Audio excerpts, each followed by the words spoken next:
No, she's not. And then I know it's me. Hi. Hi. Welcome to session Hello. 1, you guys. Squee. Ooh, now I have pretty dice. Perfect. Now you have what? Look Pretty at the pretty dice. Oh, pretty dice. Roll something. I just rolled. I have like the Private test roll. rolls. Private damn it. roll. Yeah. That's See how it goes. Already private reloading for stuff again. Okay, alright. Keep your secrets. there you go. Nice. Nice. Oh, nice. What do my dice look like? I've forgotten.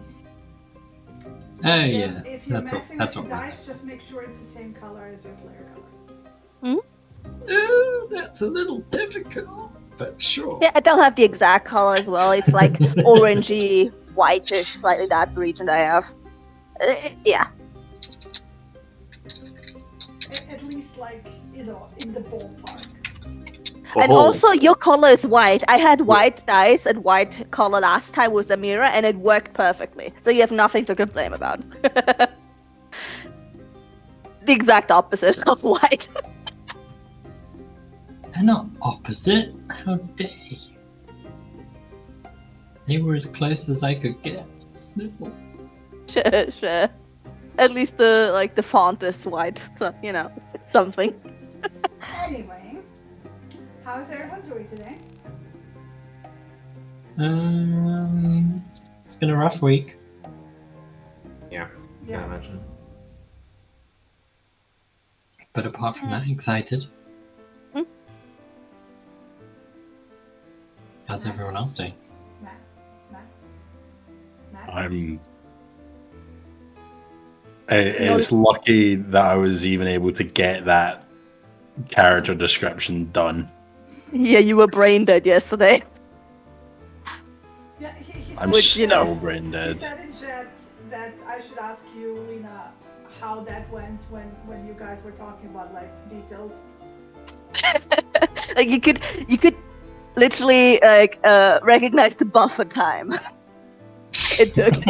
Wow. Loading screens, yeah, I take get it. Yeah. Take it. Coursework is rough at uni.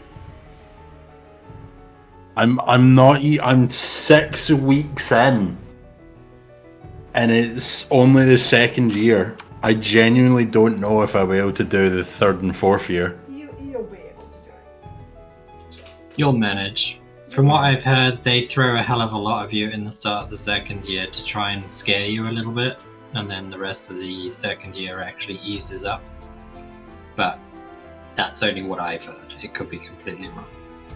Well, here's hoping. Here's hoping, yeah.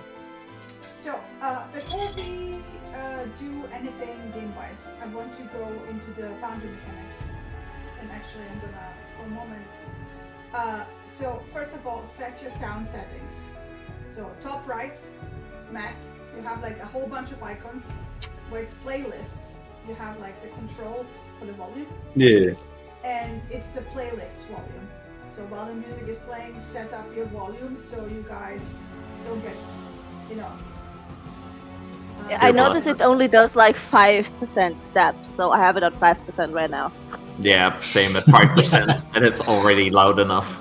Uh-huh. Yeah. Okay, and then in the meantime, I shall actually stop the music. The second thing is, you probably noticed if you hover over a token on the landing page, like all over one of yours, a picture pops up. Yep. So that picture, you can set where it pops up on your screen and how big. If you go into game settings and then configure settings, it's called image hover. Can we choose not to have it hover? You can choose it to have like a very big delay. That means if you hover for a few seconds, it's not gonna pop up.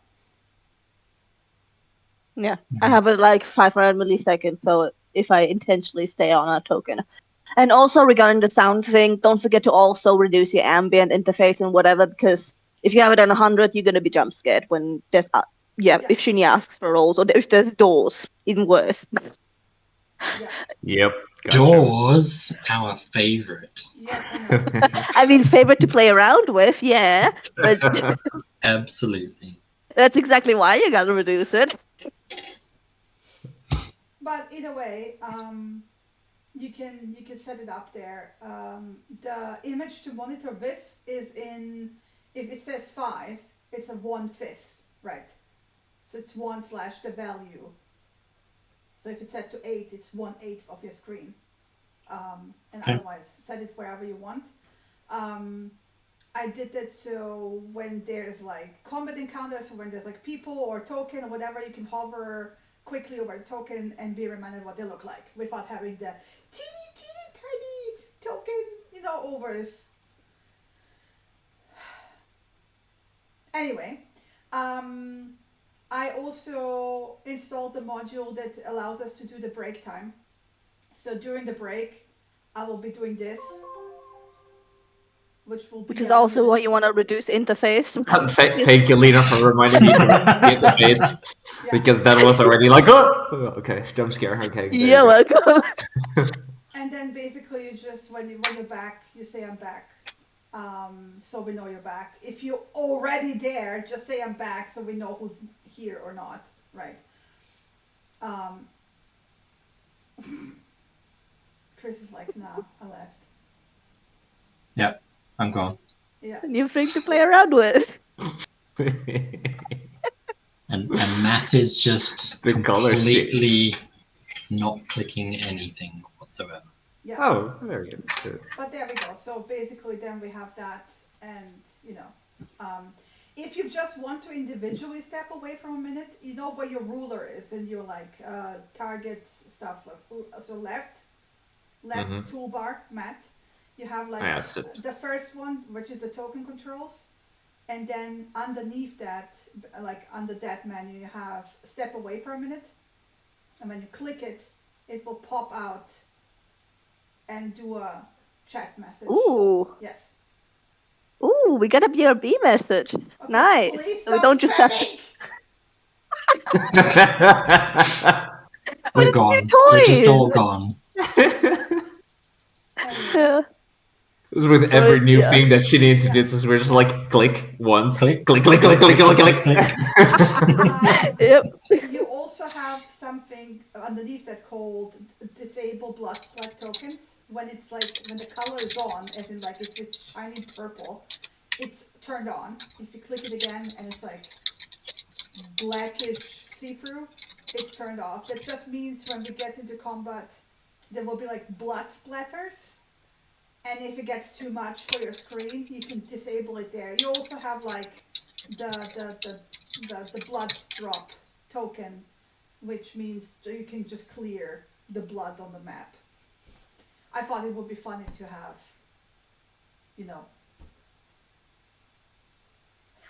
back to the middle. Yeah, you can actually customize the message. Ooh. Now everyone's gonna do it.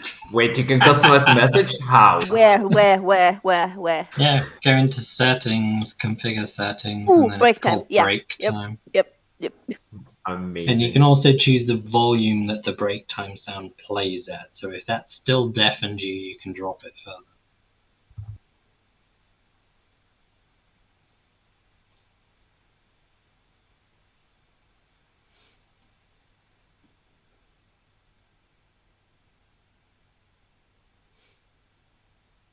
I'm waiting for people too.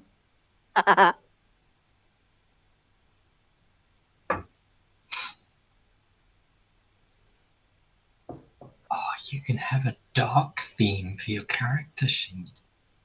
Yes. What? Doing that. Amazing. Wait, were those my trinkets? Your trinkets. Matt's still finishing his character sheet by No, the sounds of it. he Albrecht has found that he has 2 extra trinkets. Ignore those for now, Matt. Oh, Yeah, amazing. Dark theme character sheets. Hell yeah. I remember I had Scissors I got and a cupcake. 3. Well, no, I had Yes. 3.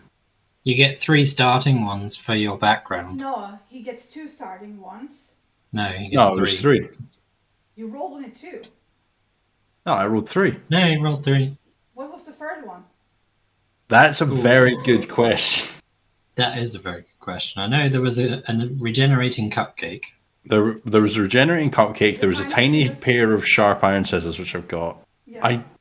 I want to say, wasn't the second one the invitation to a banquet in the summer court? Yes. Yeah. It was an expired invitation, wasn't it? No, I changed Yeah. that. That's the one I changed. Right. That's the one I changed, but ignore all of that because you don't have any of that yet. Oh, shit. Rip. You're gonna Rip. immediately. Get fucked. And I also give you an extra one.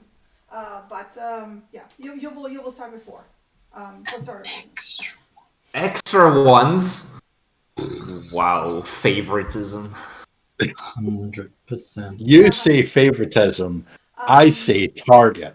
I get fucking scars and everything negative to my charisma. You get extra bubbles. Don't forget To be fair, don't forget yes, the don't forget to. elements, Matt, that the kid has. To do what? The fashion and the not writing. And Oh, yeah. you can read. I mean, you can just, no matter how hard you try, the writing will not work. Yeah, she can write as well. It's just nobody else can Nobody can understand. fucking read it. But yeah, so that's basically the settings I wanted to address. The other setting, which is don't mess around with your tokens on the landing, but you will see on the map when you lift your token, and if you click and drag, you will have the measurements when you click and drag, basically.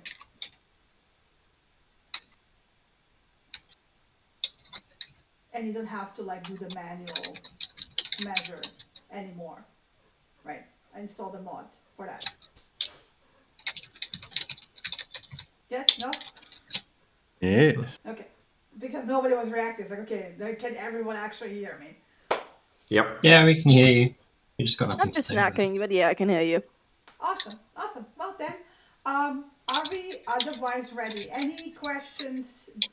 Do you have any questions which are I only have related? I only have one question for Matt, because obviously you've been really busy and there's been a slew of how much do we know about your character in the meantime. So if you could just clear up exactly how long... I've been evading taxes. No, everyone's been doing that. How long you've been conversationalist? How long you've been conversing? There's the word I was looking for. With Andy. Is it months? Is it years? Is it weeks? Is it days? Years. That's The not an reveal was. Do we know?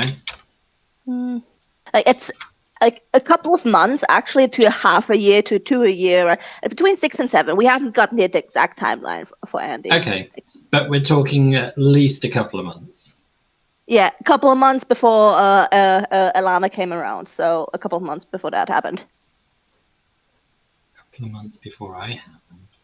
Yeah, before you came to stay at the home. That was when I was 7. Yeah, I know.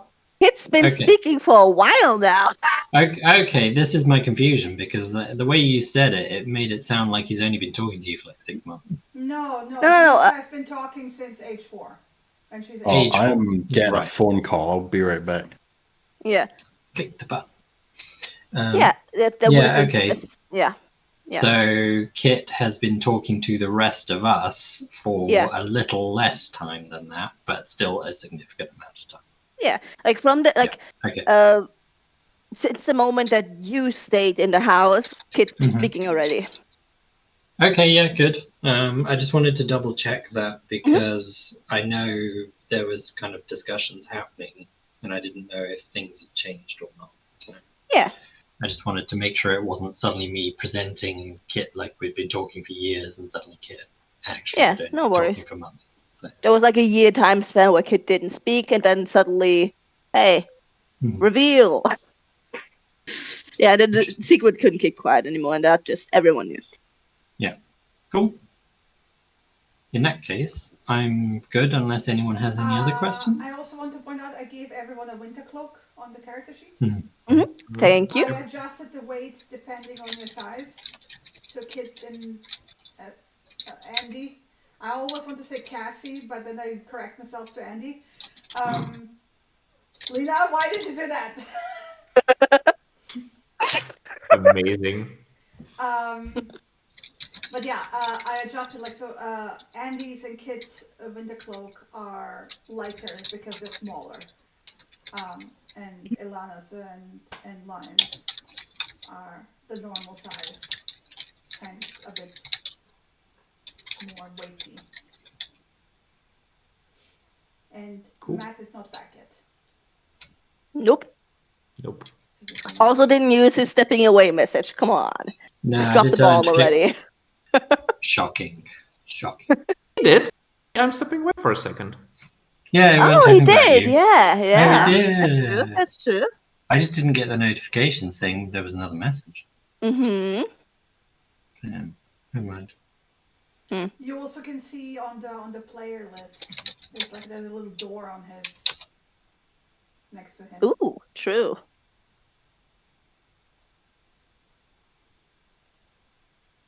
Okay, I need to increase the image hover.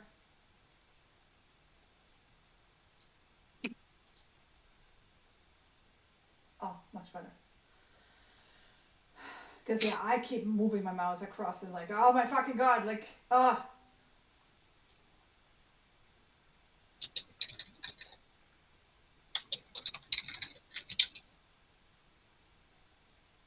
Did you like my own picture for the GM? Yes. Of course I did. Very nice. It looks a little cheaty, to be fair. I am the GM. I cheat by default. Yeah. We do. Wow. It's like I make the world, you guys. Still not bad. Had to cheat. So, any other questions? No, I assume you're going to give us a backstory for the last couple of days. Yeah, when I start off everything, I will. The prologue, Yeah, so I to will speak. run through the prologue. Yes.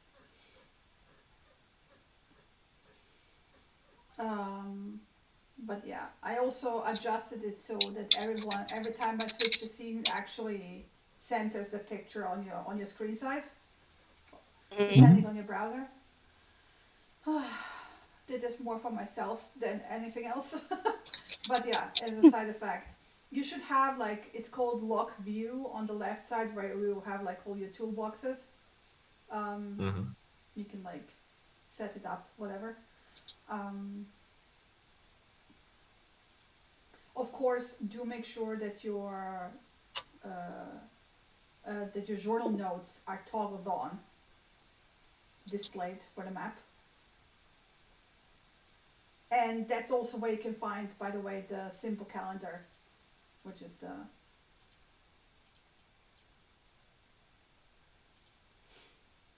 calendar we're using. I added everyone's birthdays. Ooh. Apart from Kit. No, I added Kit's when she arrived. Oh, her finding day. Yeah. Yeah, her finding day.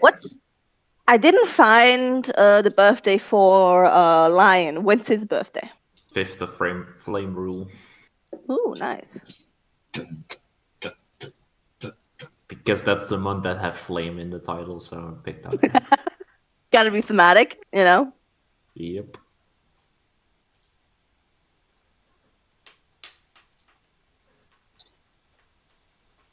I will give Matt the side eye.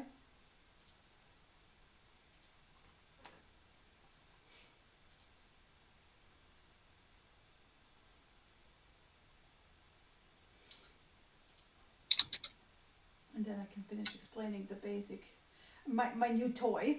I can show you all my new toy, which I showed to Lena earlier for dice rolls. I'm very fond of that.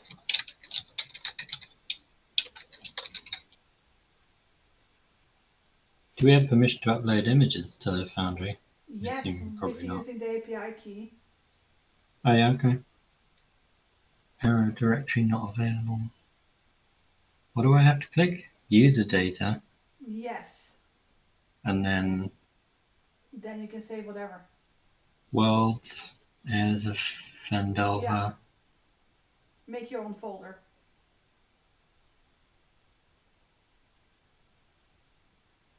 But how do I upload? Select file. No, that selects the file. How do I upload? No, that uploads the file. That didn't upload anything.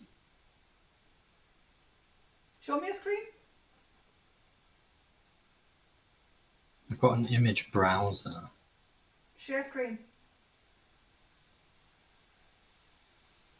Also, why did I do the curly bracket at the end of everyone? I have no idea. You didn't do it on Lena or Matt Rob. I did it. No, on you just Lena. did it for yourself and Chris. I'll fix myself later because I'm in stream mode at the moment. Actually, wait. Bothers me. There we go.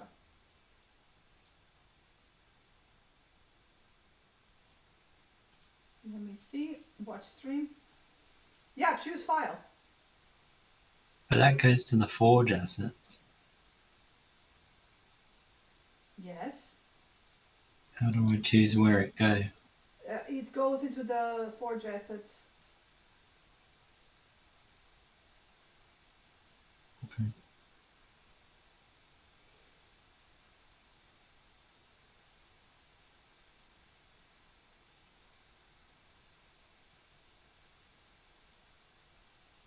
And that goes where? No, that's, yeah. Okay. There.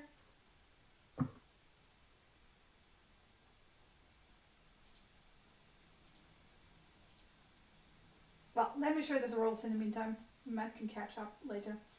So, I have this little toy, which is, I can request rolls from everyone, which I can, for example, use for you guys to roll the recap roll. Woo.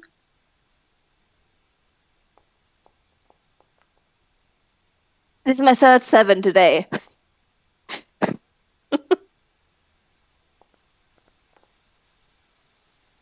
Or I can like request individual rolls, such as from, and say, for example, roll me an insight check. Does the stream get that annoying noise every time you do it too? What? The doodaloo? The No. balloon. I just noticed if you click on a different tab, so I've got like 2 screens and I'm in my notes app currently, so I didn't hear that. So you gotta be in browser to hear it. Yeah, I keep Foundry on the front and other stuff in the other screen. Yeah. But I also have fun stuff like this, where I can say, oh, I need an opposed check. So I'm gonna be like, oh yeah, Narcillian is, I don't know, intimidating, and Ilana is inciting, and then I can ask you to do a contested roll like this. Oh, that's gonna go well.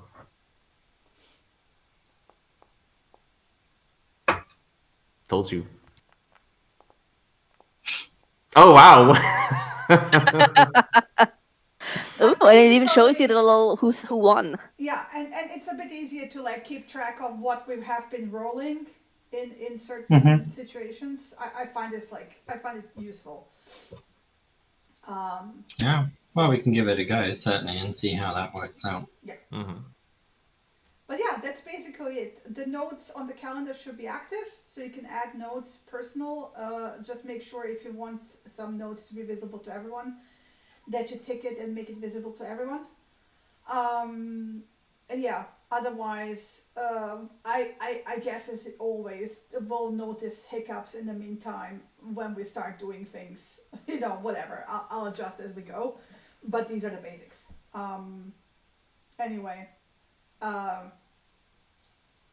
Matt needs to come back now. Sorry, how do you create a new note? Because I still just see no notes for this date, and I cannot add anything. On the right side, it's add new note. It's a little page with a plus. Nope. Simple calendar, I don't have the plus either. Don't have that either. Like I said, simple calendar, where is it? Simple calendar. It shows you sunrise, though, and sunset time if you go onto a specific date. That's interesting. That's useful. Let me see. General settings. Permissions. View calendar. Oh, yeah, there. Add notes.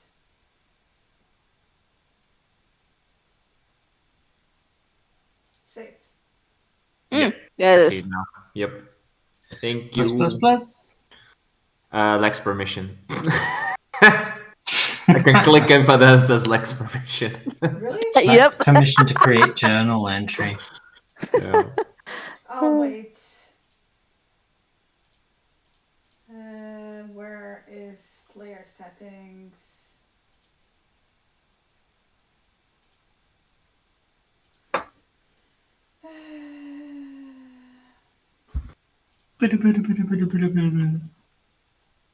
Don't mock me. Create journal entries. Save. Yay! Whoop. There's so many settings, you guys. That's okay.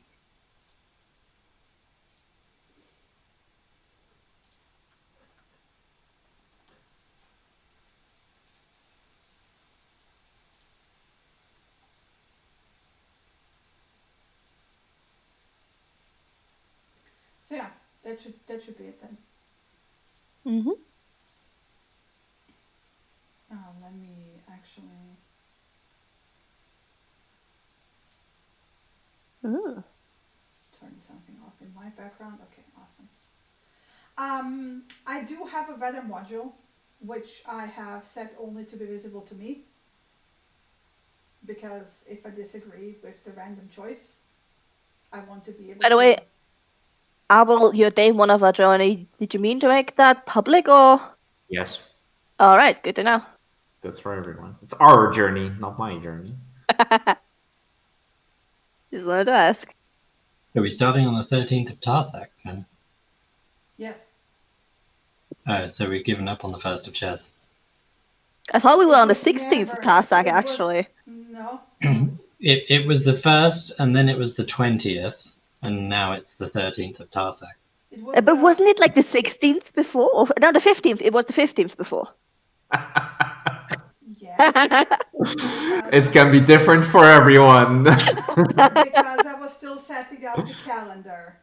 And settling on what day it should be. And We're very- realizing the 1st of Ches is still like frozen ground in the night. Yeah, I mean Tarsak is not the warmest month Either. Yeah. either, because you're on the Sword Coast North, right? Yeah. Wait. We can go in somewhere, introduce ourselves as a great group of friends. In the meantime, we're always arguing, which fucking day did we start on? No, it was the 1st of Chess. No, it was the 20th. No, it was fucking Tarsak.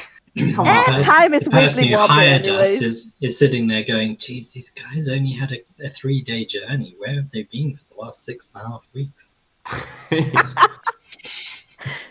Arguing, that's what. Shut up, Gundren. Yeah, the answer is pocket dimensions. It's always pocket dimensions. Yes. But like, just keep in mind that the calendar Harpus is a bit weird, right? Because it has like the normal months, and then it has like these like 1 day One day in between. 1 day in between Mhm. certain periods, right? Mm-hmm. Well, they're not 1 day months. They're 1 day holidays in between. Yeah, yeah. But they're not like Like a shield holiday meat. within a month. It's like you have an entire month, Mhm. and then a 1 day, and then another month afterwards, right? Yeah. But everyone refers to it as like shield meat or whatever, and you know exactly which day in between the months that is. Yes, yes, exactly. Just like what's it called, midwinter or whatever, when Kit was found. Mm-hmm. Yes.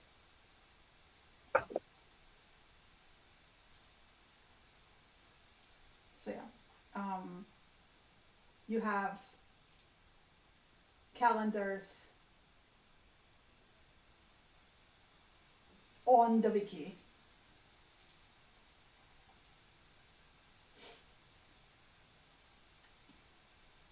But Yeah. Mm-hmm. anyway, now some awkward silence. I shall play music. Yep. So we don't have awkward silence. Awkward I silence. saw that you managed to make us level 0 with only +1 proficiency thing. Yeah, that's kind of like That's the couldn't do- default. That's the default. Mm. I couldn't do proficiency 0. Mm-hmm. It's at least +1. And to be fair, even commoners have a +2. Yeah, So that's the bare minimum. makes sense. But yeah, you worked something out at least. Man, it must be some funko. Yeah. I hope it's nothing bad. Mm-hmm.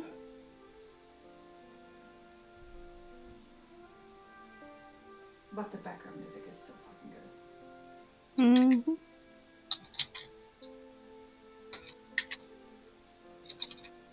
I didn't want to go as far, I told Lena earlier, as like steal the background music from Baldur's Gate Frame. Because mostly we have played it to death. That too. Mm-hmm. But I stole the soundtrack from Divinity 1 and 2. It's also good. Yeah. I mean, Laren really has really good background music. So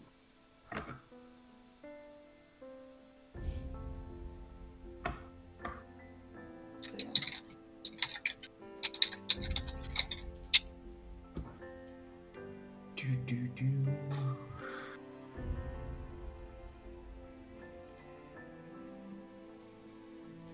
Yeah, I don't quite remember when everyone's birthday is, but it's in the calendar and should give you like a 1 day reminder before. Mine's not for a while. Mm-hmm. Same here. Mine was a while back. I think mine is the next. Sounds up. about right. Yeah. Sounds about right. I can get us to a 0 proficiency bonus. Please don't. Yeah, I'm already struggling with I'm already struggling with my stats, so don't do this. Are we sure? Please don't. It's very easy, actually. No, it's alright. It's alright, Chris. Don't worry about it. You can just give yourself a global effect, -1. You can give yourself a global effect. I mean, you can do it for yourself if you wanna. We're commoners. We're commoners. Commoners have +2. We have a +1. We're already beneath commoners now, so it's okay. Yeah, but we have better stats than corners. Some of us, anyway. Shush. Yeah, some of us more. And some of us are buffered at commoners as well with the HP.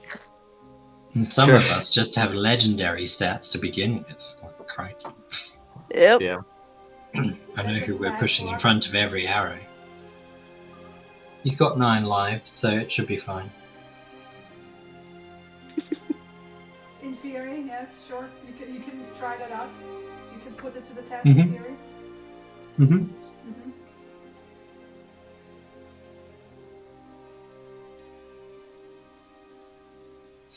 I lack permission to update journal entry. No idea. No idea.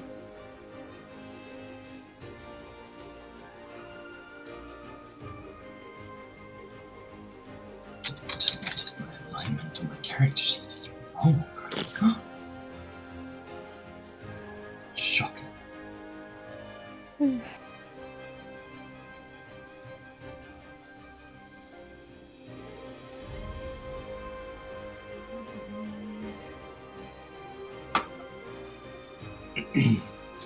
So no last minute questions from anybody else about our characters? No. We're all settled. I think I have it all down. You Yeah. Oof, the confidence. I don't have Radiating. everything down, but I'm not that confident. There's no like big question marks here. Got enough written down. That's it. Yeah, enough for the first session, yeah. Yeah. The rest just comes with the flow. Midsummer Yeah, has I mean- actually 2 days. You who what? The days between the months, you have midwinter is 1 day. You have green Yeah. grass is 1 day. You have midsummer is actually 2 days. Yeah, Because it's shield midsummer, meet happens once every 4 years. Okay. Well, fuck. It's Um, it's a leap year. The other thing. Shield meet, well, what is it, 1491? Shield meet will happen next year. How do you know that? He's a nerd. That's what why. do you mean, how do I know that? How do you not know that? Come on. How do you not know that? Come on, Jenny. Yeah, come on, keep up with it. I'm giving everyone a stink eye right now. I know that because 1492 is divisible by 4. That's how. Okay. Yeah, that's also how I know. It's also because the year before that it's sword meat. Mhm.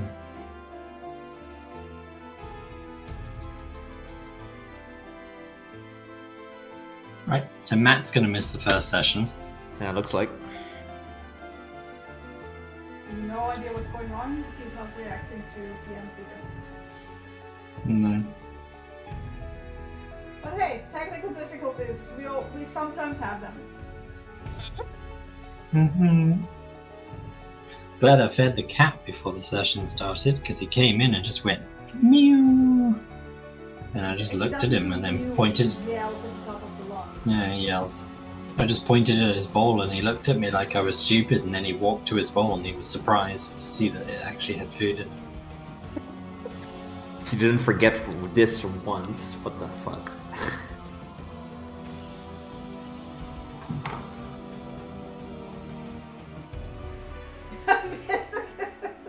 Missing person, Matt.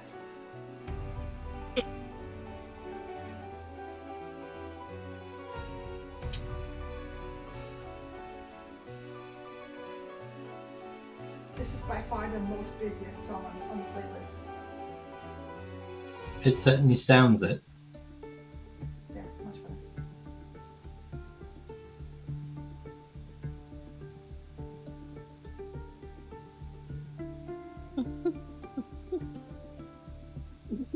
better. Nice.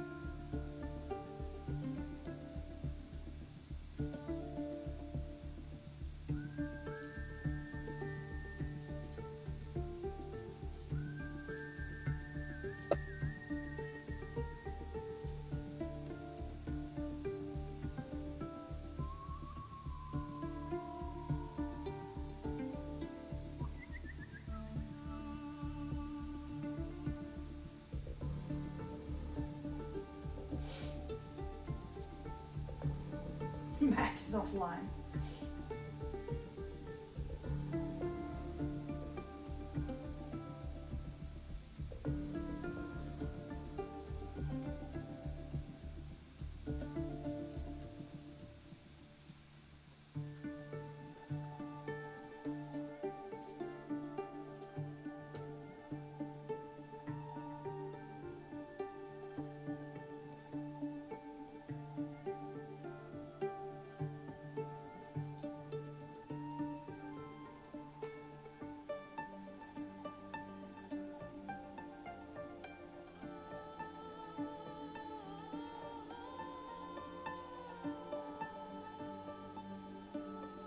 It's just gonna be memes by the time he gets back.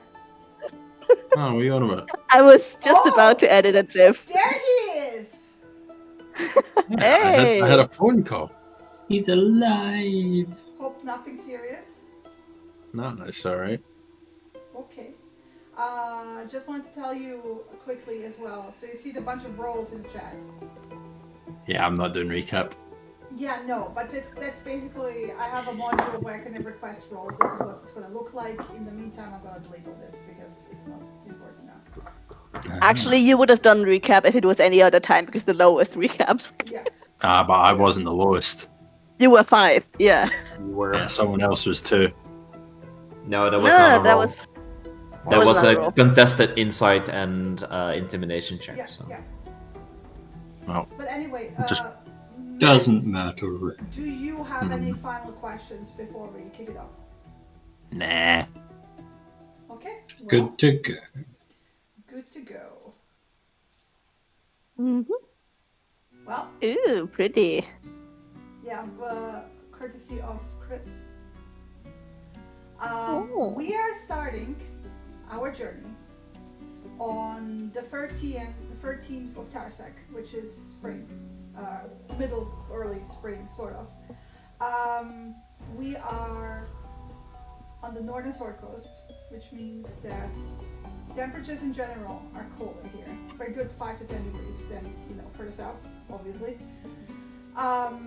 Because the Sword Coast North is very close to the spine of the mountain to the north, so it means, and there's also a bunch of other mountains, like the Sword Mountains, that make this area colder. The nameless hamlet, or the tiny village that we have now all dubbed tiny, is nestled a bit in a valley, which makes it a tiny bit less harsh. Still, you just went through a pretty harsh winter. The supplies lasted well enough, but we're pretty much depleted, and you were already bordering on having to scramble for food and supplies, kind of putting money together and goods together for the caravans to start in spring, when the goblin raid hit a few weeks back. And this is also another reason why the elders finally sat down and were like, okay, we gave it a good try. It's been 100 years of us trying to find a new place since we abandoned Phandelver after the chaos of the spell plague. Also, by the way, anyone who's typing notes, please mute yourself. And basically the elders decided after the goblin raid 6 weeks ago that they tried, they settled 30-40 years ago in this place, and it didn't work out. And as long as you are apart from any major cities, this is probably what is going to happen over and over again. There will be bandits, there will be orcs, there will be goblins, and it's just better and easier for everyone to pack up and move somewhere safer. And that safer location, the elders have decided, will be Helm's Hold to the north. And the last few weeks basically went by more or less packing. And it was during those last few weeks that the 4 of you have decided to actually go the opposite direction. Let's kick off with everyone going around and introducing themselves. Let's start alphabetically with Elana.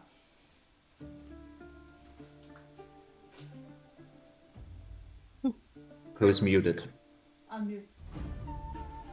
I was just very confused that I was alphabetically first because I was expecting Andy to be first. No, Yeah. this is Cassandra. Rip. All good. Rip. You just want a description of my character, I assume? Yeah, description, basic, just basic information. Right, well, where do I start?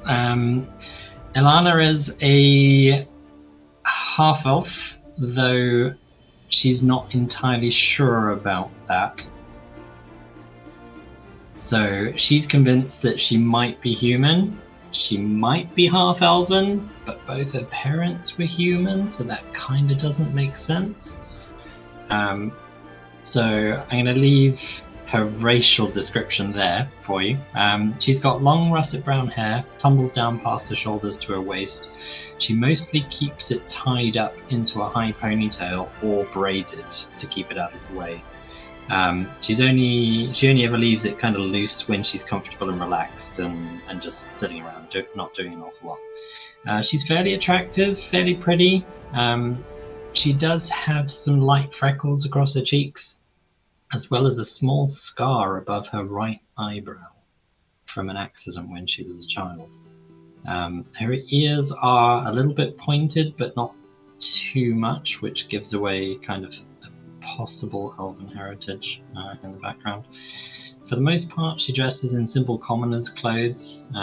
She wears kind of a woad blue linen dress that is sleeveless. Underneath, she has kind of a linen chemise that kind of covers the rest of her.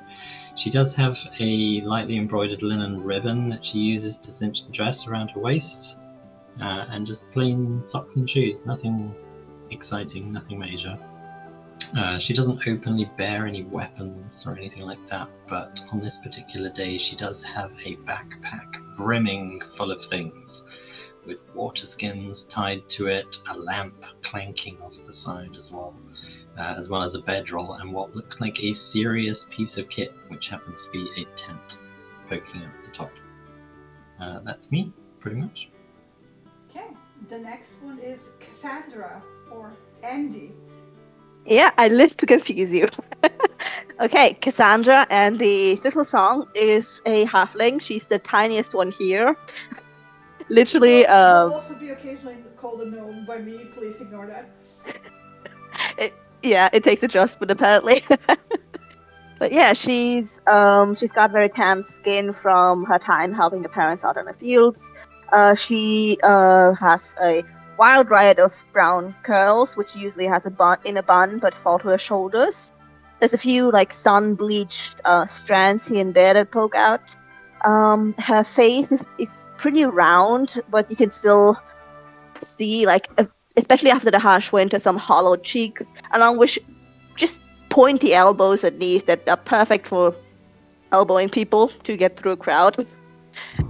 She also has, from her childhood of playing rough, the slightly chipped tooth, a front tooth, broken, like her nose wasn't fixed properly after being broken, so it's a bit crooked. She also has lots of freckles.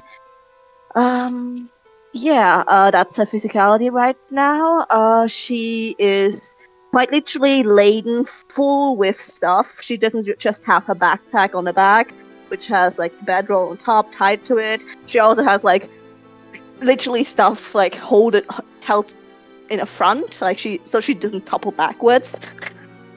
So she's front and back loaded right now. Oh my god, I can totally imagine that, yeah. Yeah, because literally if she had just the huge backpack on her back, she would topple backwards.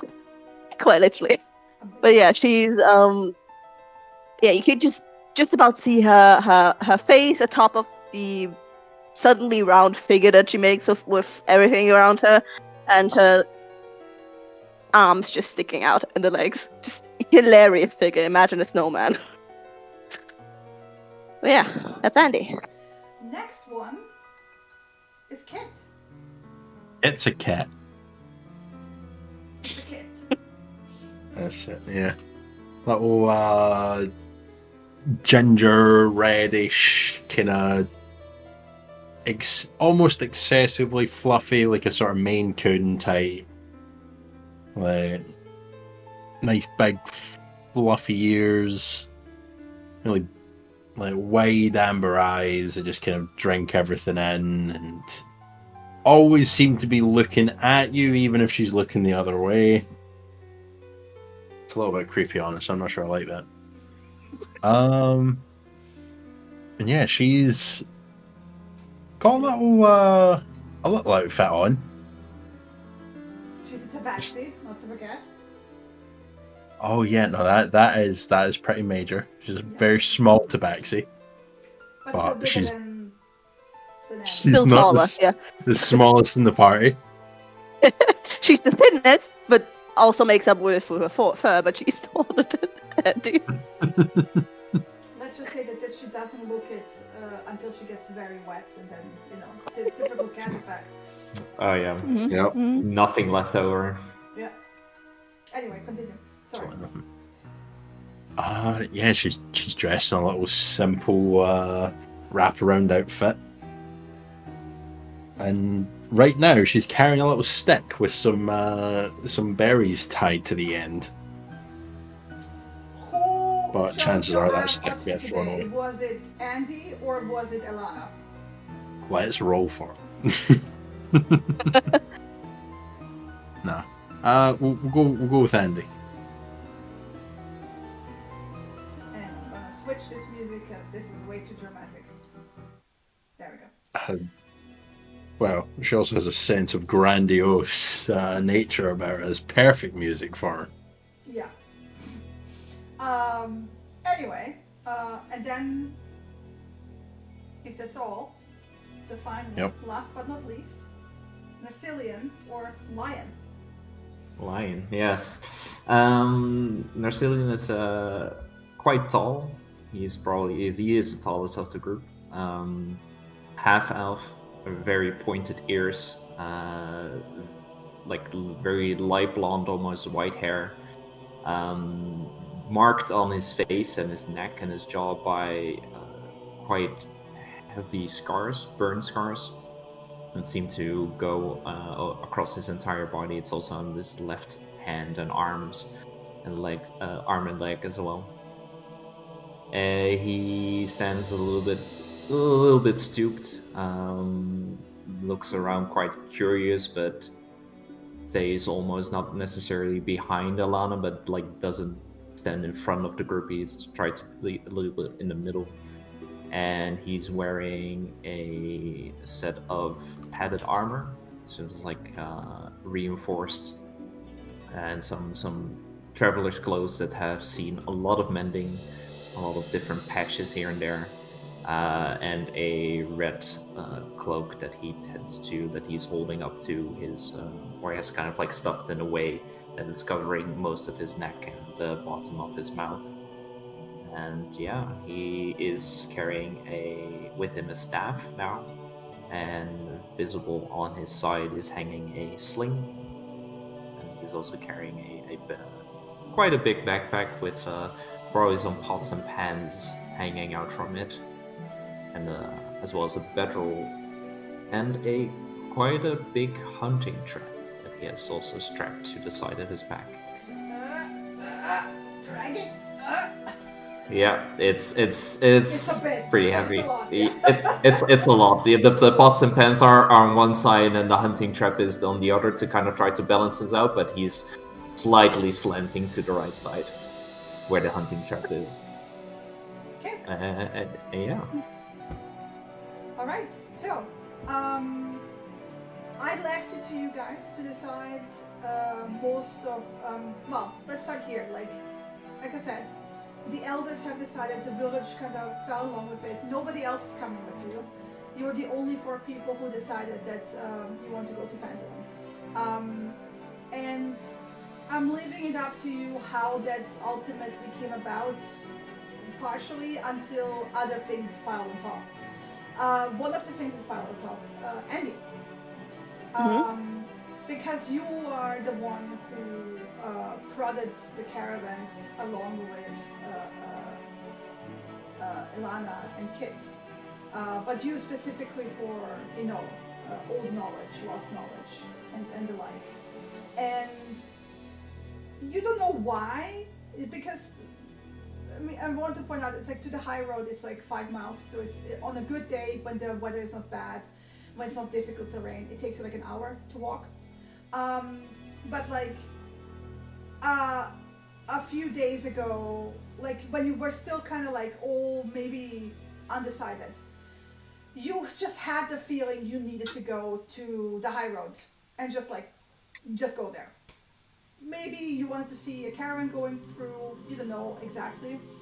But during one of those caravans, you kind of fell in line with like talking to the dwarfs and to a specific dwarf there named Gundren Rockseeker. And he was kind of excitedly talking about like some new find in Phandelver and uncovering the past, which caught your attention. And how would you have approached showing your interest? I think for one, I don't know when exactly he would have brought up the specific thing, but Andy would have been pretty obvious about her interest in general, about him and what he's talking about previous to that being brought up. But yeah, so I think it would be just one of the many things that she would have poked and prodded him further about. To hey, tell me that story, but it's a bit more higher peaking interest there, like audible in the voice. The conversation, the details I'll leave up to you in your headcanon, right? But like one of the things that you found out is he's the brother of Varden Rockseeker and Nundra Rockseeker. So the three brothers recently have traveled to Phandelver and to basically try to uncover anything relating to the old Phandelver Spark, which you know, Andy, specifically, because you're very interested in these things for a very long time, relates to the first time when Phandelver was the first time created and established. It was basically a town that was built very close to what was called the Forge of Spells. There was like a mining cave that was very rich in magic, and they created a magical forge to create magical items in it. And then the entire place was raided by orcs and destroyed, and it was lost to time. And the three brothers basically set out to Phandelver to find traces of this like long lost civilization. Not so much Phandelver itself, because the town was always kind of like an attachment to the cave, right? But more or less that Spellforge. And the moment you met him, they have found something. He's very secretive about what they actually found, but he's very excited about it.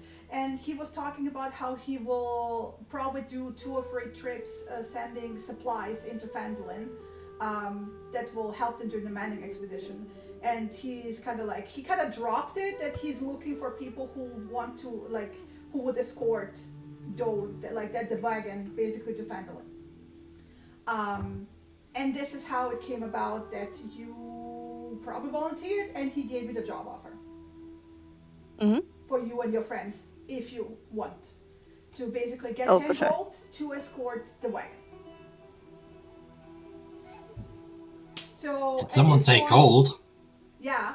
At this point, we're gonna just go back in time a bit to basically how the 4 of you talked about this, and basically on top of actually already being more or less decided on going to Phandelver, but this like being like, oh yeah, this is fate, basically.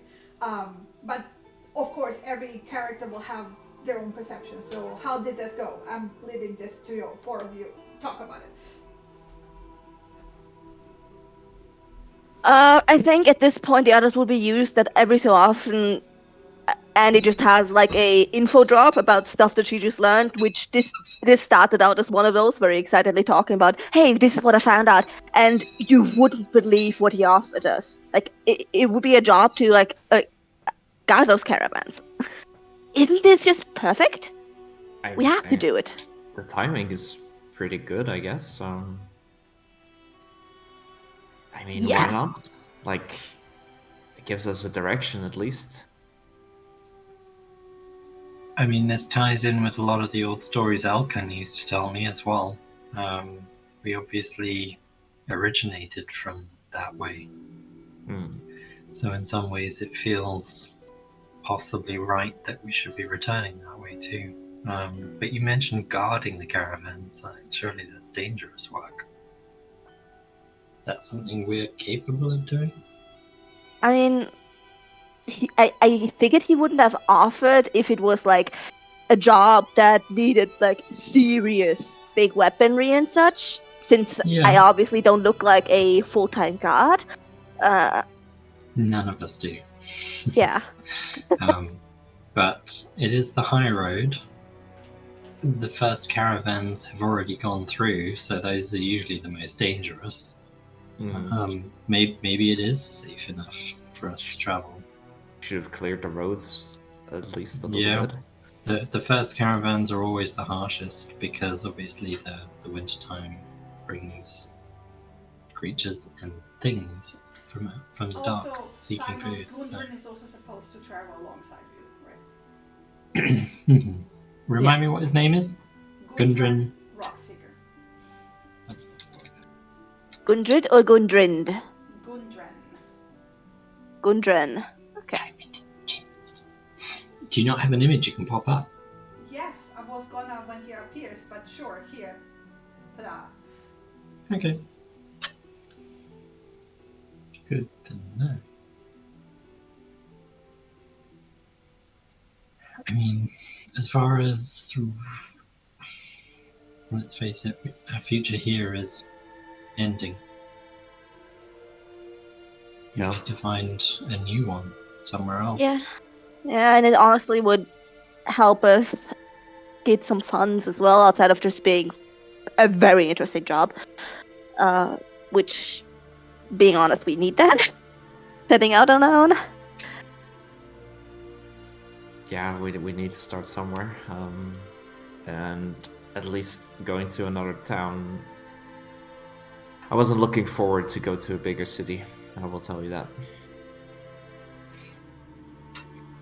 I think cities can be exciting for their own reasons, but I prefer being closer to nature in a sense. Yeah, same. That said, I've got no real ties to our community. There's kind of Elkin, but that's it, really. Obviously we lost Phandelver in the raid as well, so wherever you guys go is home enough for me. Yeah, I think the rest of my folks are just going to Helm's Hold with the others.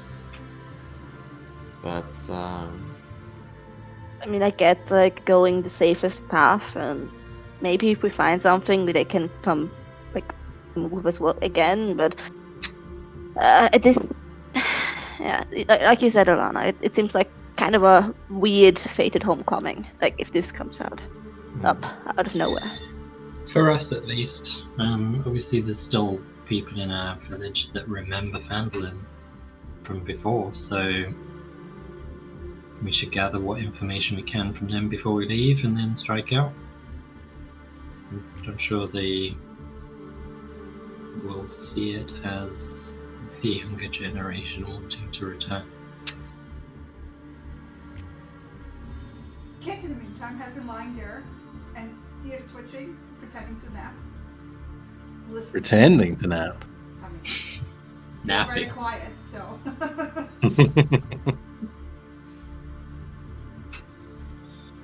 What did I Kit don't know. say to all of this? It sounds like adventure. Big wide open spaces, and then when we get there, small confined spaces. Amen. Knew it wouldn't take much. Oh yeah, I also forgot that Gundren also offered you provisions for the entire ride. Like, eating. That's good, So free because food. none of us have any food after winter, so yeah. Probably Kit was like, We've all, sign me up on the mention of free food. Like, that's it. Like, Yeah. okay. yeah. Easy. We've all got skills that benefit a frontier town. It sounds like a good place to restart. yeah, definitely does. I'm up for it. Yeah, I've been preparing for weeks because I knew this was coming, so I'm ready. So, the decision made.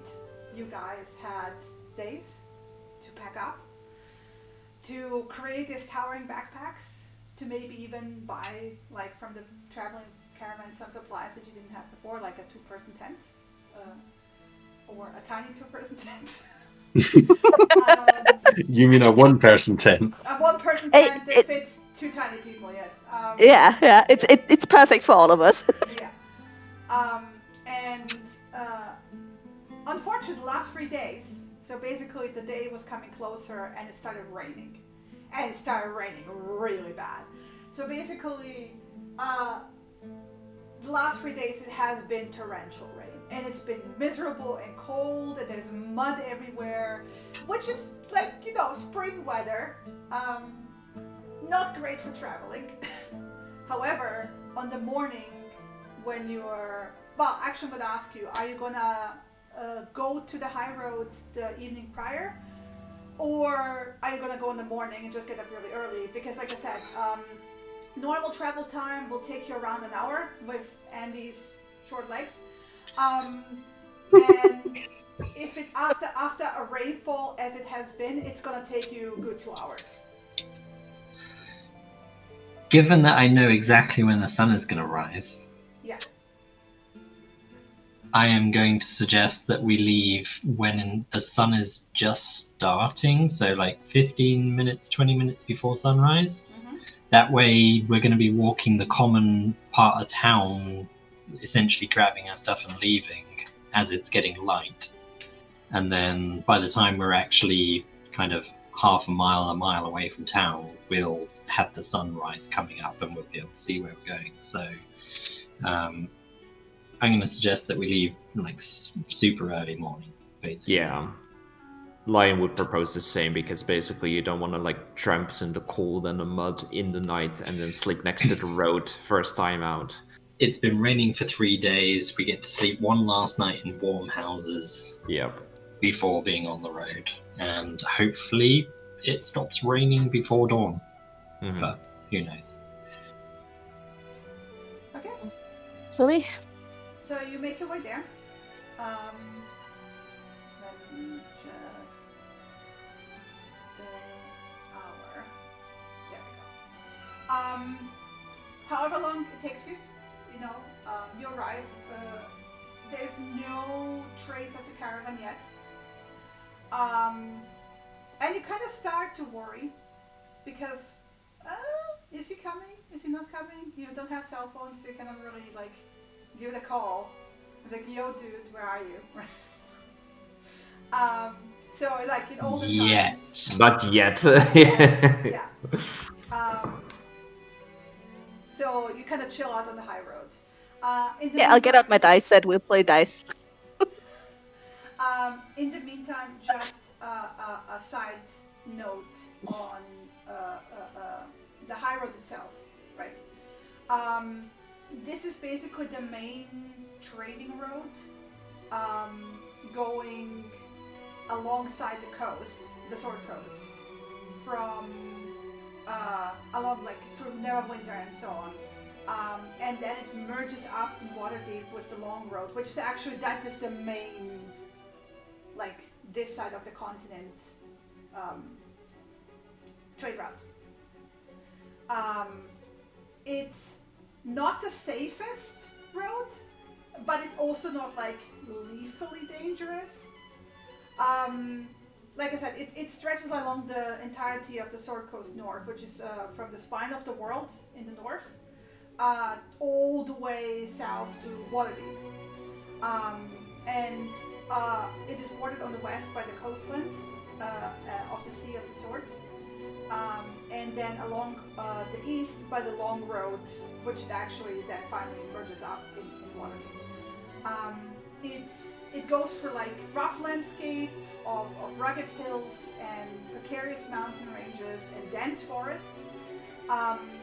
It is home to several towns, and you were 5 miles away from it. You don't know anything else, basically. Your village elders have known other lives, but you have lived here as long, like since you were born, along the high road. But the most prominent city along the road to the north that you know of is Neverwinter. So yeah, it's on a regular wagon journey, a trip from Waterdeep to Leylon, which is to the south. So basically you get Waterdeep and then you go to north to Leylon is 11 days. From Waterdeep to Neverwinter it takes 17 days. So this is like kind of roughly how long it takes on, because it's paved with cobblestones. It's even when it's bad weather, it's usually you can travel it at a normal traveling pace. So yeah, trade on the high road is largely arts and agriculture from Waterdeep, lumber from the Neverwinter woods, manufactured goods from Neverwinter itself, ores from Frozenfar, and metalwork from Luskan. And because of the dangers on both the high road and the long road, metal exports of the north are forced to leave Luskan by sea. So like I said, it's not the safest road, it's not the most dangerous road, it's just like there's a reason why there's like escorts to caravans and so on. But normally you should be fine.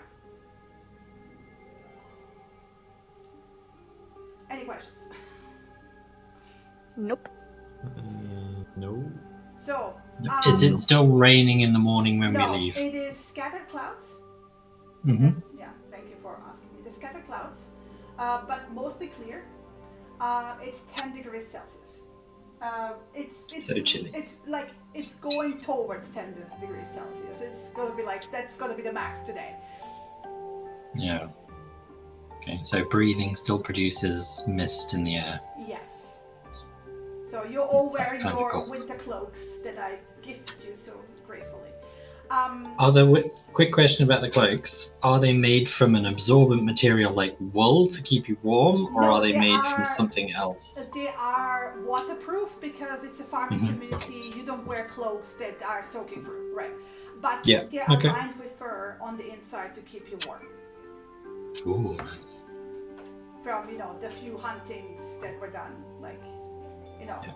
it's not the best made thing. Thank you, but Lion. it's made. You're welcome. It's made with Thank you for helping it make it. Yep, absolutely. And you've all probably had your cloaks for years. Kit Probably doesn't have a mended. cloak, does Kit she? has also. Oh, does she? Okay. Yeah. I assume Just they're all not just as like paddy natural animal colors. Yes, natural, like brownish, grayish. Yeah. Okay. Nothing Fine. fancy. All good. So Other than that- anyway, just as you think it's gonna oh, where's the caravan? You kind of see a major caravan, one of the bigger ones, which is nothing unusual. Like you kind of used to when spring arrives. This is like when the big caravans start going like north south constantly, and this one is coming for Neverwinter. And sure enough, Gundren is among them. This is kind of like a junction where they tend to take a break. There's this is also one of the reasons why your town kind of flourished, quote unquote, over the last 40 years, because this was kind of like a break site for a lot of caravans. So it kind of lent itself naturally to trading with the caravans for your community. So they kind of watch them, for an hour, unpack and then prepare for a short rest. Gundren will approach you, and I'm not going to RP that one. I slapped my hand into my mic. But basically, what happens? He seems to be in a hurry. He's on a horse, big horse, for a dwarf. Always looks weird. But yeah, he will approach you and basically approach Andy directly and be like, "Yo, there's my cart, my wagon. I actually need to go back to Neverwinter because I was waiting for a friend. He wasn't available yet. I have to go pick him up and then I'm gonna join you. You take the wagon and head to Phandelver. It should be really straightforward. Go south until you see a crossroad and then go left and just follow the tribal trail until another crossroad and then to the right and that's Phandelver." Good to know. Rough directions, like estimate in distance. Well, I mean, estimate in distance, normally it's a 2-day travel Okay. total. One half. But he doesn't really have time to warn you of anything. Just basically get the wagon. You will get the wagon to Barfin's Provisions, which is a trading post in Phandelver. And it's Barfin who will give you the payment. Okay. Barthen's Provisions. Yes. Okay. I assume that the cart has a pulling animal in front of it. Yes, it's a donkey. Right. The Donkey. donkey's name is Alright. Mateo. Amazing. But basically, he doesn't even dismount. He just points to the cart, makes sure you took it over, and then he just gallops away. Okay. He will let you know that he will follow like in a few days, but there shouldn't be any problem. You just hand the wagon over to Barfin, and you know that's your job done. All right. In the meantime, Andy, you have been given something by your parents, a little pouch. And they were like, "Oh, we completely forgot this was a thing. We were packing up and only just like remembered. This is the pouch that Kit was found in." Oh. And when they originally found her, they thought it was a kitten. They thought she was a kitten, right? So they removed her. They kind of looked at the things, didn't really think of anything, and they kind of gave the kitten to you and kind of tossed the pouch into some corner, and it was kind of forgotten over time. And now that they were like packing everything up, they found it again. It's like, oh, maybe we should give it to Kit because that's kind of her stuff, right? Yeah. So they kind of gave it to you at the last possible moment, so you kind of crammed it in your backpack, right? This may be the time to give it to Kit. But in a way, this is basically the point where I'm leaving you off. Of like, Gudrun gave you the wagon. You have in your vehicles. Give me a second. Configure ownership. Everyone. So this is the wagon. Oh.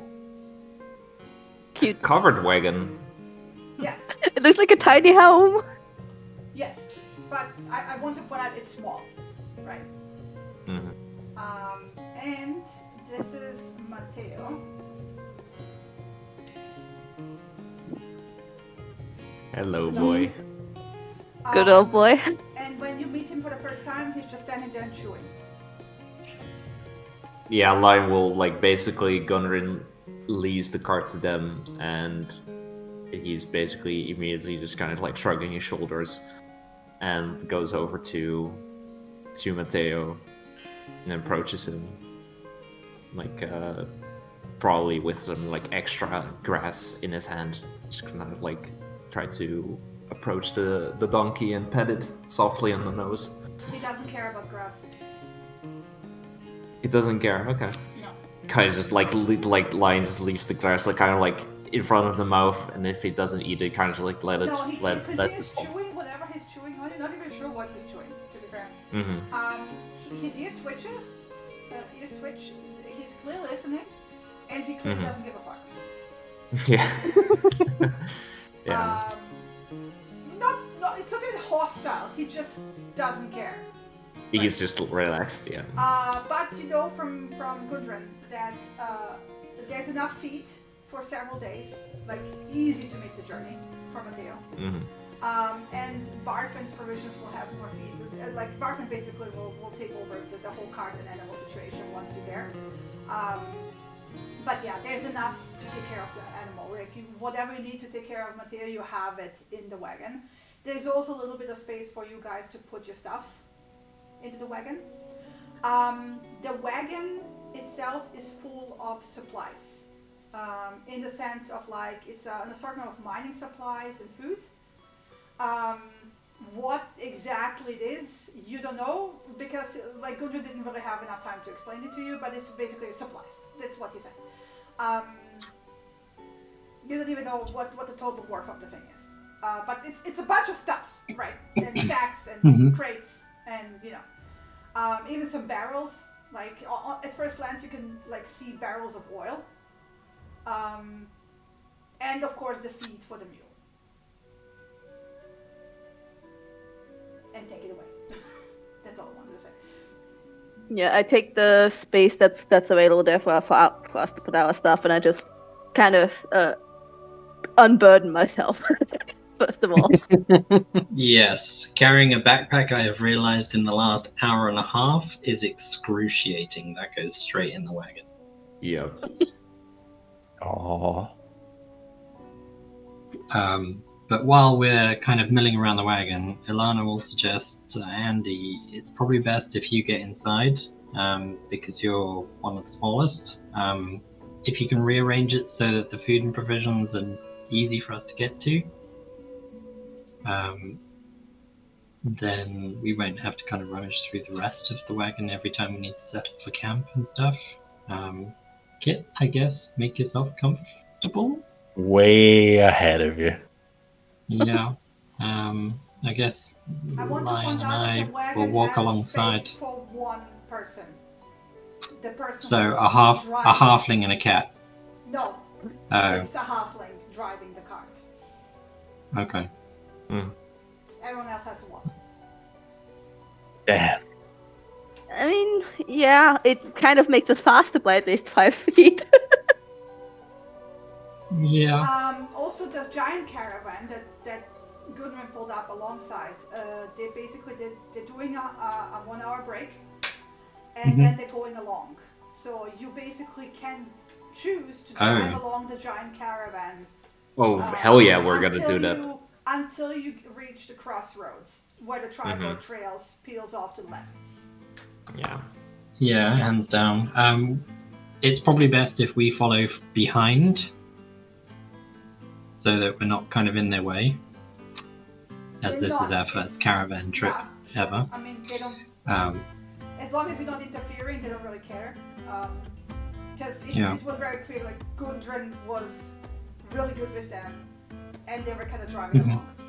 And Matteo has no trouble keeping up. Keeping up. Okay. Well, whatever order they're in, then I guess we'll keep it in the same order. So if we're in front, we'll be in front. Whatever. There's a straight road. We can't exactly go very far. No, it's literally, if you're following the high road, it's very difficult. There's no other way to go. There's no other way to go. There's one cobbled main road. That's pretty big. Yeah. Until we get to the tribal trail. Yeah. Yes. Quick question for you. Yeah. Have I ever seen, because Elkin is obviously quite learned and wise, have I ever seen a map of this region? Rough maps, probably. Rough map. In that case, I would have a rough map in my head of where we need to go. Yeah. Yeah. I would say as rough as you're looking at right now. Like, that's Oh pretty yeah, much. I mean, I would say that's pretty accurate. Yeah. Yeah, seems good to me. Okay, in that case, in my head, I know exactly where. And to be fair, the elders probably had some old map they could give you as well, because they have been traveling these parts, right? Yeah. Elkin would certainly know where Phandelver is, so that would have been one of my first questions as we decided to head back that way. So. Can I perch myself on top? On the top. Yeah, to try and get, a good eye of what's going on. You can. I want to point out, because the roof is steepled, right? Falling asleep on top is going to be very interesting while it's like rickety along the road. There's going to be like lots of sliding feet off to the side and twitching and like readjusting and but like you're a cat, you can handle that. Well, you tell me what to look out for, I'll tell you if we're near it.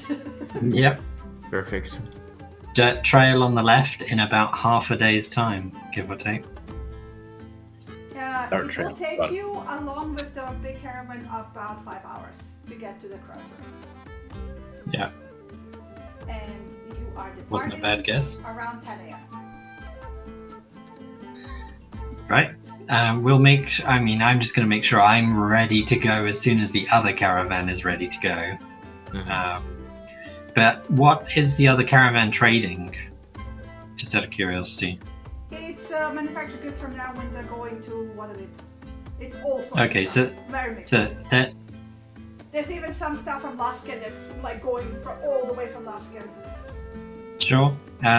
Caravan size? Can you just give me a rough number of like people or creatures or? It's half your village basically. 40 people. Yeah, it's amazing. Holy moly! Big Oh wow. Okay. We're definitely not in front then. With Oh, yeah, guards, no. guards No. and everything. Like it's a serious caravan, but you're only gonna have them for 5 hours. No, that's fine. But so there's 40 odd people. How many wagons involved in this caravan? Not as many, like because there will be multiple people Like traveling with 2, wagons 3. and carriages. 10 roughly. Like I didn't really put the number in my head. Sure. There's In that case, we'll guards on horses and all this kind of stuff. we'll pull out somewhere like in the first third of the caravan. I would suggest, but not near the front. So like somewhere in the third. Okay, you can do that. Yeah, not in the back for sure.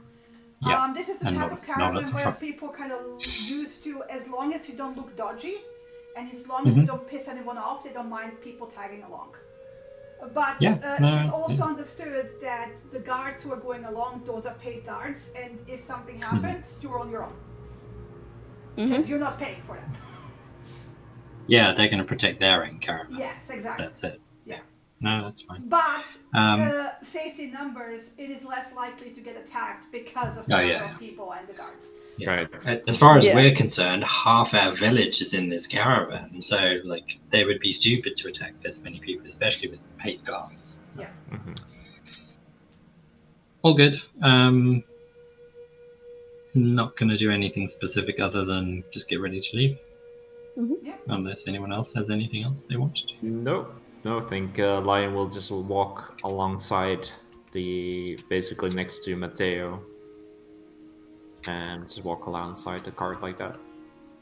And he's trying. It's perching time. Yeah. So before I sit down at like the front of the wagon, I pass over the little pouch over to the already perched kid. And sit down, just kind of like speak. Yeah. So apparently, the folks still had the pouch we got you in. I don't know why they never gave it to you, but But she's so small. home sweet home, I guess. You were tiny. All right. The moment you Go on. open it up, Yeah. you get hit by that smell. That smell you've been looking for all your life. Oh, I'm gonna Doesn't stick my know head what in the it is, pouch. But it smells very much like that. And inside the pouch, you find 4 things. There is a pair of very tiny, well, not very tiny, but tiny pair of sharp iron scissors. There is a pendant that it kind of like doesn't really give you much. It just looks like a blue pendant, like the picture. There is a set, like a single, what looks to be an entry card to something called the Witchlight Carnival. Oh. And then you reach in and you find a very fresh cupcake, like it has been made this morning. Chomp.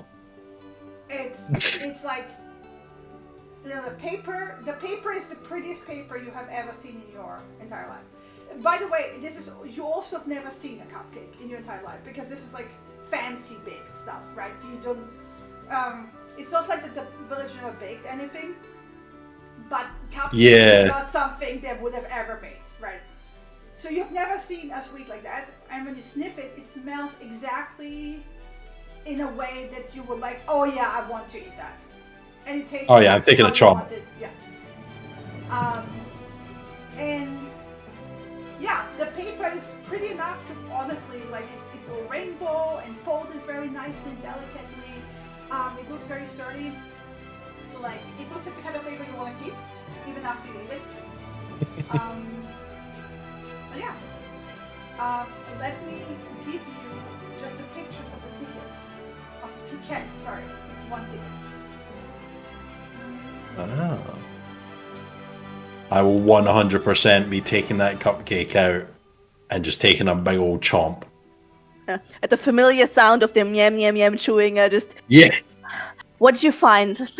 What did you find now? Good. Because you're on the roof, I'm just like, did you find something on the roof? Like, what are birds? What did you find? Oh, it was in the bag. I got this thing. And then she'll show the cupcake with half of it already chomped. That was in the bag? Is it what? Is it even good? It's really Oh, is it's it amazing. It looks brand new, like fresh.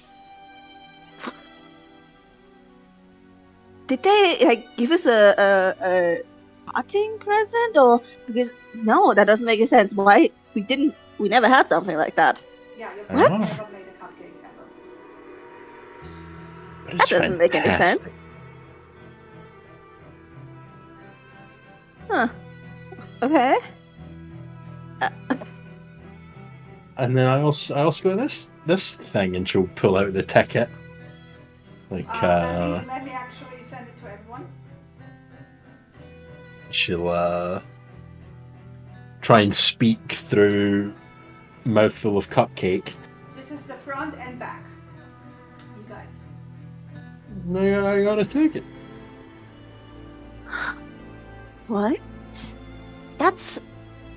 I've never seen anything like that. That's so pretty. What is it? Have I ever Snail? seen or heard anything of like this before? No. Is that a horse with a horn on its head? Mermaid song? Be the next That witch guy is light breathing honor? fire. That looks amazing. You have heard of the individual words on the ticket, like you know what snail are, you know, and mermaids and stuff like that. but- Nail races. Yeah, Snail this is races. all nonsense put together. Where is this from? Don't know. Well, you do. It's from the pouch, but prior to that, no idea. And I want to Be the also next want to put that all witch. the items look brand new. Right. There's no wear and tear on any of them. You said that the thing you were eating was also in the pouch Yeah. for how many years? Like what? 18. As you say that, she's already biting the last chunk. Well, not I 18 mean- just yet, but yeah. I don't know if I've seen you eaten worse than that, but that's I think a new high. But Or it low. tasted so fresh. And it smelled really sweet from what I could smell. Yeah. All right. Let us know if Well, you I start mean, feeling woozy. Everything from Disney. that pouch looks new, so maybe the pouch keeps everything new. Hmm. I mean, that would be a really good pouch. You can test it by putting some other food in there and see if it stays new over the next day or so. Yeah, but if it doesn't, that's a waste of food. We generally can't waste food. We can put some berries in there, like some spring berries. We can put a couple of things in there. It doesn't have to be a whole meal. Yeah, see if it wilts a little bit. Yeah, That's exactly. better. I mean, we could get a leaf. I think Freshly a plucked leaf. from a leaf. Yeah, Just get fresh- a leaf. Grab a leaf. It's- Put the leaf in. If the leaf hasn't wilted after 2 days, we know it's good for that too. Mhm. There's still some crumbs. No, you don't leave crumbs. I We'll would eat those if I were you. clear this out first, and we put in the leaf. Light hands your leaf. It's a random leaf. Alright, can't wait to eat the last of the crumbs of our cupcake. Put the wrapper and the leaf inside, and then along with the ticket. Oh, I got these. A little tiny pair of scissors. Oh, Perfect fitting into Kit's hand. who gave you sharp things? Me. Thought we learned not to give you sharp things. I'm mean, good with sharp things. She's got claws anyway. It's not like it I makes want any to point difference. out that it's not so much that it's scissors, it is the craftsmanship of these scissors. You've never seen like a tool that any of you in your village own that was this well made. You have seen it on some caravans tools that were way better made, but this is basically what you all general would like probably call mastercrafted. I have just all- the picture. Also random and also pretty. What? Where?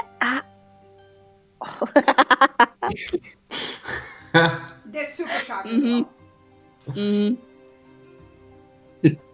But is it the red ones or the yellow and green ones?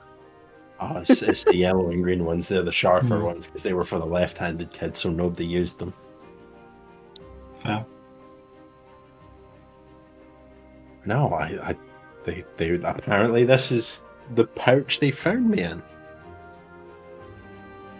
Don't run with those, okay?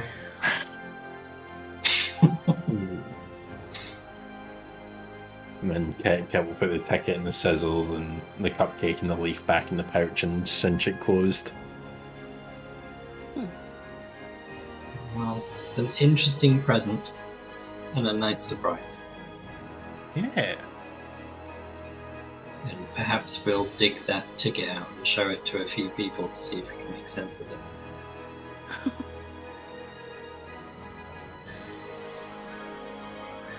Yeah. What? Well, if nothing else, it's pretty to look at. Yeah. Yeah. Did Kit describe smelling anything when you opened the pouch, by the way? I assume. No. But she was very eager to see what was in the pouch. Mhm. You But know how that's if a normal cat- for you, to be fair. yeah, like a cat with a box of catnip. If you just let them in. Yeah. Unfortunately, there was no catnip inside. There was. It was a cupcake. Even so, that was the same letter. So You know what? Understandable. Fair. So yeah. But otherwise, you travel for 5 hours, nothing eventful happens. Mm-hmm. Anything you guys talk about on the way? Just first actions when we get there. Obviously, we're going to turn the cart over and get our payment. But are we then going to wait for this Gundren Rockseeker guy to turn up again to see if he's got another job for us, or do we I'd want say to? so.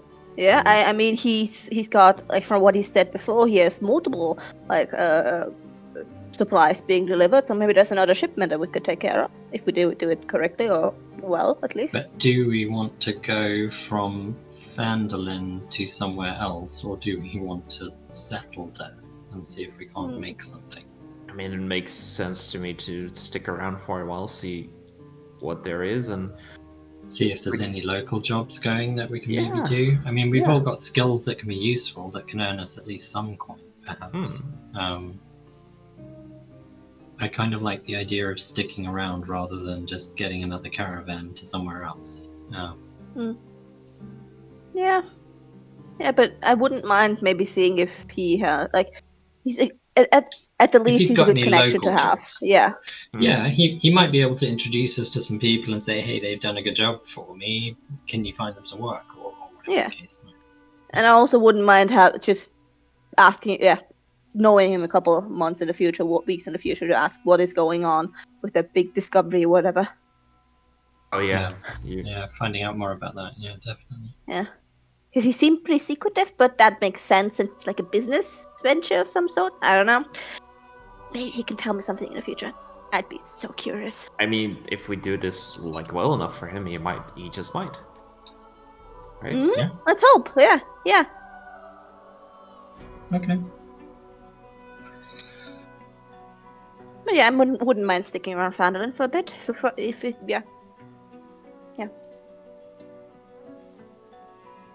I think the other thing to keep in mind is that none of us have really travelled on the open road for days at a time, so we're probably going to be tired and exhausted by the time we get there.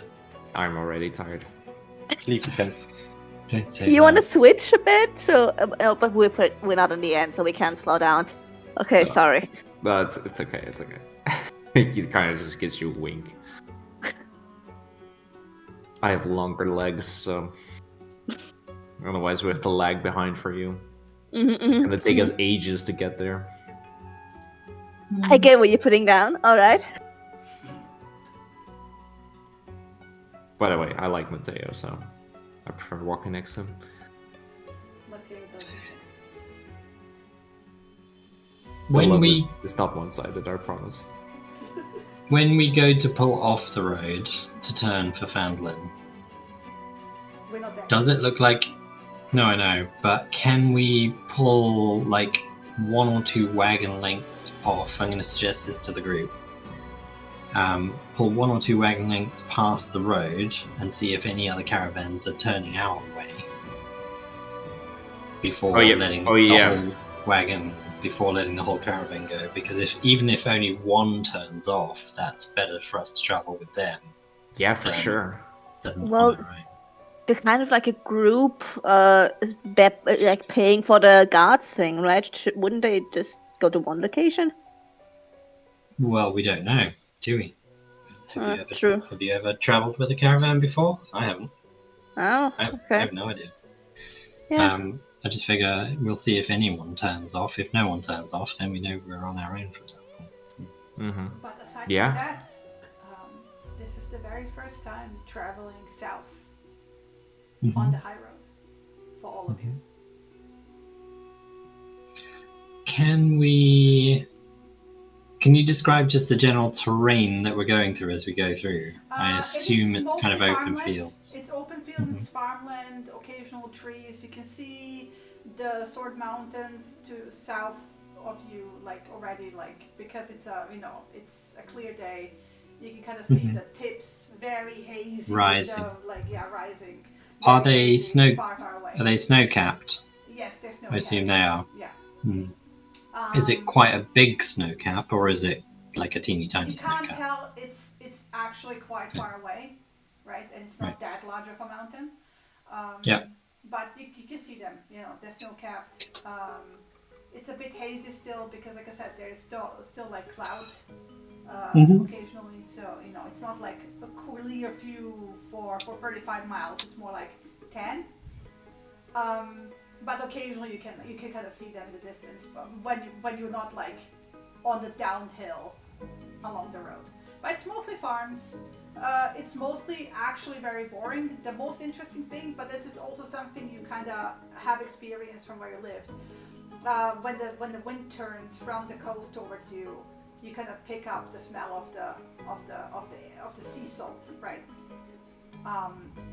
Because the sea is like 10 miles to the right of you. But otherwise that's it. It's at least it's sunny. It's more the excitement of being on the road. But the caravan very quickly kind of like, the people are chattering among each other. Nobody's really paying attention to you. Because, nobody cares. You can talk to other people in the caravan. There's actually a younger guard that's like kind of curiously eyeing Kit. His name is Larrabee. He kind of like tries to buddy up with you. Yeah, of course. Does he look seasoned? Does he look No, he looks like he's 18. novice? Okay, so like He's maybe like- his first caravan. No, he still has like acne. He's like all like legs and elbows, basically very gangly. He's also not like on a horse. He's actually walking along with like ill-fitting leather armor that looks like it has been handed down for multiple generations. He looks like he's actually going away from home from the very first time, right? And a kindred spirit. But yeah, he's like one of the Is he? people. Sorry, did you say he's human? Yeah, he's human. Human, okay. Yeah. Ginger, freckled, voice occasionally still cracking,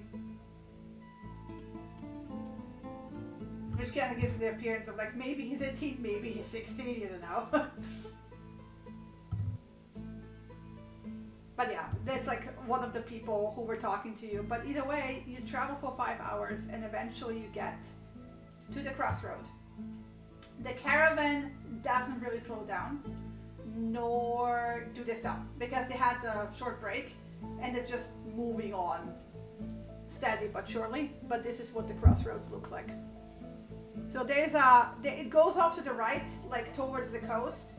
And to the left is towards Phandelver, and then straight ahead it goes on to Leylon.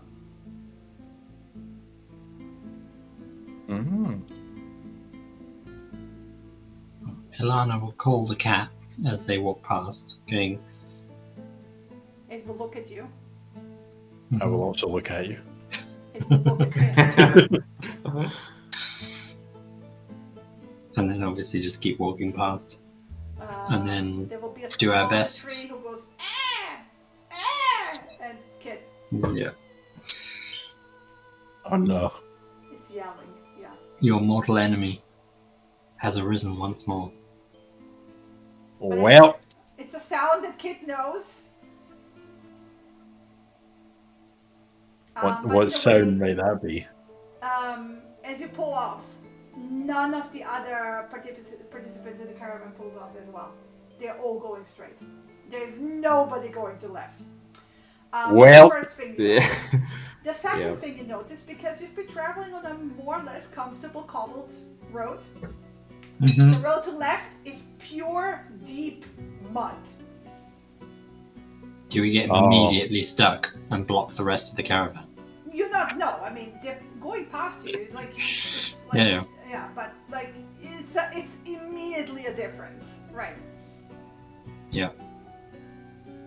So you immediately know that your travel is gonna be slower. Yeah, lying kind of like as they pull off with the cart are waiting for the rest and nobody else stops, he kind of just like shrugs his shoulders at Elana, so like, well, it was a good idea. Yep. I guess no one wants to track through the mud. I don't blame them. She just stops and looks down at her muddy shoes. Yeah. Maybe I need some boots. Maybe Honestly- we can get those with the payments when we get to Phandelver. Let's hope boots is one of the things they sell. Yeah, in this deep mud, I'd need hip height boots. So, you know. But you're small enough to skip across the pebbles, so... Thankfully, I'm not even on the road. I also want to point out at this point you've been traveling for 8 hours. Oof. Total, like along with the 2 hours from the village. Yeah. What time of day is it? It's 3 p.m. That means it's like... But we only left at 10. Yeah, you've traveled for 5 hours. And, oh no, you can travel 1 more hour, yeah, sorry. But yeah, you have 1 more hour and then you reach 8 hours of travel. For So you today, had- yeah. you travel 2 hours from the village, and then you take a 1 hour Yeah. break, and then you travel 5 hours. So you can travel for 1 more hour, yes. Do we want to travel for 1 more hour? I don't know. I would say the high road is more of a target. Yeah, but it might also be a little bit more... We've got the option of later caravans might also stop here at the crossroads for the night. Yeah, that's my inclination. I think we should lay here. Before the rest of the caravan disappears, can I ask, like, the trailing bunch of people if it's possible that other caravans would normally stop at the crossroads if they reach this point at night? Depends. How It's far not a common stopover. No, where they usually, what they do is they travel like at normal, like stops between Neverwinter and Leylon. When they get out of Leylon, when they get to the Mayor of Dead Men, is when they actually push through hardcore throughout the night. Because nobody stops in the Mayor of Dead Men. Yeah. So basically they take it easy until they reach Leylon, and then to preserve their strength and Yeah, and then push harder. And Yeah. then If Last parting question: is this crossroads relatively safe for the most part? Yeah, it is. Okay. Actually, Good I to know. do have another question for them, which I will ask Elana to ask for him. If there's any people that traveled up the Tribor Trail, do they know of a safe spot to like rest a caravan like a couple of hours on the trail? Like, do they have experience with going? None Yeah. of them. They only travel on the high road. They only do the high road. Okay, all right. Mhm. Okay, brilliant. Thank you for your time. Safe journey. And she'll Just just turn around and and you and go bye, bye, Right. Ilana, Bye. bye. Specifically, Ilana. bye. He's very Bye. wavy and Ilana. Of course. Turn to face Narsil at this point.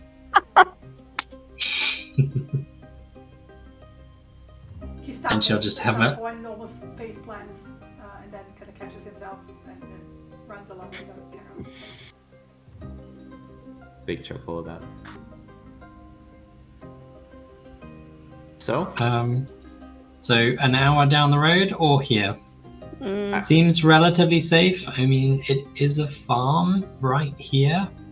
Should we maybe see if we can't stop at the farmhouse? yeah.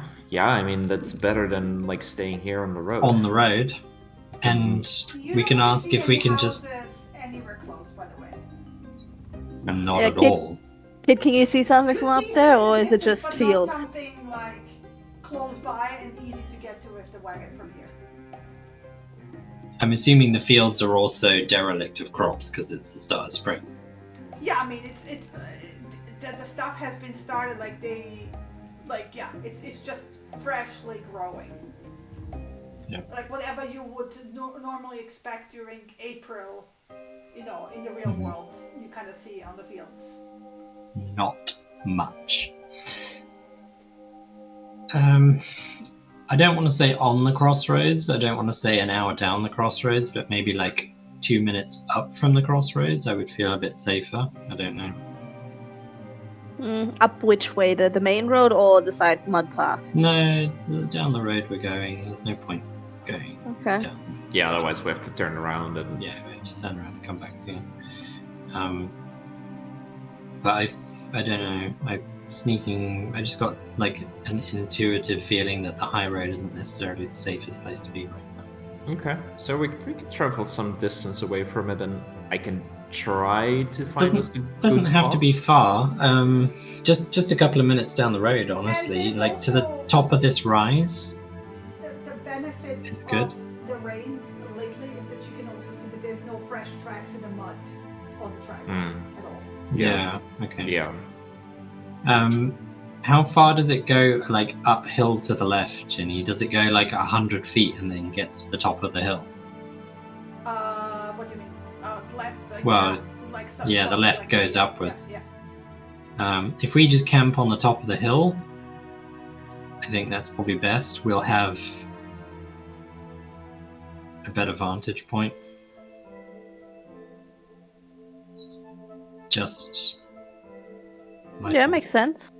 I'm up for it, so we can see if there's any like torchlight or something coming in the night. Yeah. Mhm. If anybody's coming up from the crossroads, they've got to run through mud to get to us. Yes. That's No, going to it's make it not fun. difficult. Yeah, that's going to make it difficult for them. I mean, we are here to protect the caravan after all, so we need to think about being as protected as we can. Mhm. Though I'm certainly no tactician. I can try to find us at least like the best spot, but I don't know how to hide this thing. It just points at the caravan, or the wagon. It's a little bit too big. I don't think we're going to be hiding anything. Mm. But we should. Did I hear Nasilian just volunteering for a survival check? Yep, that's definitely what you heard. First roll of the campaign, hey! Boy. Would you like some assistance? Oh, yeah, am I proficient with survival? I can't remember. No, you're not. Well, never mind. I don't know. No. I will I ask. am. I will ask I- Andy. Oh, you are. Yeah, I am. I can I will- assist. Because she's also Well- driving the cart, so she has a better feeling of like where she can like Where put she can it. maneuver it to, yeah. Exactly. And I also know about I probably dug around during the mud a lot, so I know how to not I slip also and want slide. to point out that I am assuming that all of you have like a basic proficiency in land vehicles, because farming children, right? Oh yeah. Mhm. Yeah. So unless it's something like a breakneck speed, high chase run, which is hilarious even to say in this setup, all of you should be able to just sit and drive the cart, right? And Theo is very like cooperative Chill, in general. Yeah. Riding a Alright. horse is a different story, however. Yeah, that's gonna be fun. Oh, that's easy peasy. All right, It's so survival with advantage then because of the assist. Yeah. Perfect. Nice. Okay. Why didn't Damn. you click on the thing? I didn't see a thing. It I doesn't did the count. last. Survival la- check. Actors Marcellian. The It's last. literally. No. The last thing I see. The last thing I see is Barthen's provisions. Oh, No, rip. we have Refresh. Oh, Oh, Never mind. but it's an 18. It's an 18. It's an 18, I'm refreshing now. So. yeah. Yeah. not as tidy as you want it to be, Honestly, but it's pretty nice. At this spot of the Tribor, it's just rolling hills, and the landscape is quite open. It's not really difficult to find a spot where there's like the fence kind of ends, and there's like a bend on the side you can pull on the cart, and it looks relatively non-muddy and dry, sort of dry enough, I guess. It's been raining torrentially for the last 3 days, so you will not find a dry spot except unless it was sheltered. But it's at least it's not like it's squelching when you step on the grass, but it's not like you're sinking into water and mud. Good. Squelch. At this point, honestly, you guys, let's call it a break. Yeah. Yep, sounds good. All right. Break time. So All let's do right. the break time. Let's Back be in 10 minutes. 10 13 minutes? minutes. 13 minutes max. Okay. Alrighty. Be right back Sounds then. good. Be right back. Meow.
That sounds like everyone is back.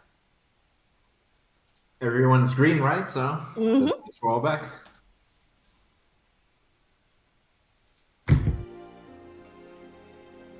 Awesome. I paused the music. Shocking. Cool. So, you found the camp? Yeah. Yep. I think it's just now setting up, right? Yep. We have food from the from Gundren, so we don't have to worry about that. Yep, thankfully. What sort of food is it? Is it dry rations on the road? Cheese, hard bread, biscuits. Would make the Okay. most sense. Yeah. It's mostly dry food. Nothing fancy. You can chuck it in a stew, right? There's some jerky and stuff like that, right? I could probably try to make a stew out of this. Ooh. Are you proficient in have- those utensils? I'm not proficient. I have cooked utensils. You can roll me Well, as long as you know the difference between sugar and salt, I think you're fine. roll me a survival check because you wouldn't know like basic. Like, Basic meals. Yeah, wait, it's not going to be let me anything try fancy. this again. All right. Ask for it. Yeah. Amazing. All right. Okay, so this time I saw it. Yeah, this time it's And you got the same roll. amazing. Some good food. I mean, it's pretty fucking simple, but it's okay. Good food is good food. Yeah, I have yet to meet a person who doesn't like a good stew. Mm-hmm. So it's still Yeah. daylight when you were like done with setting up the camp and stuff like that. So no, What time does the sun set? Because I would know. just have it in the calendar. It is Yeah, that's what I thought, but it doesn't tell me that in the calendar. sunset 18, so 6 p.m. How do you see that? So you go to the day, you do a right click, and then you see sunrise sunset time, and then you just hover. Wow. Okay, that's hidden. Yeah. I was just expecting it to be like you click on the day and then it tells you on like the bottom left sunrise, sunset or something. Nah. Okay, all good to know. So we got camp set up for an hour before, and honestly, the last hour of sunlight's gonna disappear pretty quickly. Mm-hmm. Yeah. Yeah, so honestly, straight perfect up. timing.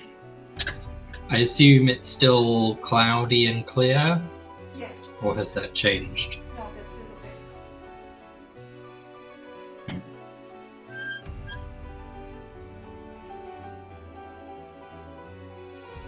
So what are you guys doing? Does setting up camp include the 2-person tent? From my side, yeah. I mean, if it's gonna rain at On night, my side. Then I will need. A second. And to put the I plate can- down.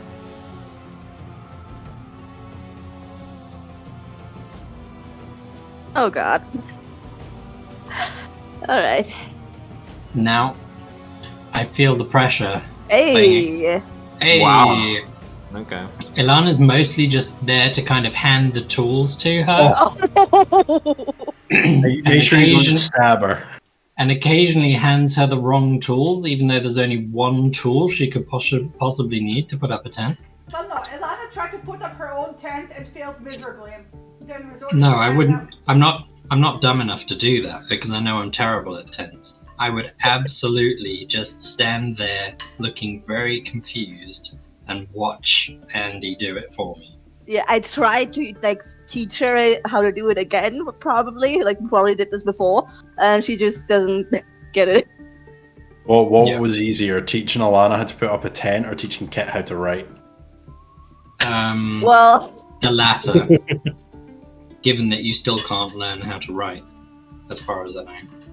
And I know how to write, just Oh, you know nobody, how to write. nobody can understand it. Nobody can Yeah. read it, that's right. Yeah. Yeah, you can write so- it. She can set up. So in my eyes, that is you can't write. I can understand it though. Ah, well that's the important thing. Yeah. So, from all the people here, Lion is the only one who actually has any concept of guarding a camp throughout the night. Mm-hmm. Yeah, we were basically kind of just like, okay, it's gonna be pretty exciting, but I think we should divide our shifts.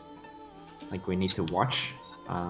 We don't all sleep at the same time, in case something happens, and we just keep a lookout and wake each other if something is going on. It's like an animal noise far away, don't worry about it, but if it gets closer, it's like you hear or smell something, looks at Kit. Just give a yelp. Wake everyone up, that's first priority, so... So what order are we sleeping in? Because obviously we need to sleep. Yes, I think I should do it when it's the darkest, because I can see the best in the night, although you're pretty good at it as well, Alana. Yeah, I mean, I can see some stuff, and how clear... You said it's still cloudy, Shinny, but it's scattered clouds. It's also like a super crescent moon, so it's actually quite dark as well, I would imagine. Mm. As we're coming up to a new moon. It's still like Yeah. the sun hasn't even set yet, so Yeah, so... Yeah, but the last it night will be very dark. would have been quite dark. Yeah. Yeah. So I'll take either the first or the last shift where there's a bit of light. Yeah, across it. exactly, and I think Kit should do the same, either the first or the last. And Yeah, so it's Lam, you and me in I the middle. In the middle. Mhm. Yeah. I've got dark vision, so I'm good for like any time. Mm-hmm. Well, it's darkest before the dawn, so you do the last shift, Kit. I'll do after midnight, I guess. You do up to midnight, Sure. Lion, and then Andy, you do the first one. Mm-hmm. Oh, it's gonna be a rough night. Getting woken up in the middle of the night. Yeah, I don't expect it to be nice. No. It'll be fine. At least it's not Yeah. rainy, so... I'm gonna be like awake during the coldest part of the night as well.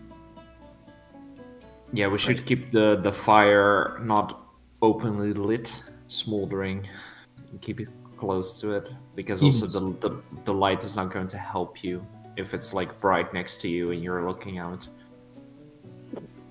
That's for the Definitely. guard. God damn it. Uh-huh. Oh god. Yeah. All Can't right, be any Alright. worse than what I just rolled. Andy, go ahead, I guess. Also, Starting with my shift. I'm just super enjoying having this mod. Oh boy. Moderate, okay, yeah, makes sense that halfway through my shift it's getting a bit too dark for me to see. Fuck yeah. You have the lantern. I see everything. Yeah, but I'm not lighting my lantern, but you know. Kids. Oh, did you do, like, That's advantage, right? yeah, Kit, did you do Yes. with advantage? Did you roll twice? What? I only clicked to the.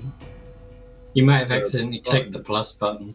Yeah, the little plus. Yeah, it's a 13. that you Yeah, rolled. it pops up. It pops Yeah. up as anyways. I get Oh. the typical advantage, normal, disadvantage pop up anyways for Mhm. me. So I don't know. Yeah, I might have misclicked then. Yeah, Hmm? it's fine. It's like 6 less, so it's still 17. It's still not bad. Yeah, pretty good. So what's the order again? Andy, Lion, Ilana, Kit. Mhm.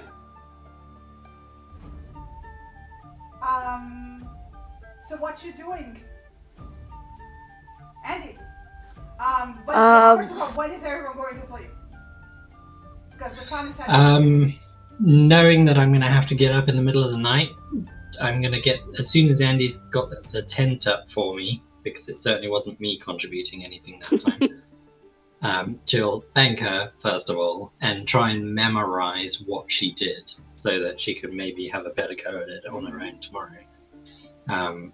And also she's going to just crawl into the tent and get herself ready. And then just kind of rest, if not sleep. Because she knows she's going to have to Question: get up. how Yes. cold is it in the night? 10 5, degrees. Yeah, it's getting close to 0. Not only that, but you can there's nowhere except for in the tent to put your bedroll without actually soaking it, right? Mm-hmm. So Yeah. if you want to set up your bedroll, you have to set it up in the tent. Yeah. Kind of Lion lingers around the campfire a little bit longer and shuffles around a little bit and then just kind of seems to not really pump himself up, but just kind of take a deep breath and then just kind of go inside the tent with Elana and set up his bedroll. And then when he goes to lie down, he's just in a corner, basically. In a corner. Yeah, It's as too- much as it's corner as possible. It's a 2-person tent. We're Yeah, it's probably touching shoulders. Yeah, he's gonna lie on his side, so he's not touching shoulders. He's Is this like the Tavern of Rogues where everyone's in a dark corner Yes. and there's Yeah. 20 different rogues? yeah.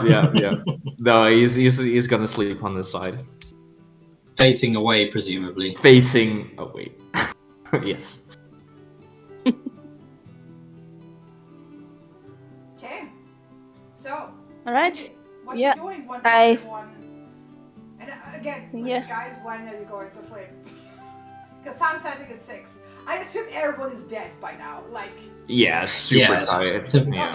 first time we've ever travelled for 8 hours in a day, pulling a cart and walking for 8 hours. Yeah. Yeah. I Hands assume down. it's 5 p.m. when everyone's supposed to go to bed, since it's like an. Like you were sitting down to eat basically. So 6. Oh, okay, p.m. yeah, Yeah. 6. Sunset. Yeah. Yeah. It's probably 7-ish by the time I get into the tent after it's been put up. hmm So presuming I'm probably going to get 4 or 5 hours sleep, and then it's going to be my turn to do my watch. Yeah. So around 7, everyone goes to sleep. Mhm. Quite early. So Andy, what you doing for your 2 hours? Yeah. Yeah, for the first half, I presume there's a little bit of light still, so I'm just kind of. No? Okay, yeah. It's Then I just. campfire embers light. Yeah, I mean, campfire the embers. campfire I is just. going because you don't want it to go out because it's gonna get very cold Yeah. if you do that. hmm Yeah. Just sit kind of huddled up next to the campfire. First half, I just look at everything around me, just kind of oh, this looks nice. Sort of, hey, looking at everything, It the looks woods, so whatever. much like where you just came from. It's not Yeah. very different. Yeah, and then then I start to get bored, so I start scratching with a stick in the dirt to just kind of, what would I sketch if I had paper right now and a time, just sort of do little drafts Yeah. of, I'm bored. Unfortunately, the I ground could is do too wet, this. So you can try to scratch anything into the mud, and it's not happening. It's a very short-lived picture as the mud resettles back into No, place. literally, you draw one line, and the line disappears as you're drawing it.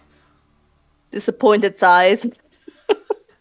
And then just when everything doesn't work out, I remember what Alana said with, hey, if you could rearrange the interior of the wagon to just, be better for us to, take our stuff outside. I just kind of, whatever else do I have to do for this hour and a half? Okay, so I want you to roll me. A second. Which would make a lot of sense for her 13. It's half of the time she's not even. Because if you're Spending. rearranging it, you're also looking at the face. So Okay. Not really. Nice. It's Not too really. dark Dark. in the It's too caravan. dark. it's too dark, and you're also not a bad person, so you're not gonna open up the crates and stuff. So it's a bunch of crates. Some of them not easily lifted by you at all. So you can kind of maybe like try to shove them and be like, and like maybe not. So you kind of rearrange what you can. Yeah, can rearrange what I can, so it's a bit more accessible for what we need during the day for us, so our stuff isn't just everywhere. And the stuff that we get from like the food and supplies that he basically promised us, we have nearby, and then it just, use those 2 hours for that basically, and then oh, okay, wait, time to wake up Lion. Lion, did you sleep at all? Probably not. He's probably way too fucking nervous about everything. Because it's also like the first night for... Well, not for him outside. But I guess for most of the others. And he's kind of like still listening to everything that's going on. So, no, he's not really going to... He's going to rest. Because he knows it's important. But his sleeping is not that good. So very, very light sleeping. Okay. Very light, yeah. So it doesn't take Andy to like much to wake you up. No, basically, if she like touches his boot or something, like, or then he kind of gets halfway out of the tent. And so. How do you get out of the tent? Uncomfortably. Like trying not to wake Alana as much as possible to the point that you're trying so hard you're failing, right? So you're like overly cautious, and then you're like dropping stuff, and it's uncomfortable. So depending on how deep of a sleeper Alana is, she's probably gonna like wake up a little bit. He's pretty clumsy. I swear. Yeah. Yeah. Very dramatic at this particular point. The most important part, getting out of a tent without waking up the person. Andy, when you go into your tent, you find like a fluff pile of warmth.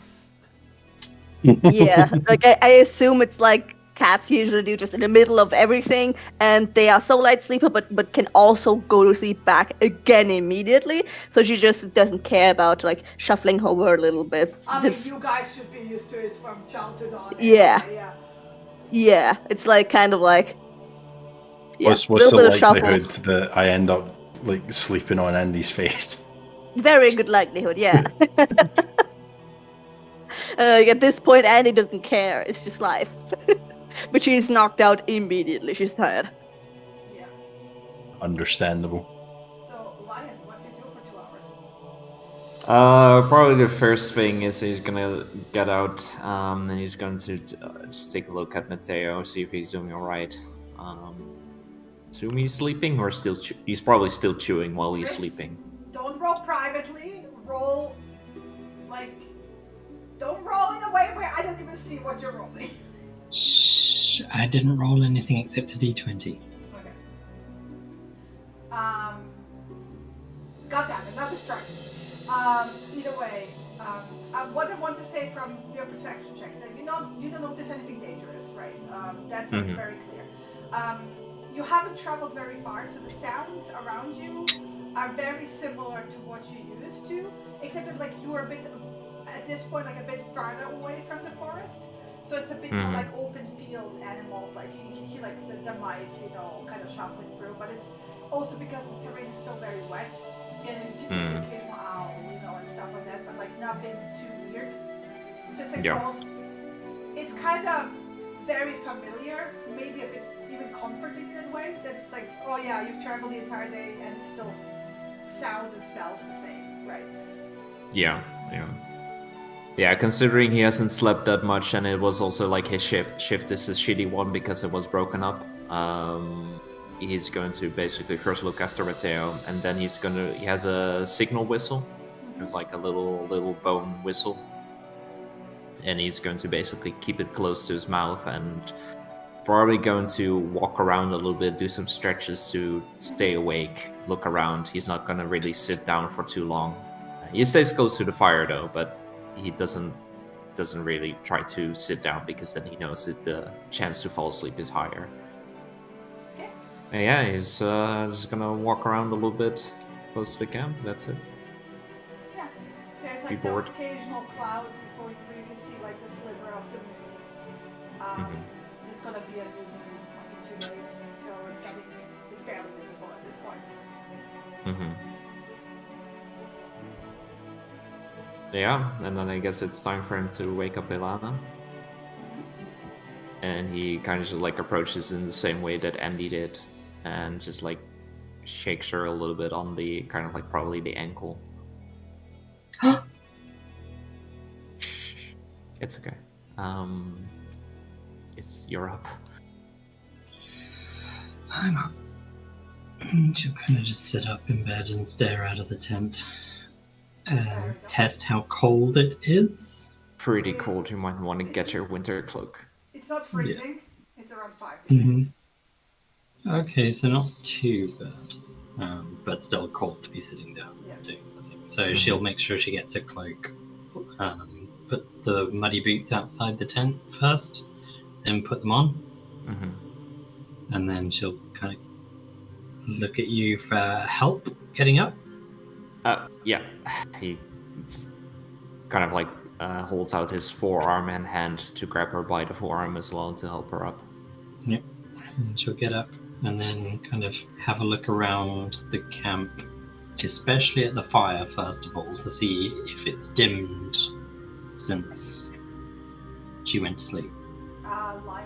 Both the previous people have kept it up very nicely. Yeah, kept it up as much like to ember, so it doesn't like this very small fire. You all used to maintaining fires. I'm not even gonna try to make you roll on that. Yep, all good. Anything special? I guess not. No, nothing. Just a couple like mice around here and there. If you want, I have this thing, and he like tugs at the little signal flute he has. It should help wake everyone. I should have given this to Andy as well. Never mind. Yeah. Okay. So just I'll take it.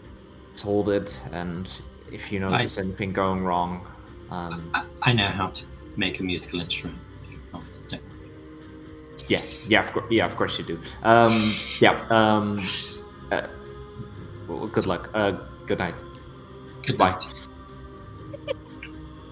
And he goes into the dance quickly. And probably actually falls asleep now since he's in the tent by himself and he's fucking tired, so. Ilana, Yeah. what you doing? She's gonna wrap her cloak around her a little bit more because it is actually quite cold at 5 degrees. She's gonna move over to the fireplace, but she's not going to stand staring at it. She's gonna stand with her back to it. So she's using her body as like a shield for the light. So she's looking out into the darkness. And she's gonna just slowly kind of meander around the campfire, always looking out into the darkness the whole time. And probably move. She's going to be kind of moving backwards and forwards, close enough to warm up, far enough to move out of the light, so that she can see if she can see better. Like she's been practicing for a long time now. If you keep the fire to your back, you can actually see easier, because if the fire's at front, it blinds you. Yeah, of course, yeah.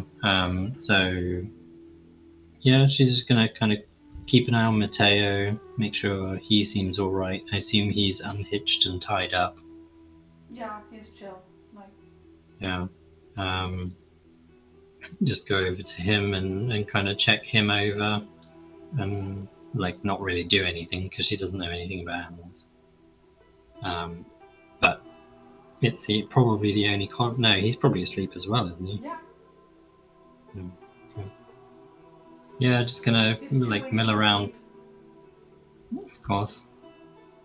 Mill around the caravan, kind of walk around so that nothing can get to the other side of the caravan without us noticing. Around midnight, and then it kind of the clouds thicken over your shift, and it kind of starts to lightly rain. Of course it does. It drizzles. She's going to pull the hood of her cloak up.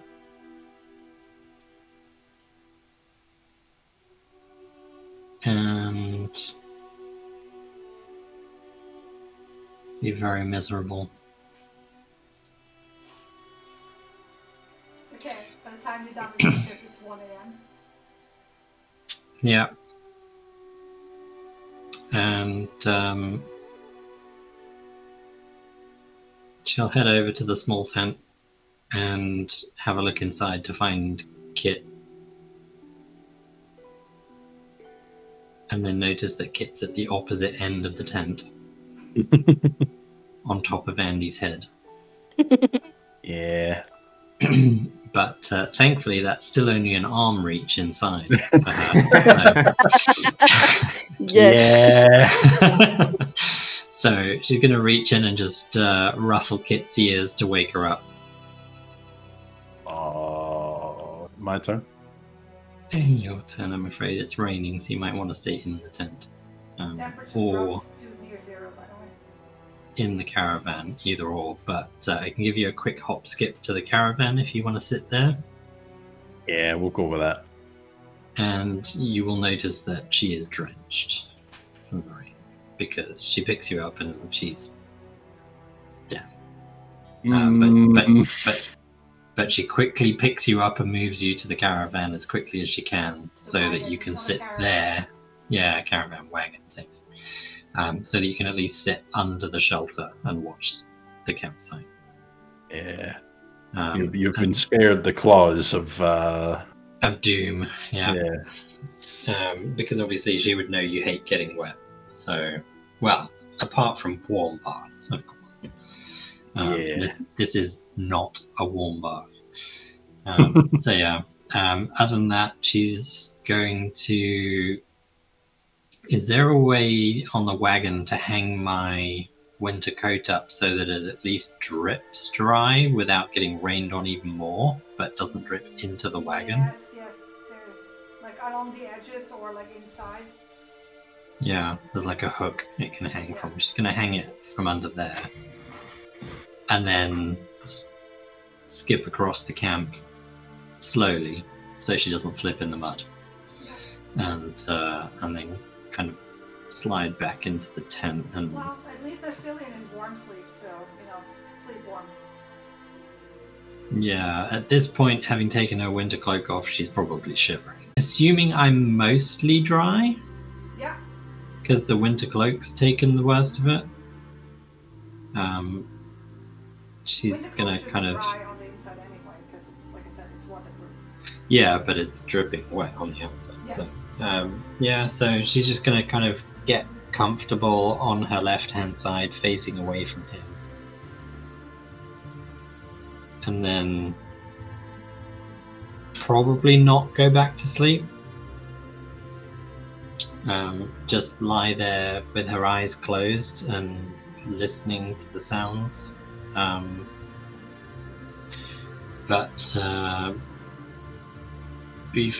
I retcon something for like 2 seconds? Maybe. Hand Kit the bone whistle. Yeah, okay. And tell her to blow on it if there's any danger. And if not, then give it back to Lion in the morning. Roger that. And just get as comfortable as she can, get in her bedroll, get under her winter blanket that she's got as well, and try and warm herself up. Kit, what do you do for 2 hours? Groom myself. Having spent a night in a tent at 0 with only a winter blanket to keep you warm, I can say that I spend the rest of the 2 hours awake shivering. Yeah, it's Trying to get warm, but don't. Kit, so aside from grooming, do you recheck your pouch that you got gifted? Yeah, because I imagine a cat won't groom itself for 2 hours, no matter how bored it is. Trust me, they can. Like. Oh yeah. Yeah, but you also have curious items to look at, so there's that. Yeah, we have scissors to play with. I want to point at the pendant to you specifically when you look in, because while during the daytime it just looked like a glass, bluish glass pendant. Now that it's dark, that the night is out, it almost looks like it's showing like the sickle of a moon. And then if you like, in the short amounts of time when like the occasionally rain cloud like breaks through, you realize it's showing the exact same phase that is in the sky right now. Oh, that's cool. Shiny trinket. So yeah, it's a pendant that shows the phases of the moon. For some reason. Yeah, it was a gift. Yeah. Also, the cupcake is the paper is full again with a cupcake with a fresh one. Hey, that is morning snack right there. And because the tastes of cats can also change day by day. It tastes different today because it tastes exactly the way you want it to taste at that moment. What would be a good cat flavor? Salmon. Would we have ever had salmon? Do I know the joys of fish? Yeah. Oh, hell yeah. There's a stream nearby, the tiny. A salmon cupcake. Yeah. Disgusting. So yeah, but otherwise nothing interesting happens during your shift either. Mind you, because you all went earlier to sleep, kind of like after the 2 hours pass, it's not really even close to dawn at that point. So do you wake them up, or do you just let them sleep a bit longer?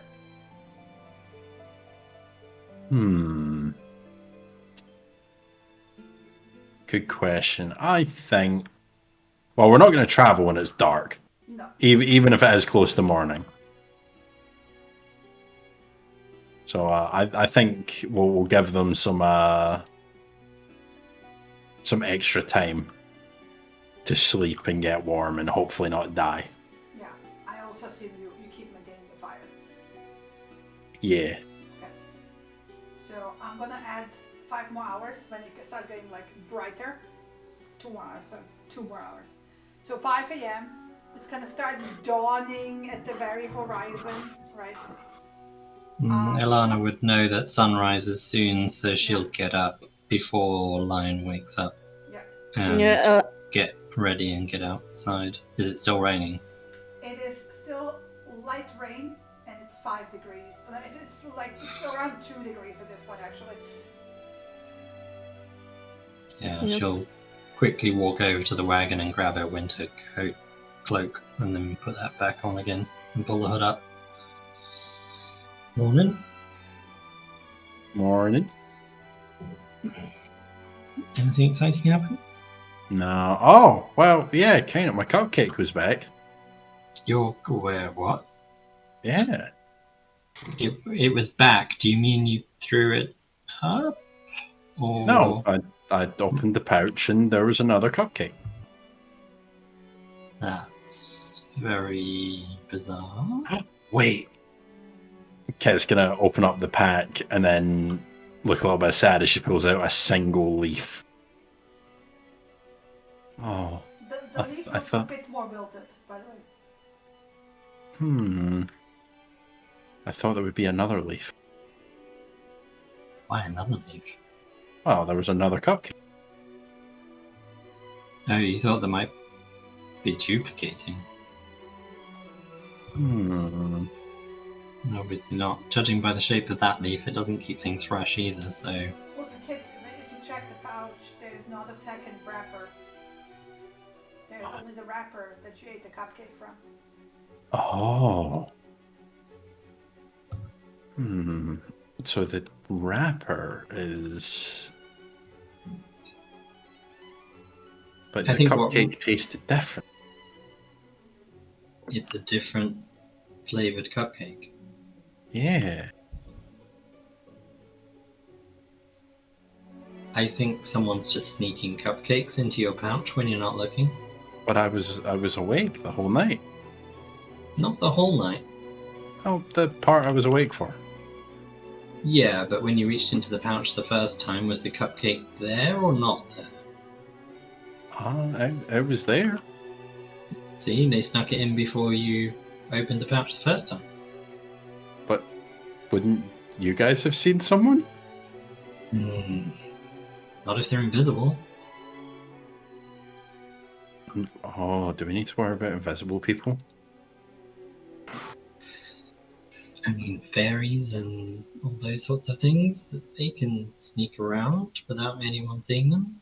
But then why would they give me a cupcake and not just keep it for themselves? Maybe they're the sharing kind. Maybe they saw how much you enjoyed the last one, and they thought they'd give you a different one to try this time. Oh.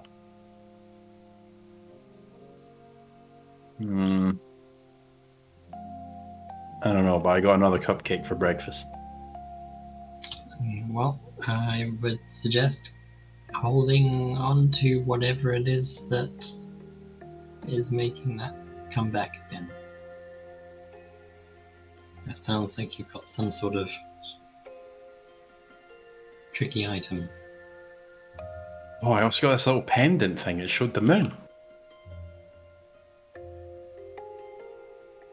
Can I have a look at the pendant? Yeah.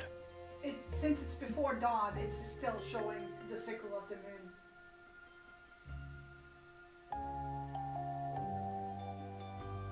And the ticket from yesterday that, Oh, it's still there. I don't think it changed.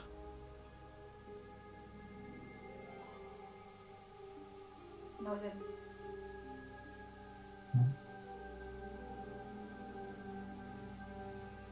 Morning, guys. morning. Yeah.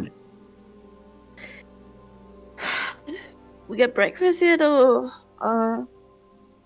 No, it's also raining, so don't get out of the tent unless you have to. Oh, God damn it. All right. But, yeah, I suppose breakfast is probably going to be better, just food on the road, honestly. Yeah. At this point, Alana's just gonna check the wagon, make sure everything's all right. Presumably You will nothing. you will notice that it's been slightly repacked and organized. Okay. Yeah, won't think too much about that. Just kind of go over and start breaking camp because she knows sunrise is relatively soon. Yeah, I know. But she's gonna help Andy pack up her tent first. Yeah. Because they're both awake. Yeah. Probably with all the noise anyway, Lion will kind of at some point stick his head out again. And get rained on. Ugh. Morning, sleepyhead. Morning. Morning. Everyone had a good night? As good as can be in freezing cold rainy weather, yeah. Yeah. But yeah. Alright. We should pack up, get moving. The tents are going to be muddy, probably, so we may want to... Is there a way? I have no clue how it would work. Is there a way to hang the tents? Or I don't know shit about tents. You can clean them off, and at least that the mud is not going to cake on it and be there the next time you unpack it. The wagon, sure. Exactly. Yeah. And it's gonna be wet, but at least if you put it the right side up, it's gonna wash out the rest of the mud that you didn't brush off. Yeah. Just make sure that the way we fold it makes it so that the rain can't go inside the tent. Yeah, that's it. You don't really fold it because otherwise all the wet is going to be on not really touching, but it's going to be too much on the dry part on the inside. Yeah. So you want to hang it out as much as possible. Yeah, we'll figure out a way to do that so that we can get the wagon moving. I Yeah. would say by 6 a.m. when it starts like dawning properly, you're at least packed up. Yeah. Mhm. Lion will see to Mateo and make sure he's all like hitched Yeah. up. He's moist, but yeah, he's chill. Yeah. Kind of just like brush him off a little bit Yeah. as much as possible and It's the kind hitch of him. rain, you're not drenched, but it kind of accumulates. Yeah, Because you it's are drizzling. after an hour. Yeah. Yeah. From the slightest bit of rearranging I did inside, is there room for Kit to sit inside instead of on the roof and get rained on? It would be a very tight squeeze, not really. Okay, alright. But she is fluid. Yeah, give me a container. I'll slip into that. Are there any half-empty containers? No, not really. They're packed. Shame. The only thing I'm going to do is I'm going to make sure I kind of cover the I would campsite say up. along the top, where the roof is kind of like gable, like you can kind of squeeze into that tight space, and you can like your eyes are. Hell yeah. poking out. You're basically a sausage cat for the ride, But a I dry just- one. but a That- dry one, yep. yes. That just means nap time. But the rain is not improving the mud on the road. Definitely. No. I'm going to kick the campsite out to make sure it looks like no one camped here, Yeah. if possible.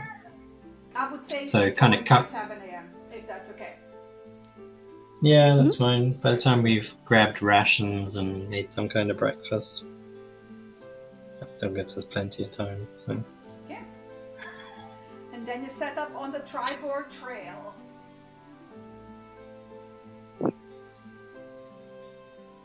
Very slowly. Oh.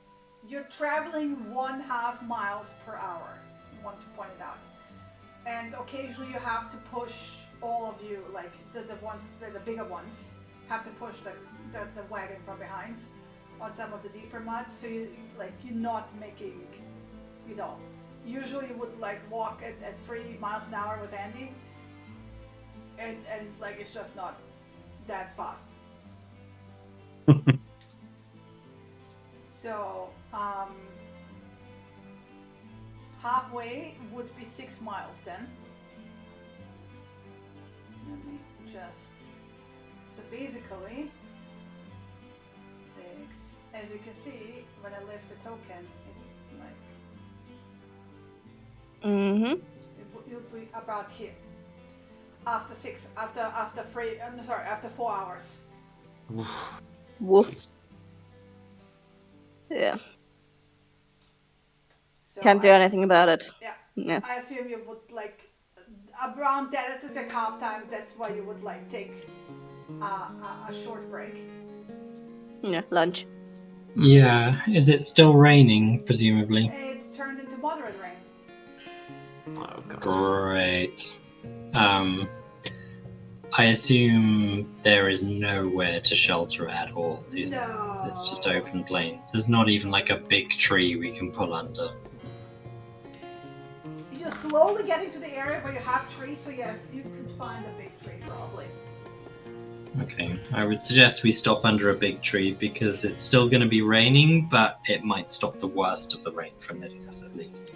You might find even some, not muddy, like it's still like moist ground, but not like sinking into the mud, right?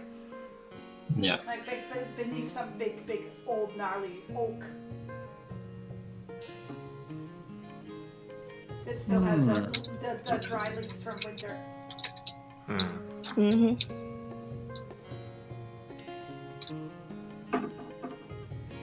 So yeah, you're pausing for an hour.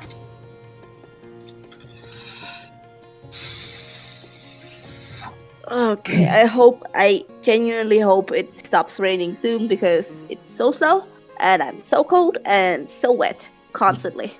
Yeah. It's not going to get any better as far as I can see.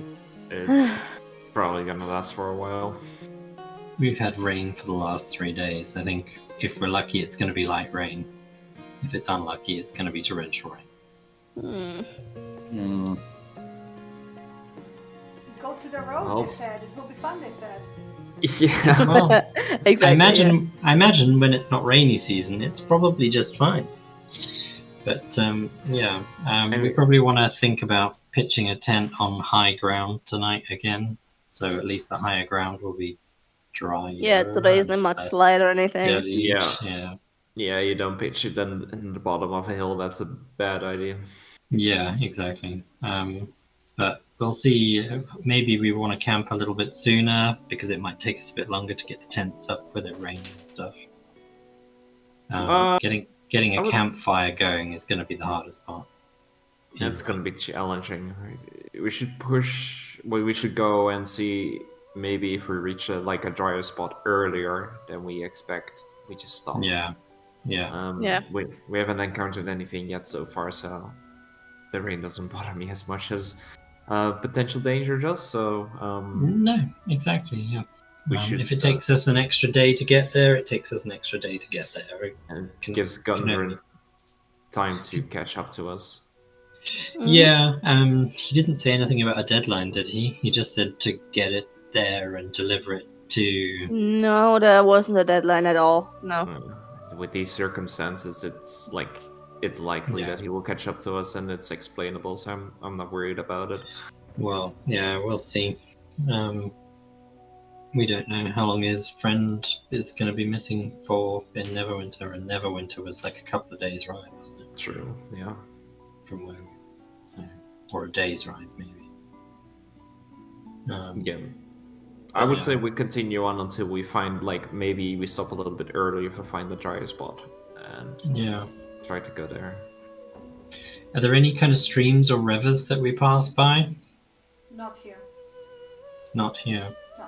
No. You have ditches along the road and some ditches along the edges of the farmland, but no streams. Okay. How are we filling up our water skins? Well, you have ditches, you have to boil the water. As in, there's puddles, there's ditches that are deep enough to have collected rainwater. And then you probably have to boil it. Mm-hmm. Strain it, boil it. Strain it again, boil it again. Yep. It's gonna taste of wet sock. Lovely. Better than being without water. Yeah, or sick because of it. True. Yeah. We don't want to have the runs. Not in the middle of the rainy season, you don't. Take a short rest, I guess, under the tree. Probably not that keen on just standing here in the pouring rain, but it's not much better on the open road. So take a few moments to get as much shelter under the big tree as possible, and then push on, I guess. Unless anybody wants to. Unless anyone wants to talk about Kit's regenerating. Kit's what? Cake. Regenerating tea cake. Yeah, the cake thing that I got. There was another one in the pouch. What? Did you what? I'm convinced it's fairies. Because it's a different flavor, you said? Yeah, but I was thinking of the flavor, and then I was hungry. I looked inside, and there was a cupcake. Is it a magic bag or a magic cupcake? Well, the leaf is starting to wither, so I think that highlights it's a normal pouch. I mean, maybe it needs a wrapper to. The leaf doesn't have a wrapper, so it's not going to create this cake thing. Maybe. And you, in no way, shape, or form at all, missed the cupcake last time. It's a small pouch. I doubt it.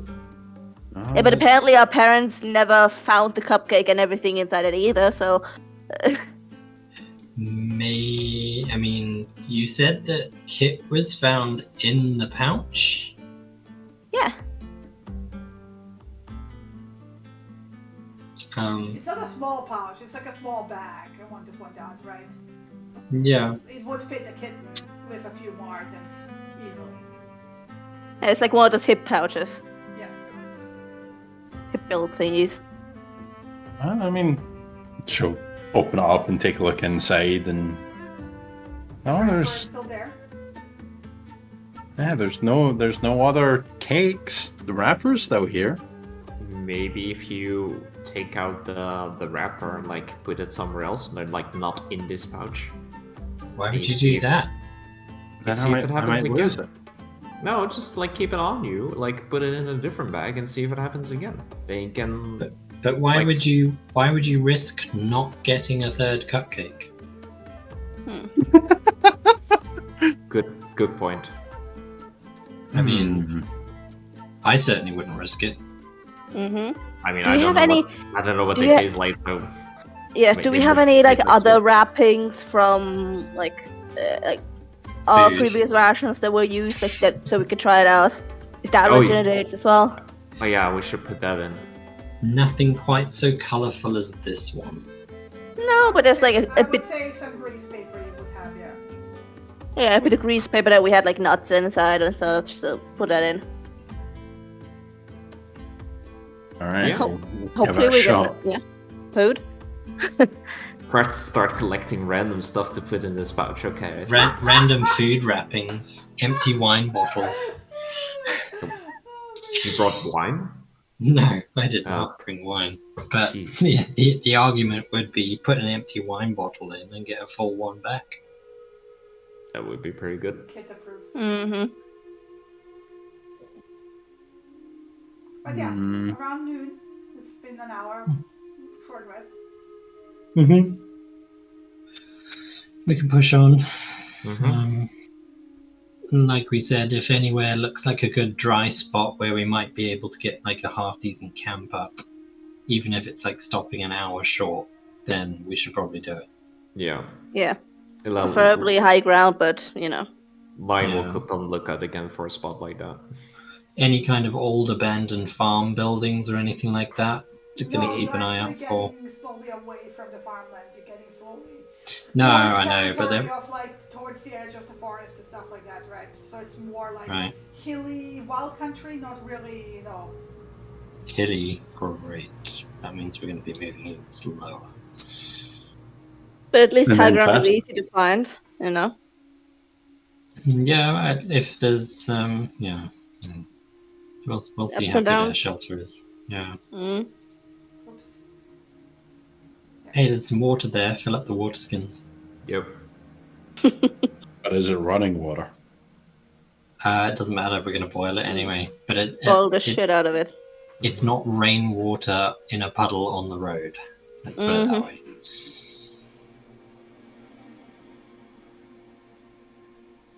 Sure.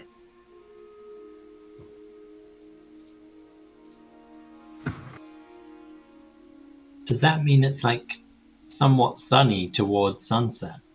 No, it's raining.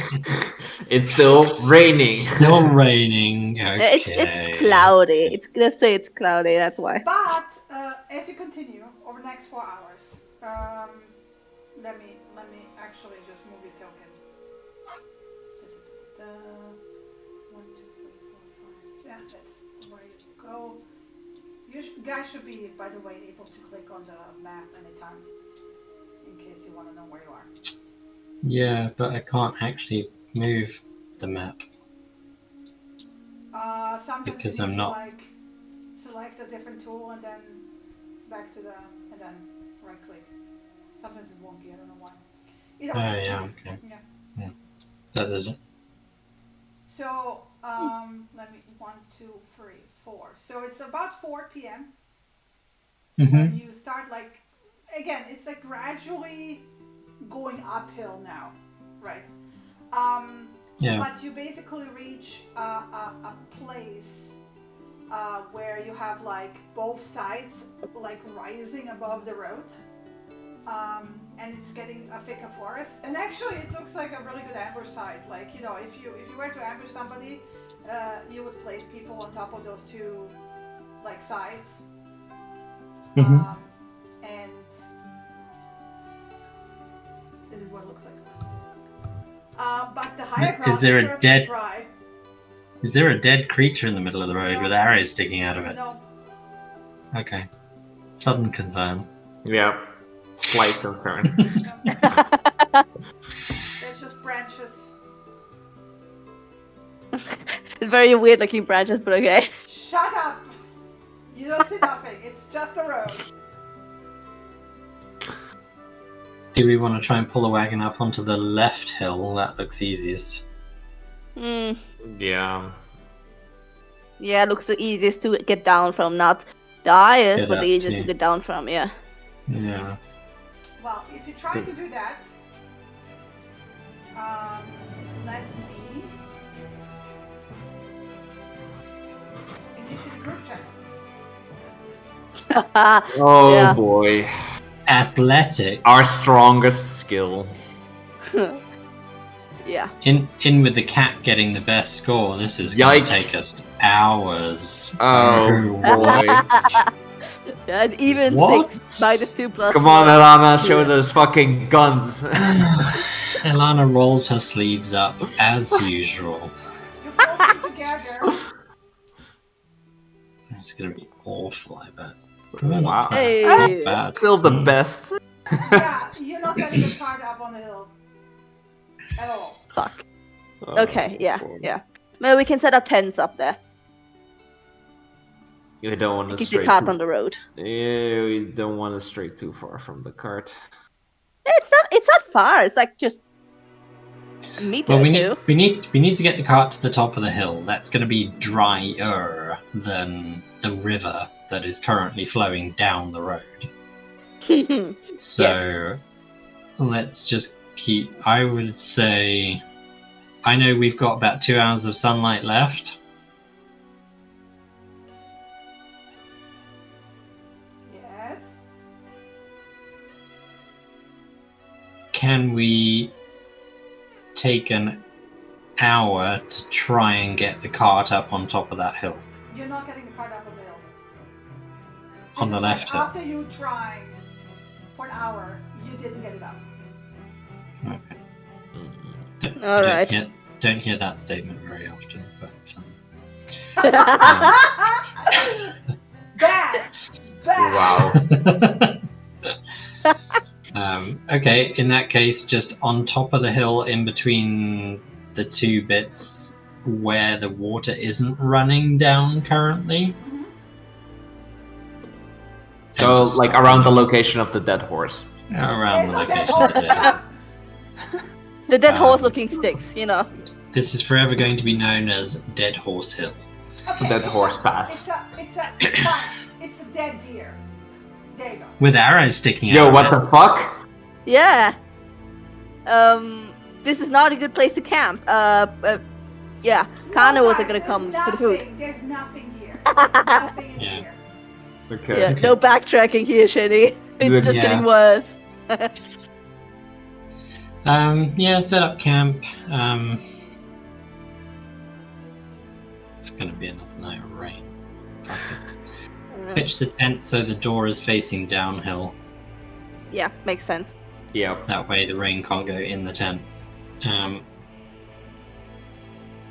And do our best to pitch in what is probably a there is- very uncomfortable road. You went to the left or the right? Left. You went to the left. No, we're camping in the road. In the road. With the stream Yeah. going down. Okay. Well, we're at the top of the road so that the water isn't coagulating there. Okay.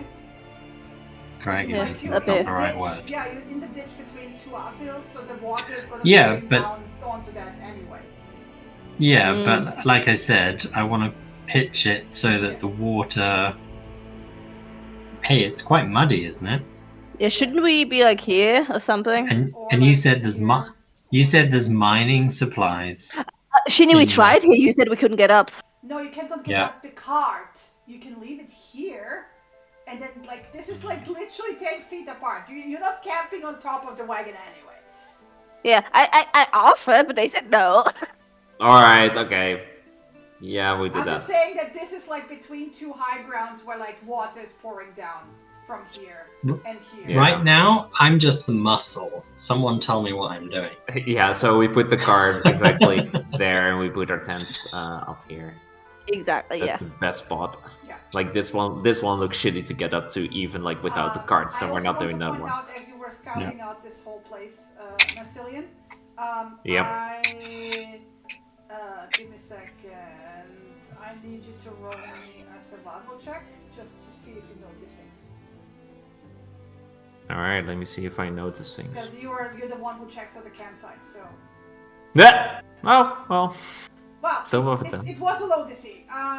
You hit here on top of like the trickle. You can hear a bit more of like a running sound. So if you continue into this direction, not very far, there's a stream. Yeah, So I you'll will have fresh basically. water.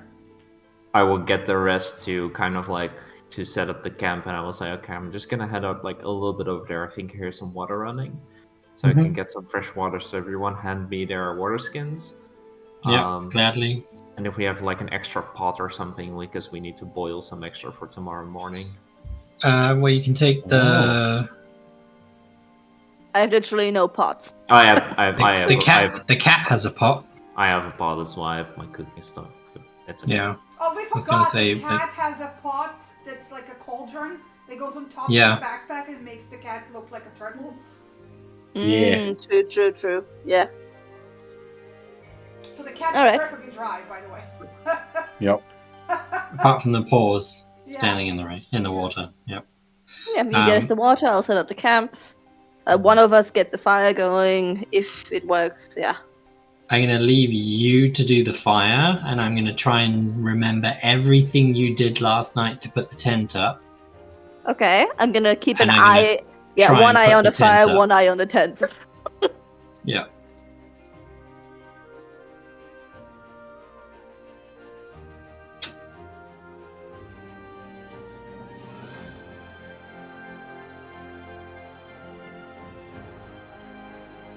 Chili has gone AWOL. Why? Where are you? What are we doing? I shifted the scene to the camp. Yeah. It's 6 p.m., so the sun's setting. Okay. Mhm. Same shift. Well, it's probably going to be a bit later because we still need to get food going and everything. Yeah, we do. But I'm gonna say, can I swap with Kit? So I do dawn shift.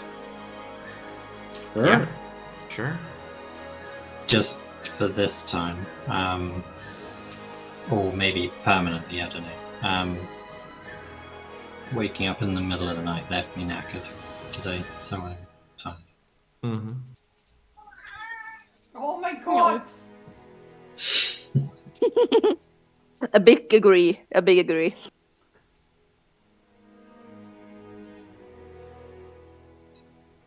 So yeah, I'll take the last shift. Yeah, and I think the rest same as it was before. Andy first, Lion second, So, and then Kit and let Ilana. me then just do a perception check roll for everyone. Perception request. Okay. Hey. Bleh.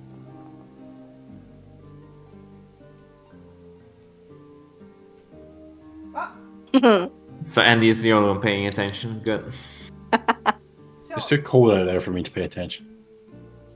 you're gonna sit around for a while, I assume, Yeah. after setting up the Mhm. camp, not going to sleep right away.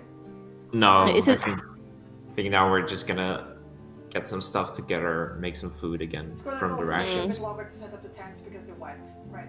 Yeah. Yeah, and I Yeah. got water first, and I'm just gonna boil some extra water in a cauldron and set that apart, so we have extra like fresh water for during the night and the morning. And then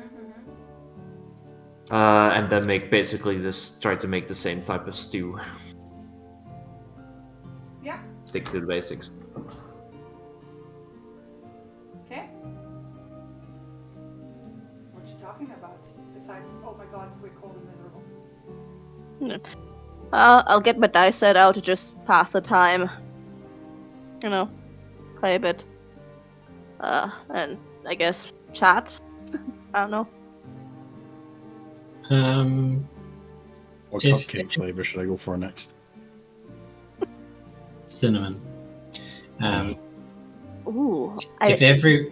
If everyone gets to a point where like the conversation dips or stops for a little bit, Alana will begin telling a story that Aldabra told Narsil and her about creatures in the Neverwinter Woods, specifically. A story about dryads and a lot of mysterious kind of fake type creatures. The story doesn't really have any moral or anything to it. It's just a tale of a traveller who went into the woods and came out a little wiser and a little older. But it includes kind of lots of stories about pixies and fairies and sprites and dryads and all those sorts of creatures. And kind of finishes the story up with the hint that it's long been known that a pathway to the Feywild probably exists somewhere in the wood, which is where all these creatures and all these tales came from in the first place.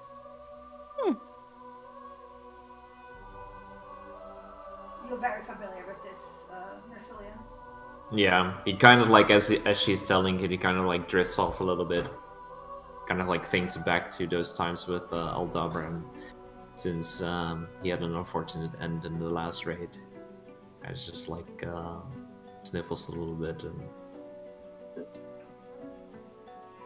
yeah.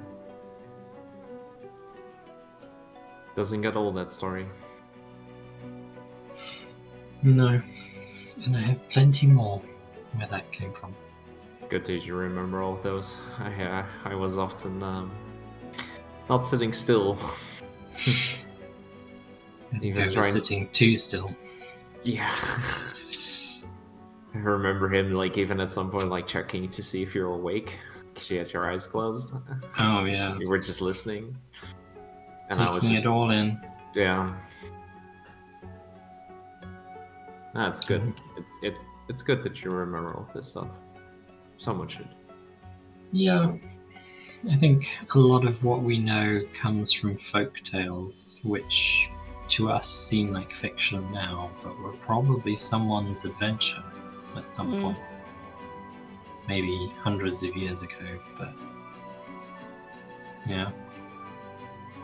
It's always worth remembering stories because they always have an element of truth to them. I mean, considering that there's a magic cupcake that seems to regenerate. I am keeping my eyes peeled for pixies tonight. You think there's a pixie portal in that bag? Well, there's certainly something strange going on with that bag, but I'm not sure it's the bag itself. We never know. But either way, the kitty cat gets a free treat once a day. So Yeah, and maybe if you're feeling up to it, you can share a bite or two. Maybe. You don't want a bite of the salmon one this morning. That smells awful. Like gives a look to Andy, like sharing food, kid. Right. I mean, every so often I'm lucky enough to get a bite. Yeah, every so often, like once a year. Yeah. Yeah. On your birthday. That's your as birthday a special gift. occasion. Yeah. And every so often it was something very strange, so I'm used to it. Well, with all the talking you do, it's actually a bit later by the time you all go to sleep. Mm-hmm. So, first shift? Yeah, first shift. Andy. Yeah. I don't even bother to... Yeah, sorry, I don't even bother to... Sorry, you go first. No, I just wanted to say that because it's still the same weather as last time. I don't even bother to try to do the same thing as I tried last night. So I just straight up headed to like the entrance like path of the wagon and sit down. Just first of all listen. Right. So you kind of drive and you're sitting in the driver's seat, right? Yeah. I just kind of listen to the stream pass by, animal sounds at night, like if there's cicadas or something. There's no cicadas, it's too early. Yeah. There's the occasional owl Yeah. Yeah, nice. Nice. And yeah, after like half an hour of slowly getting bored, I retry again with get a bit more organizing done, like slowly step by step. Yeah, at some point you're pretty sure you can hear a bigger animal moving around, but like it comes close, not even close enough to the flame. It's just you can hear it Yeah. across from the stream, and then it just ends off because probably avoiding the light. Yeah. Alright. Like it gives you like a bit of a scare of like, oh shit, what's coming, and then it doesn't. Right. Yeah. Probably like frozen in place for a second or two and then release. But otherwise the night is uneventful for you. Alright. After that, the same story as last time. Poke my head into the tent and just kind of wiggle his shoe. Yeah, but before we go there, how did Narcilian and Alana go to sleep? Lion would go first into the tent this time. Okay.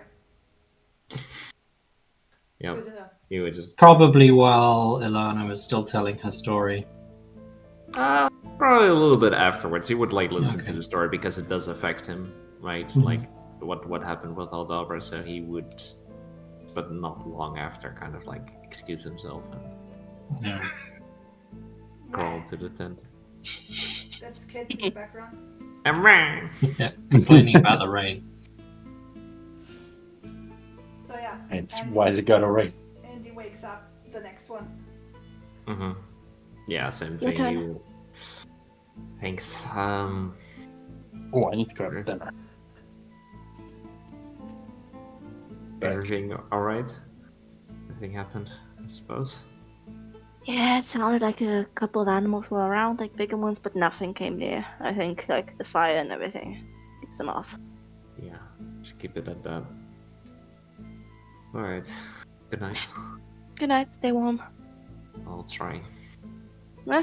Back into my tent and just curl up around Kid to go straight to bed. Kind of looks like a little bit forlorn. It's like, oh fuck, I have to go into this cold. And he will put on the winter cloak and and put on more effort in keeping the fire going, because all the branches Yeah, it are was- wet as well. So you have to like put them on time so they dry up before they catch fire, right? Yeah, he will probably spend. He's probably a little bit too focused on that and thinking back on the stories on Aldabra, like back home. Maybe gets a little bit homesick, but shrugs it off and then like looks around the camp. Remembers to look around the camp and spend this night cold and miserable. Okay. And then, It's midnight. yeah. So The rain drops to freezing below 0. So it's actually starting to like freeze over by the time your shift is over. oh shit. Like there's like a thin layer of frost in the puddles, and like there's a thin layer of frost starting on some of the branches and grass. It's bitter cold. It's like freezing right now. Oh god.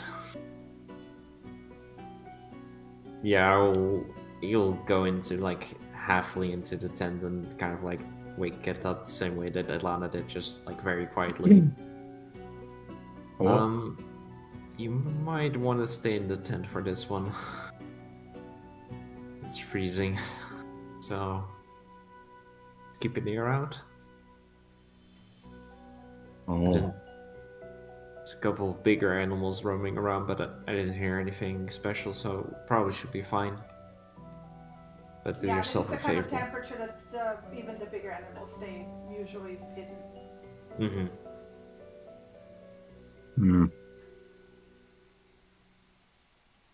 Try not to fall asleep. It's gonna happen in this cold. Your body's gonna be asking you to go to sleep.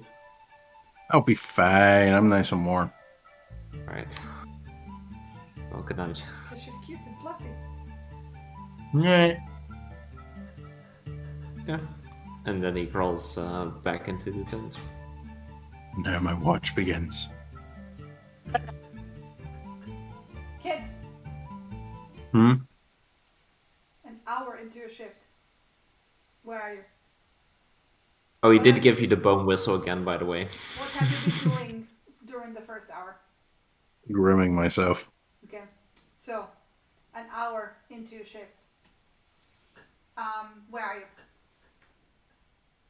Somewhere as close to dry as I can be. So did you stay in the tent or did you move into the wagon, like the front of the wagon? Ooh. I'll say wagon. Okay. As you sit there, you don't notice it at first because you kind of curled up and not really looking, just popping your ears around, right? Because you're a cat, you can smell things. Though it doesn't at the moment, there's not much smell besides ice and wet, right? Because it's freezing rain. It's really cold. It's -1, if not -2. Oh. So yeah, it's below 0. It's definitely freezing. You kind of curled up within the wagon. So you hear it first, and it also takes you actually a while to pick it up below the rain. But eventually you start hearing it. If the music would actually.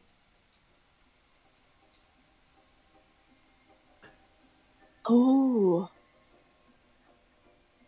Very quiet. Wait a fucking minute. In those words. Yeah, no, exactly. What do you do? Wow. I'm gonna look around for where the music's coming from. It's coming from the forest across the stream. Oh god. And as you look towards that, a light appears. It's more like orc size, but the glow of it is wider.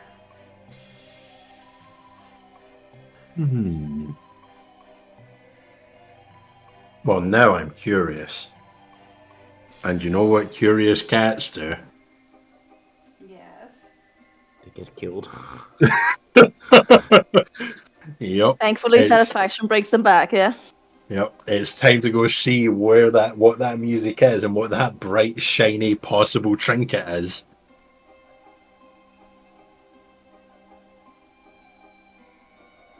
So it's across the stream, like I said. So away from the camp. You would have That's to find fine. a way to get across.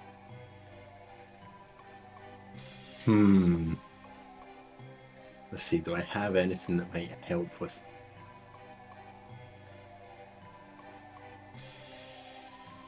No. That's all right. I'm a nocturnal animal. I can handle a little bit of nighttime adventuring. Okay. So you're bolting after it. Mm-hmm. Okay. So since it's a bit wet here and stuff like that, so I'm gonna have you roll me a general. I guess acrobatics is more like just to bolt across the. No, bad light. Man, I have not rolled well tonight at all. None of us have. Oh. So you kind of you can easily make it across. It's like a precarious moment where you kind of your hind legs slip on the slippery rocks. And you kind of dip the tip of your tail into ice cold water. And this That's is alright, as long as cold. it's just the fur. Ice cold water, right? Was it the tip of my actual tail or just the fur? The tail, right? Oh fuck! Yeah. I don't like this anymore.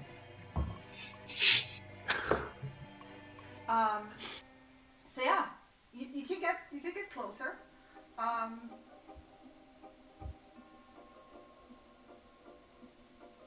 What to do? It looks like a very ethereal, see-through glowing orb, like ball size. I'm gonna follow the light.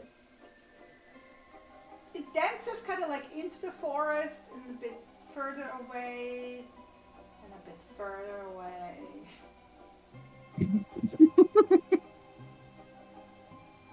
I've got a good sense of direction.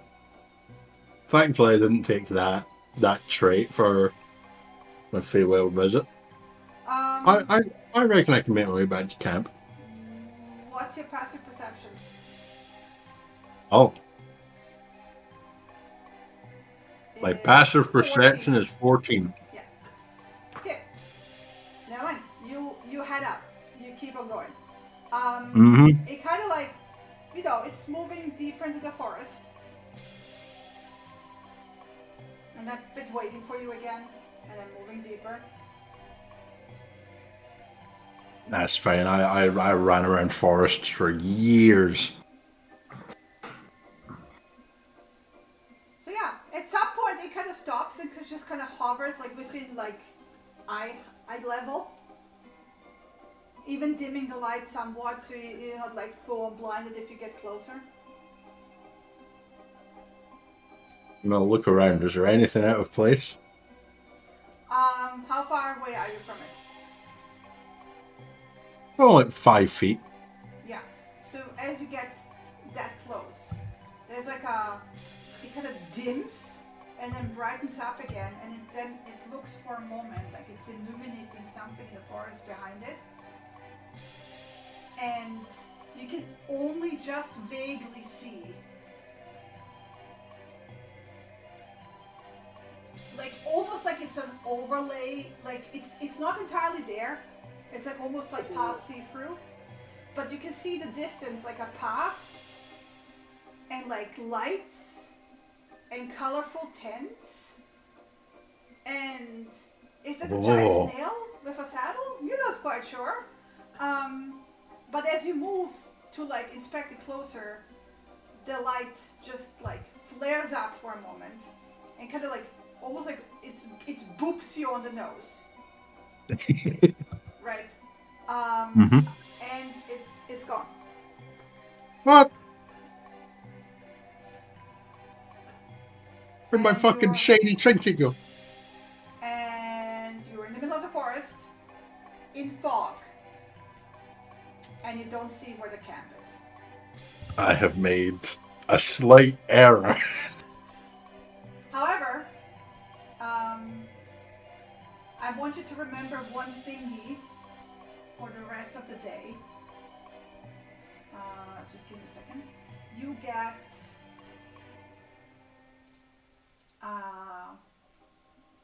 for every roll for the next 24 hours, you can add a d4 to every roll. Hell yeah.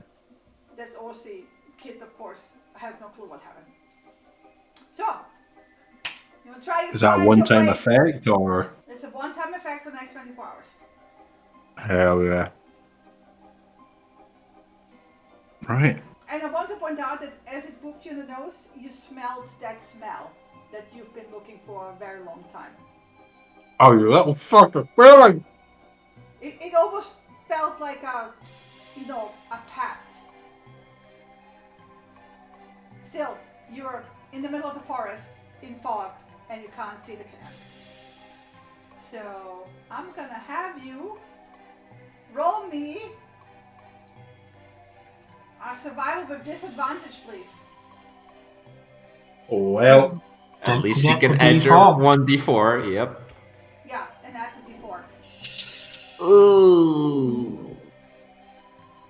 Still, roll a d4. D4. It's actually pretty good. 14, yeah. 7. Yikes. Nice knowing you. I'll be fine. I. Okay, so let me see. It's you guys that I'm worried about. No one's guarding camp. Yep. Yeah. Oh, fuck. So Oh boy. North. Yeah, you're now going to the east. You're not going towards camp. So an hour later, you guys.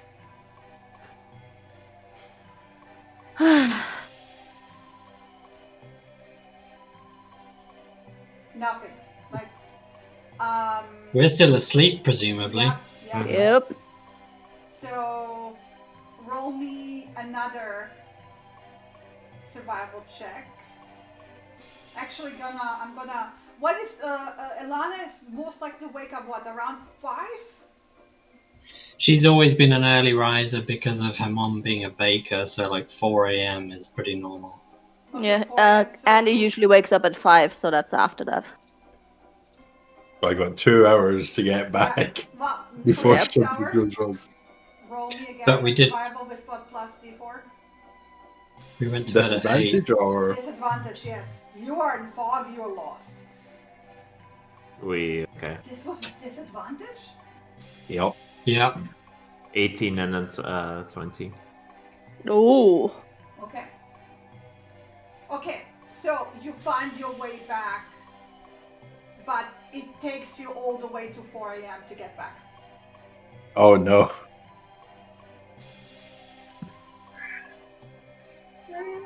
So yeah, and by then you were like really cold.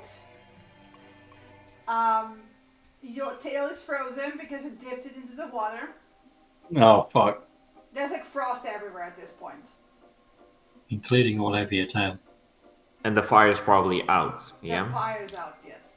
My God. Oh So fuck. Alana, you wake up. It's Because it's way cold. It's super cold. Mm. She'll stick her head out the tent. Is it still raining? Freezing rain. Freezing rain. Yeah.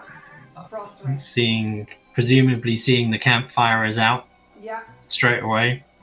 Because she would have woken up and it would have been dark all around. And then like a moment later, Kit slinking back to the camp, looking frozen. She's just gonna check her over visibly from walking back in, like not limping, presumably not injured, just cold and wet. And frozen. Like there's like literal frost And- ice crystals hanging on the tail. There's gonna be the atypical usual stare that she gives her for only the briefest of moments where she's narrowed her eyes as if to go, I know you've done something you shouldn't have. And then she's gonna pay attention to the campfire and she's gonna try and get wood struck up underneath the wagon where it's dry, and then move it back to the camp to try and get a flame going. Like there's nothing like a few hours under the wagon that was already wet wasn't gonna. No. I mean she's gonna strike the dry. Okay. I mean, no one kept any dry wood anywhere. Well, because the fire went out during a freezing rain, I'm actually gonna have you roll my survival check to see how long it takes you to reignite it. This is gonna be symmetric. Yeah, but she's gonna try and light it under the wagon where it's dry, so she's at least not being rained on, and then transfer some glowing embers back to the fire pit and try and keep it going. And obviously stand over it while she's doing it. It's not terrible. Yeah, it's gonna take you about half an hour. That's fine. Half an hour is good enough for me in the pouring, freezing rain.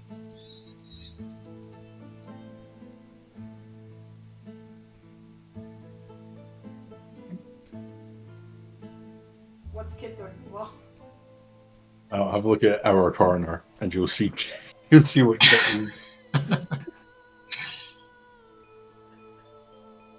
that's a look that Alana knows of. I know I've been caught, but I promise it's not as bad as it looks. Once the camp is actually going again, the campfire I should say, Alana's going to make sure that she puts as much dry wood on there as she can to get that flame up again. Because she knows it's freezing cold. It's literally pelting her with frozen rain at the moment. And then she's just gonna... You said that we could all sit on the wagon and drive? individually, yes. one by individually. one. Yeah. Yeah, that's fine. So she's It's going to like- walk and over then- to the wagon once the fire is going, and then sit on the wagon and just look at Kit, who presumably has slinked into her tent. Yeah. Mind you, And- it's a wet, frozen cat, Andy, that just came into the tent. Yeah. That's gonna wake you up. Oh, fuck. Why are you so cold? Oh. Come here, you gotta warm up. What the fuck are you so cold? Oh. Warm cuddles, yes, please. Dagged.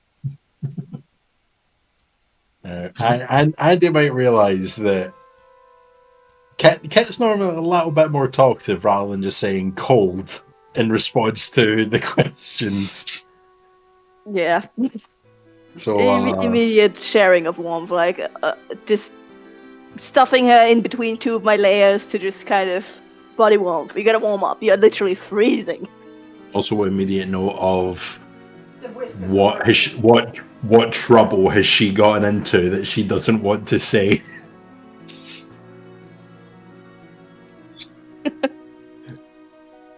Kit is definitely not a liar. Lying by omission, however, now that's a whole different ballgame.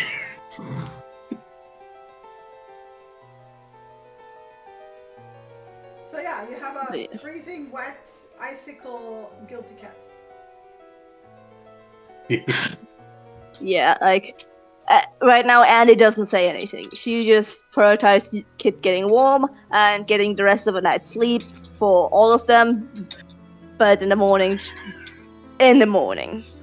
Yeah, that noise right there. Mhm. Yeah, it's kind of dawning slowly. It's a miserable cold morning.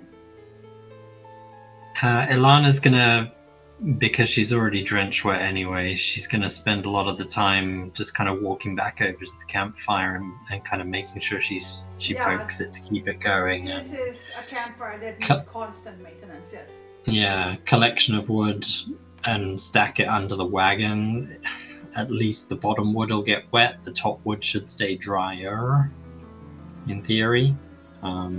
And just kind of do her best to keep wood as The dry great thing as about possible. the frost is that it actually dries some of the moisture from the surface as well. Like it freezes the surface wet off, basically.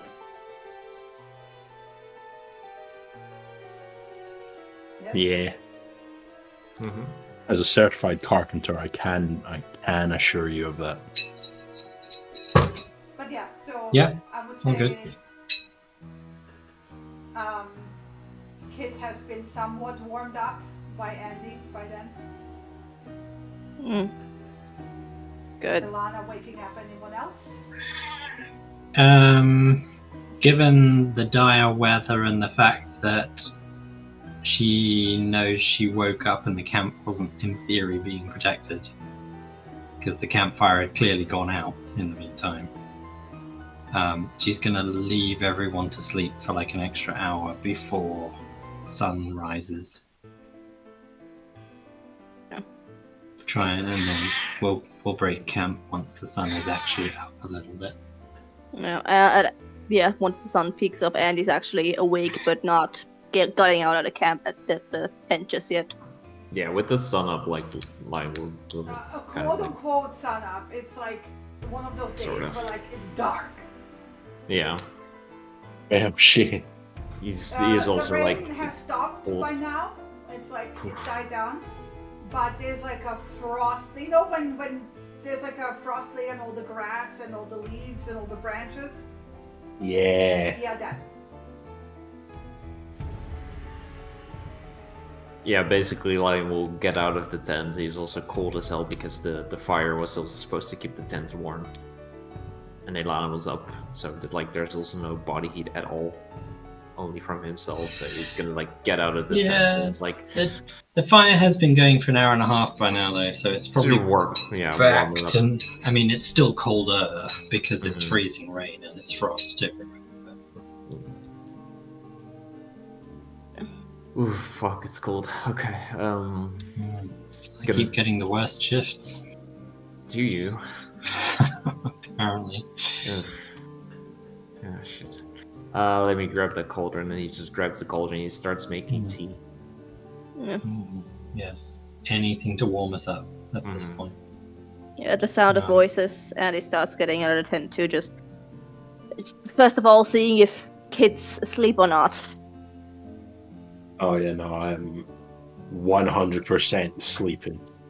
Yeah. Whether it's actual sleep or Pretend sleep. guilty party, I don't want to be disturbed and asked any questions. After Sleep. she was out in the freezing rain for 3 hours, I would say she did fall asleep at this point after getting warm.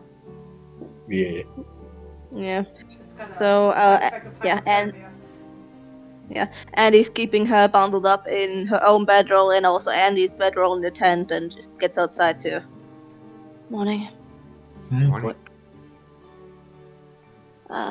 It's a cold and frosty morning. Yeah, we should, get moving soon after food and everything to just sort of warm up. It's freezing. We need a warm drink before we go anywhere, I think. Yeah, I mean, yeah, that's true. Tea. So, Yeah. maybe we can warm up some of the food as well. Would be good, yeah. Get something warm. Start putting down the Line and Alana's tent, since Kit's still sleeping, and meanwhile just the layer of rain that has rain on has formed like a thin layer of ice. Yeah. Gotta crack that first. That sucks. Alana, you had last shift, right? Yeah. What went on last night? How do you mean? Like, it was wet and freezing when she came in. Like, she wouldn't be out in the rain for no goddamn reason. Did everything go alright? You'd probably notice that Alana looks like she's still slightly shivering too at this point. Yeah, and you look not so hot either. Yeah. It was a extremely cold night. As you can see with the frost and the ice on the tents. I don't know, she was kind of walking back towards the camp when I got up. She looked like she'd slipped into the water a little bit. Oh. So, yeah, that's not good. That's not good. But she came into the tent and obviously woke you up because I heard you two talking briefly. But yeah. Other than that, not an awful lot going on. Yeah. Just a really cold night, I think. But she like slipped in the water when you saw her, or she got startled or something, or? I don't know. Like, it just looked like her tail was wet. Because when they get wet, they look a lot thinner. So Yeah. Okay. Just looked like the tail got wet. Or she'd been out in the rain for a really long time. Okay. She normally does her best to avoid the water, so. Yeah, that's what I was wondering too. So yeah, at least everyone's safe. Not getting frozen over. Like. Yeah, we might want to, if this weather's going to keep up, collect firewood on the way and try and dry it out as best we can in the wagon while we're moving along. Yeah. Because I think we've got one more night before we get there. At least, yeah. Maybe two if we get unlucky. Alright. Is the tea ready? Yes, please. Yeah. Yeah, it should be right about done. Yeah. I'll first take a cup for Kit and get it outside inside the tent for her to wake up with something warm. Kit is full on passed out. Yeah. Sort of waft the tea to her nose for her to wake up at the smell. Does she wake up, or is she still passed out? And I'll leave that one to Shin. If she's still passed out, check out that pouch. See if the cupcakes come back again. She's still passed out. Like I would say after the freezing, she will be passed out for like a good an hour or two, just to regain the heat. Proper. Alright. Yeah, that I just do something that's very familiar to us, but not that often. I'll stick her into one of the clothing layers of mine and just kind of like she might be larger than I, but she can fit on my back. Yeah, she might be larger than I I, can but also like curl myself all the way around Yeah. into like a ball. yeah, she's like a third of my weight, but larger than me and can curl up. So she's like wrapped around me to keep on body weight, but so that I can start packing up the tent, get her outside, and just also I give the bag over to Alana. The pouch. She opens it up and has a look inside. There's a fresh cupcake. What flavor is it? I'm thinking of lemon. It's the same color. It's like all rainbow. The wrapper is rainbow. The frosting is rainbow, right? Mhm. It smells like lemon.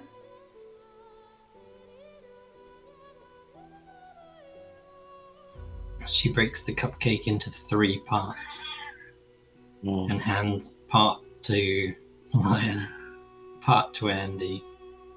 Ooh. Okay. Well, cheers to that. Snoozers will be losers. It's like yellow. And it's then like lemon eats the sponge cupcake. and lemon frosting. Yeah, cats don't like citrus anyway, so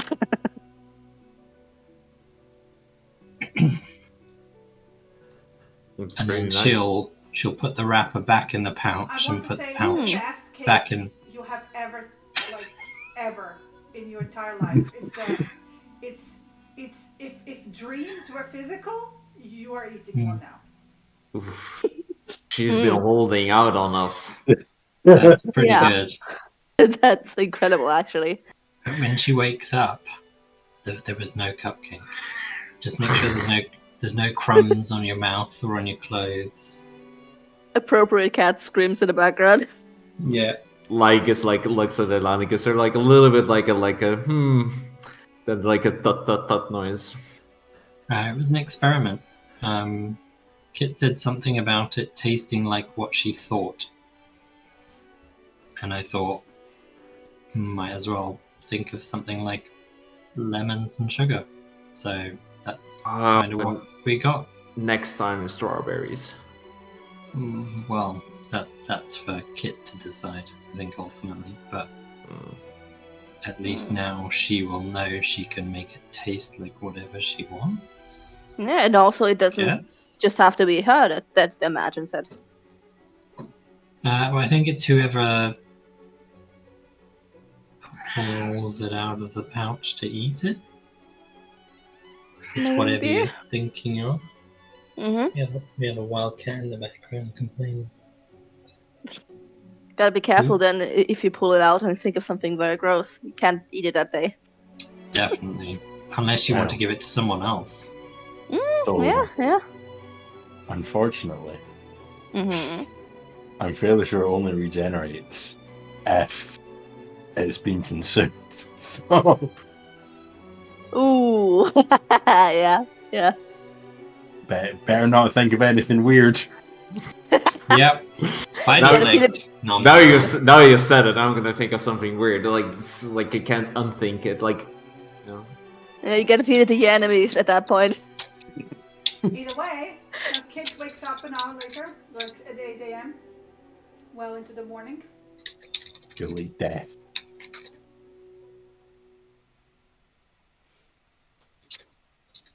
Yeah, probably by that time, like they've been set up like everything else back into the wagon and One ready of the to go. lucky things about the freezing temperatures is that it firms up the mud.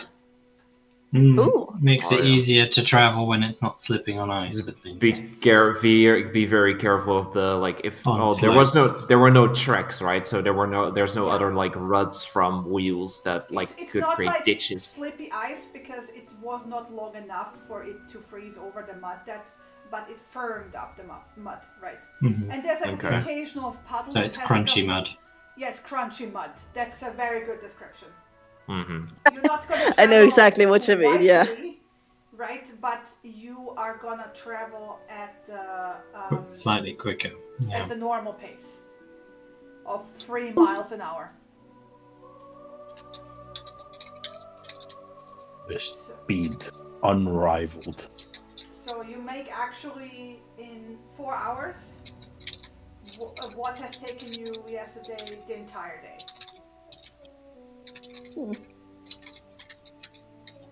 Result. And you actually, in 2 hours, after 2 hours of travel, you get to the crossroad where it forks off to Phandelver to the south. Turning right and continuing. If we keep up this sort of pace, we might be able to get there before nightfall. However, on that crossroad, as you're kind of like about to turn in, you can hear apart from the bandits. hooves of like it's not quick. It's somebody like trotting along the trail, and after a while, the rider comes kind of like into view. But mind you, before we get there, you've been traveling for 2 hours. Any conversation you had, especially since Kit woke up?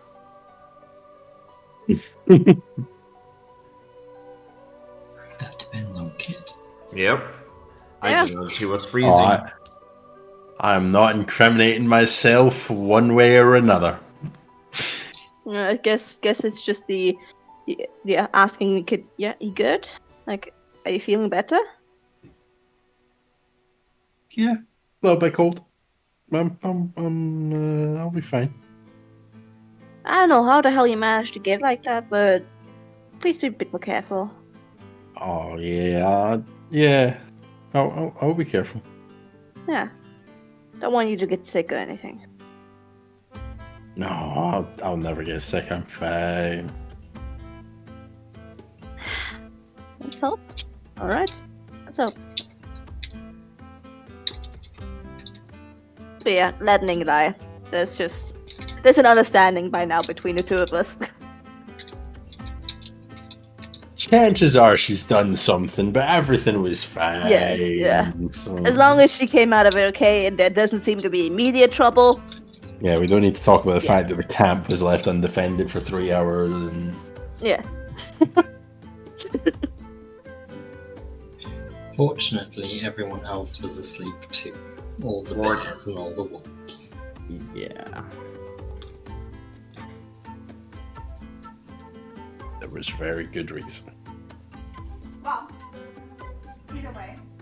So you get to the crossroads, you hear the hooves, and then it's like a dappled gray horse, basically, and a rider on top, like thickly cloaked, like wrapped up, like shawl around his face, and they kind of slow down as they get closer. They give you like a look. So who is in the front of the cart? Just to see who's gonna see him first. Up close. Probably it's like Narcilian is like walking next to Mateo, the same position he was walking before. Yeah, so because the rider has their hood up, right? And like a shawl wrapped around the nose and mouth because of the freezing air, right? The first thing you will see is only the eyes and skin, and the skin looks like gray. And their eyes look red. And they will kind of slow down and pull down the shawl and kind of like nod at you. And yeah, they're definitely gray skinned. This is what he looks like. Pretty. There's like strands of white hair peeking out from underneath the hood. And he kind of like nods at you in greeting and looks over like the wagon and the weird assembly of people. Lingers. Yeah. Like, where's Kit at this point? And the little cubby. The little... Doesn't see Kit. The sausage hole. Yeah. Doesn't see the sausage cat.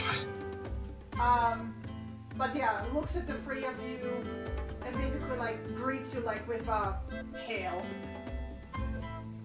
Yeah, Narcilian will basically do the same, like also his scarf from down of his mouth. Kind of sort of like nod at him.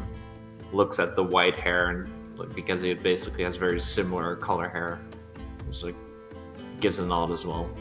Does he say hail? Yes. There was plenty of that last night, stranger. Who are you? Good day. He's like he gives you like a wry grin, like he he kind of like he has a very good posture, right? He's not like cowering or anything. He's very confident on top of his horse. He's like look down, and he gives you like a wry grin. It's like, yeah, Corey Diane. So who of you has history skill? Not it. I don't have it yet. I'll take it as a class thing, so nope. None? Nope. None of you? Okay, never mind. Nope.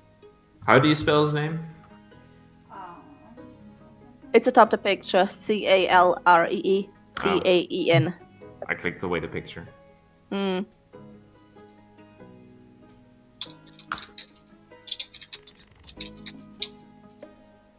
Thank you. Zoom.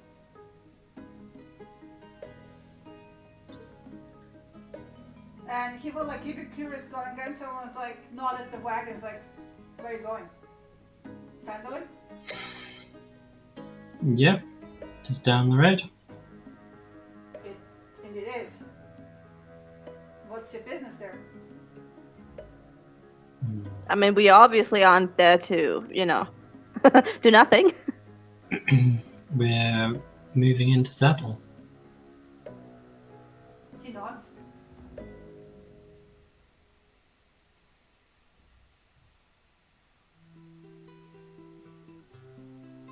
And he will also then shrug and be like, interesting coincidence.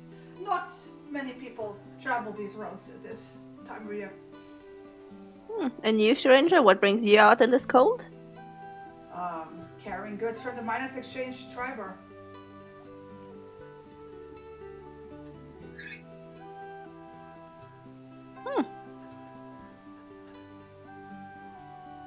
He pats like the saddlebags.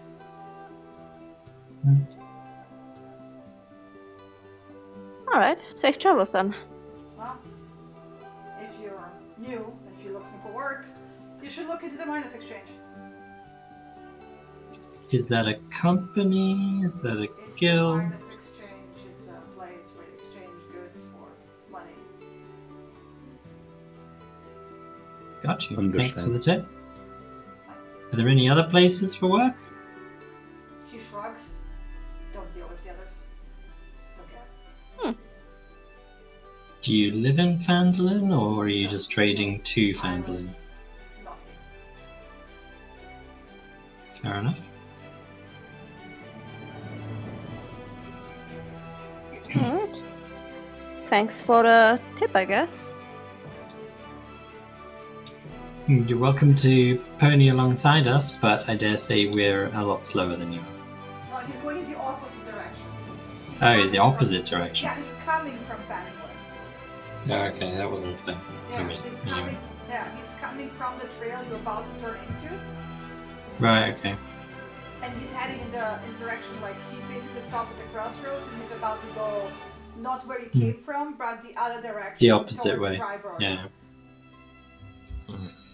Towards the ruins of Coneyberry. Yes.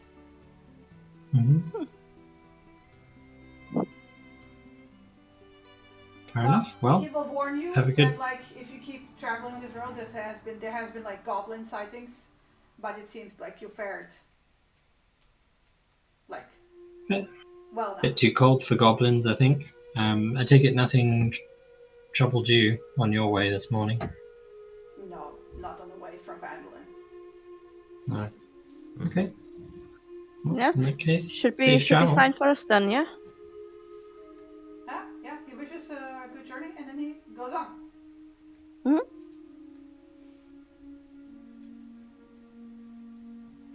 And then you travel for 2 more hours, and you're still on the road, and you're doing a short rest.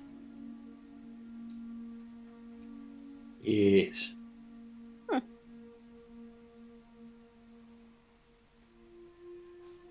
Alright. Fates look to be looking up. I have no idea what the minus exchange is, but we got something. It's still around 0 degrees. It didn't get that much warmer. At least it's not raining, it's still cloudy. There's like the occasional mist, like the frost mist coming through, basically. Mm.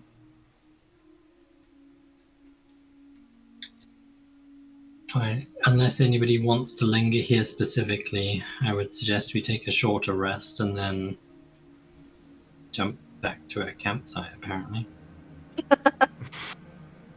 By the river. We've just rolled back 2 hours. No, I'm not preparing special pictures for every single rest you're doing. You're gonna get used to these pictures.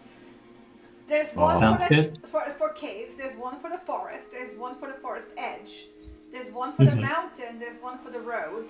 I can bounce you to the one to the road, but it had like significantly less forest.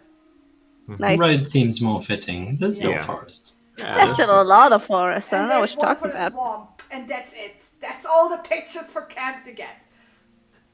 Nice. For now. I'm sure we might get some new ones later, like in the Feywild, etc. Why would we end up in the Feywild? Why would we not end up in the Feywild is the real question. But as you're resting, mm-hmm. Who has the highest? Nercillian. You're the one who notices him. It's like a man moving in the forest, and kind of like looking at you guys, if it's trying to gauge if you're like a threat. He looks very much on the wilderness survival thing, to the point of having this like dried white cracked paint on his face. It's kind of like half run off down his face, and it's like very dry and cracked, to the point where like it looks almost scarred, but like you realize no, that's just the cracked paint over his face. And he's like wrapped in thick furs and is carrying what seems to be like a spear, like wrapped in leather, like handmade almost. He's tall. He's like 6'3". Yeah, Lion will kind of like whistle to the rest of them, just like heads up, and kind of just like wave to the guy, just to show that he's not going for weapons or anything. He's just like holding one hand up, gives a wave that he acknowledges him there, but he doesn't like make any approach or draws weapons or anything like that. How far away is this guy roughly? He's like good, like 80 feet away when the okay, so quite close. Yeah. So yeah, I point out like the lines on the face are not scars; those are like the cracks of the paint, right? But yeah. Is this guy Is he an Uthgardt barbarian? Uthgardt barbarians are orcs, honeypie. Not all of them. A lot of them are, yes. No, like, yeah, a lot of them. You wouldn't know. It's a wilderness survival guy in a lot of hand-cut furs. Might be one. You have no idea. He doesn't look to be hostile, just wary. Mm-hmm. And he will come closer and kind of like give you like a gruff nod. And similar to the gray-skinned elf, he will kind of give everything a once-over, especially the wagon and Kit at this point. Oh. How stranger? Close up, he has like these like very pale blue eyes, like faded pale blue. And he will all look around and just give another nod. And did you make a fire like temporarily during the camp just to warm up a bit? Or did you not?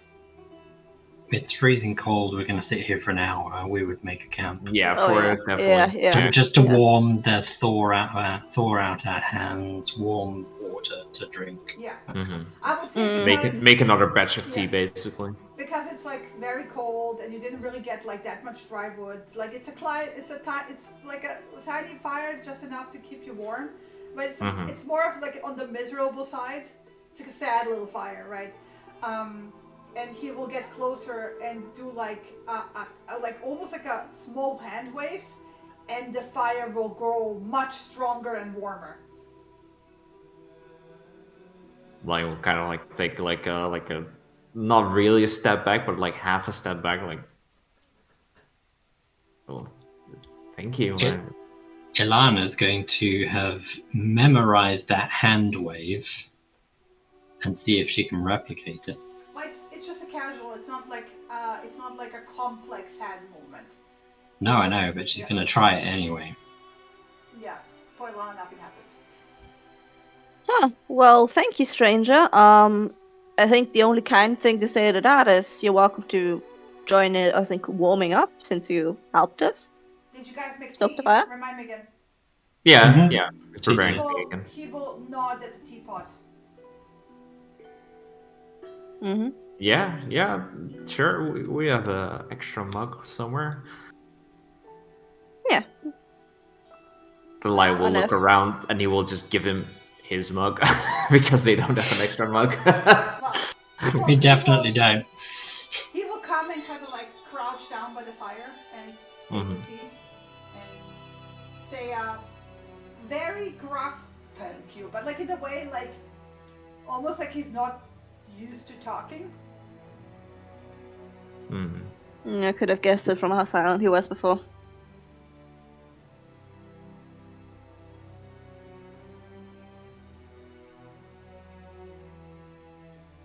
So yeah, he's gonna sip his tea, stare at Kit, give Narcillion a few side glances, linger on the exposed scars that can be seen that are not hidden behind. Yeah, if Narcissa sees that, he kind of like holds up the scarf again, and like a little bit, hitch it a little bit closer. Yeah, at that point I just clear my throat. So, hope your travels are doing good, friend. He nods. I don't know if you're out hunting or whatever. He nods. Alright. No troubles outside? We've heard that there were potentially goblins around, so I hope you haven't had any encounters. He shakes his head. Sounds good. You from around here or from Phandelver or something? Around here. He actually had to like pause and think about whether he can just nod at that. And realizing you give him two options, he actually has to say something. Shit, I have to say something. Fuck. Must be tough. Recognizing that, Ilana's going to ask him if he managed to control their flames with magic. And what kind it was. Druid. Oh. Is that something a non-druid could learn? He shrugs. Lion kind of looks at Ilana and is like, kind of like the stories that you remember what Aldabar said. Like his like great grandfather or something was from a circle. Yeah, a circle of druids. Those stories are almost a long time ago now, but yeah. Lion They have looks the at power to Sorry. control the elements. Well, make them do their bidding rather than control them, I guess. I think there's extra control of the stories are to be believed. Control. Harmony. Harmony. Hmm. Everything in balance from what I remember from the stories. Mhm. He slurps at the tea. Do you need food, stranger? We have. Shakes his head. Ilan is just going to apologize for him calling him a stranger and say, "My name is Lana. This is Lion, and this is Andy." And he looks almost like for a moment like a bit awkward, like he realizes he hasn't said anything about his name. Again, like he looks like he is not used to being She's not going to civilized. ask him to give his name, but the insinuation is there. Yeah, Mhm. like, but this is what I'm saying. Like he almost looks like, oh shit, yeah, right, I should have said my name, and he kind of like clears his throat and goes, Melver, white metal. And to point out at this point, she's going to say, "And that over there is Kit." He nods at Kit. Nod And he kind back. of repeats, Melver. Kit. It's a terrible time to even try an insight check, but does he seem surprised by Kit or nonplussed by Kit? He is like, it's like he's not quite sure what the fuck Kit is. Right. Okay. But also, like, he's squinting in a way. It's do an insight check. Or are you going to ask me to do an insight check? Wait! I'm gonna do it!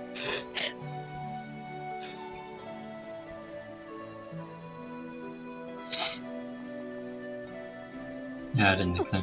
Yeah. You're not quite sure whether he's unsure about Kit, about like suspicious of Kit. There's a lot of squinting at Kit.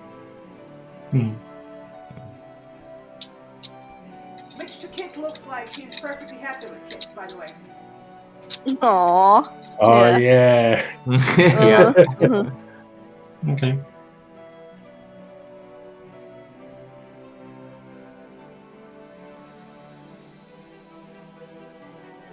I mean, do you wanna... Is it rude to ask a druid if they belong to a circle? I don't know. Do you belong to a circle? Not anymore. But there are circles in the forest. Did something happen to your circle, or did you just choose to leave? He shrugs. Left.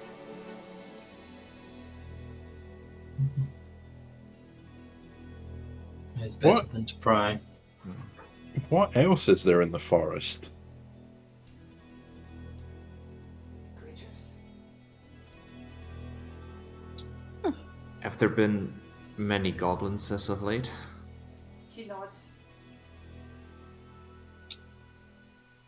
Any carnivals or?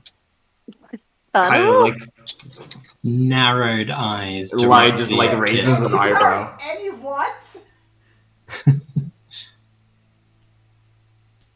What did you ask, Matt? Any Carnivals. carnivals? Any carnivals? And he kind of looks at Kit and squints very closely.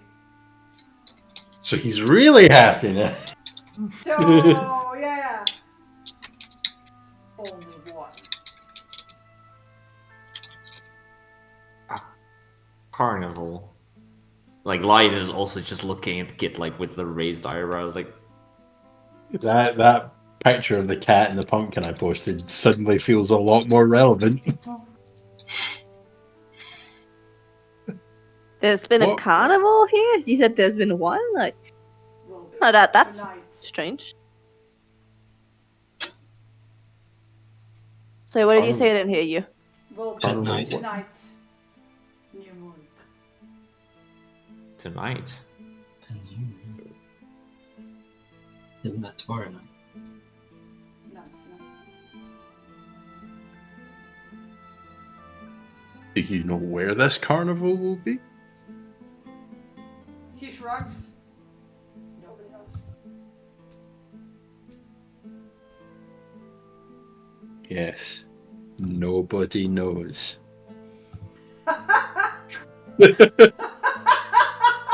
I'm sorry, he's not laughing in character, that's me. I mean, at this point, I think that everyone is realizing how suspicious Kit is. Yep. Mm-hmm. Abel and Ilana, I want to point out, last name. White Mantle? Aldabra White Mantle. Oh, that is his last name. Oh. Sorry, was it? Yes. That's a player derp. Yeah. Yeah, he did actually introduce, like, I don't know though. I just got the I- impression he was like, that's just a pseudonym he went by, but No. it's an Malvern odd White pseudonym to go by. No, fuck yeah. Do I remember Aldabra ever talking about a Melvia? Mantle. Yeah, his grandfather. Wait. Wait, what? Wait, what? Yeah. But when Lion said because Lion said Aldabra out loud, like to Ilana, did but he? didn't react, no. He didn't react any. No. Named after him, probably, yeah. No, it isn't. Aldabra is not named after Malware, Lena. No, I meant, I highly doubt this is the same Melva. So I think maybe he's named after the old Melva. I want to point out, well, actually, Nacilian. Like, Yes. after he said his last name, right? Mm-hmm. It was a bit difficult with, like, you know, because both Aldabra and Melver have, like, a full beard and long hair, right? And Melver certainly looks younger than Aldabra. Mm-hmm. And with the white paint, it was a bit difficult to see, at least at the. But now that you're like looking a bit closer, there are similarities. Like they could be. He's like a younger brother of Aldabra. Mm. It's kind of like Lion's kind of like looking at this guy's face. I'm and assuming kind of like, I remember Aldabra's face as Oh well, yeah, given I have you keen have, mind. yeah, picture perfect, yeah. Yeah. So this looks like a, you know, if not younger version of Aldabra. There's a sorry. highly family resemblance there. I'm sorry to ask Aldabra this wasn't there. his real name. What did you say, What? Aldo? Oh no, I was going to talk to Melvir. Yeah. I'm sorry, sir, but do you know an Aldabra white mantle? He shakes his head. Aldabra's a kind of slow tortoise, so it's probably not his real name. Can I insight that shake of the head? Or not? I would like What to. else wants to do inside? I'm not going to do insight. I'm going to ask him if he had any family here that used to live in Phandelver but moved away 30, He will 40 say years he ago. had a son. A long time ago. You can see that he has a bit trouble conceptualizing the time. Yeah, remembering anything in that sense. Well, no, but if you're not keeping track of the years, 40 years is a long time. Yeah. If you're not keeping track, right? He genuinely doesn't know who Aldabra is. I want to point out, if you remember when we talked, Aldabra never met his grandfather. His father No, I know. left 100, like with the settlers, like 100 years ago, Hmm. and he was born on the journey away from Phandelver. Yeah. Do we know the name of the father of Aldabra? Rovan. R-O-V-A-N. Rovan. kind of like Lion looks again at Elana and is like, what's your son's name? Roven? He nods. That was Aldabra's father.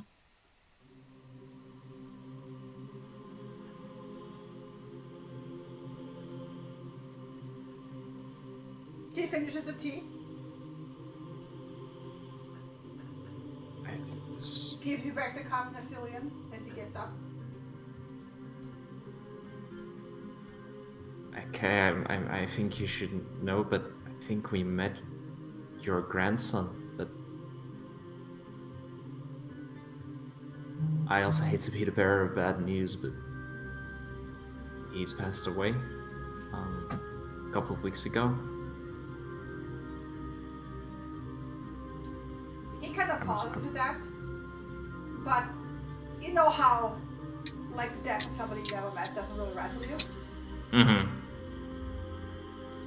He nods, points at your face, and says, if you ever want to learn how to live with the flame, seek me out in the forest. And then he turns around and just walks away. Like Lion could like is like taken aback at that. He doesn't say anything and else anymore. He's just like, Well, I didn't expect secret on Agent Grandfather today.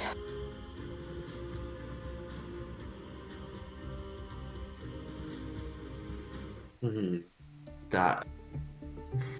The thing that made me question more than anything else was he's half the age of Aldabra. Like his brother, like younger Not brother. even. Aldabra was old by comparison, and that was his grandson. However, Yeah. as you think about that, you do remember stories from Aldabra that there are ancient druids who have lived far longer than normal people would.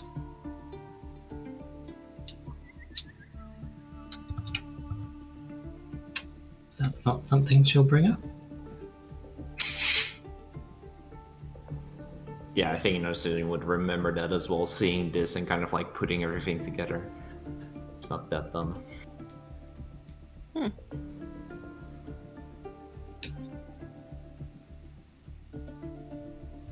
Let's break camp. Let's get to town. We're meeting all kinds of weird strangers out in the open now. Yeah, it's already an adventure, and we're still just a couple of days in.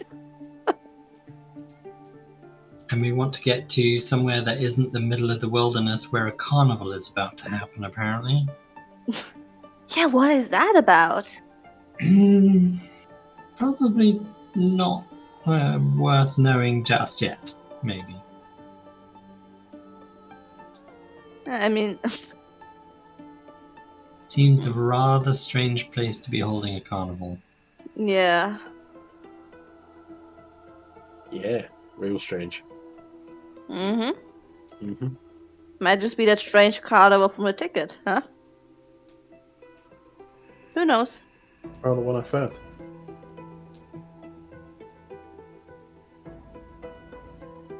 Well, Curious and curious. the yeah. rest of the road Yeah. will take you 3 hours. And at this point, I'm actually gonna say we're gonna do this the next time. Yeah, makes sense. Because I don't want to like halfway stop through describing the arrival in Phandelver.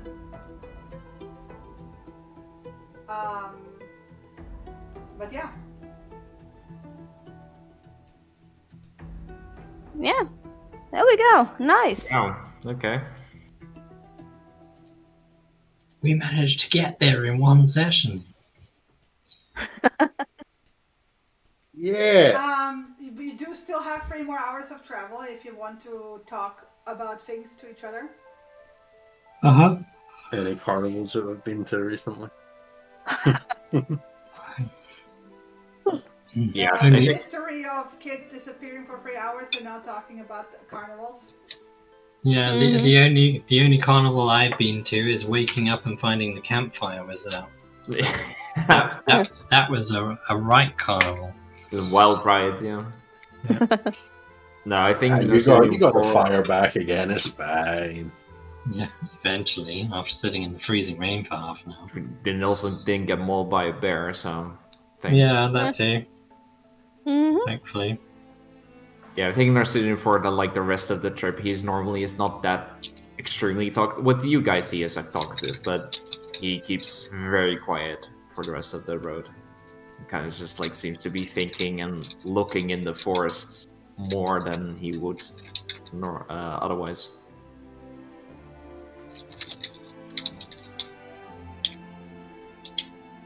Okay. Mm-hmm. Otherwise, no talkies? Yeah, I mean, there's Did you a check bit the of chatter cupcake? about. Oh. Yeah, my cupcake. What? There's an empty wrapper in your bag. That vaguely smells of lemon. Hang on a fucking second. Wait a fucking minute. I didn't think of no lemon.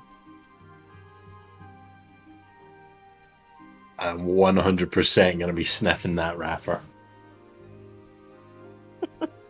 Yeah, but because cats don't like citruses, so the way you're sniffing this is like with your mouth open, teeth showing. Like cats have this disgusted face. Yeah. Yeah. Yeah, the olfactory senses are on the tongue, so yeah. Why does it smell of lemon? Where's my cupcake?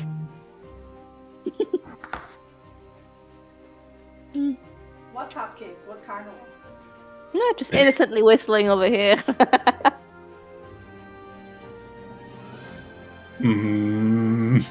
Man, what a weird day, huh?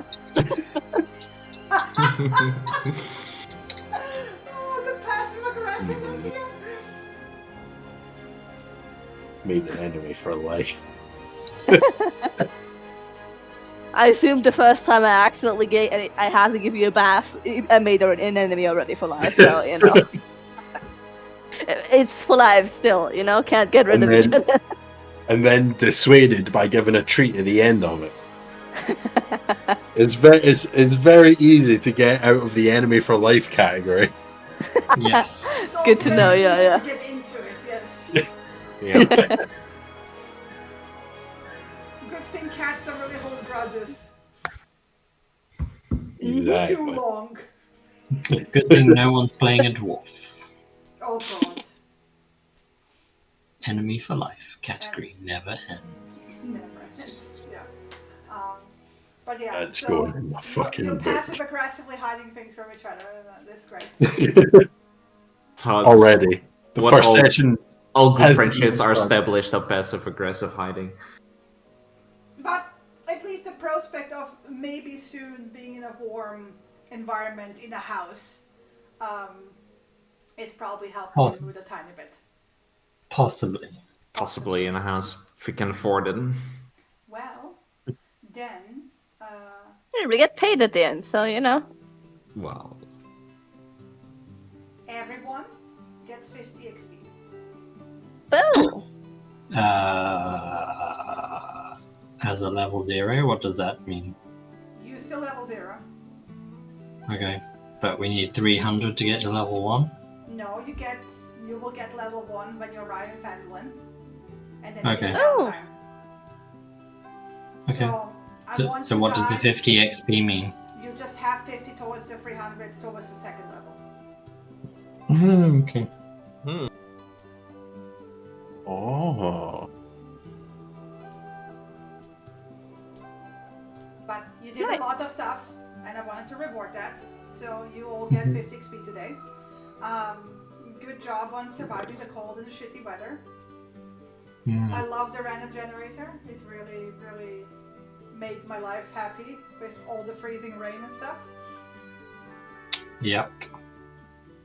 So yeah, we'll continue next week. Do give it a thinky, please, during the week, and let me know how you would like to approach the downtime of 10 days to do your first level. I mean, I'm going into the forest, so.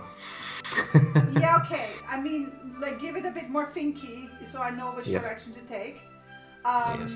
Because I told Chris, like, my idea is to do like a combination of like, oh, we're gonna skip 10 days, but I'm gonna have you basically RP parts, ask questions, because like the first week will be leveling to level 1 and kind of getting to know the area and the town. Yeah. Mm-hmm.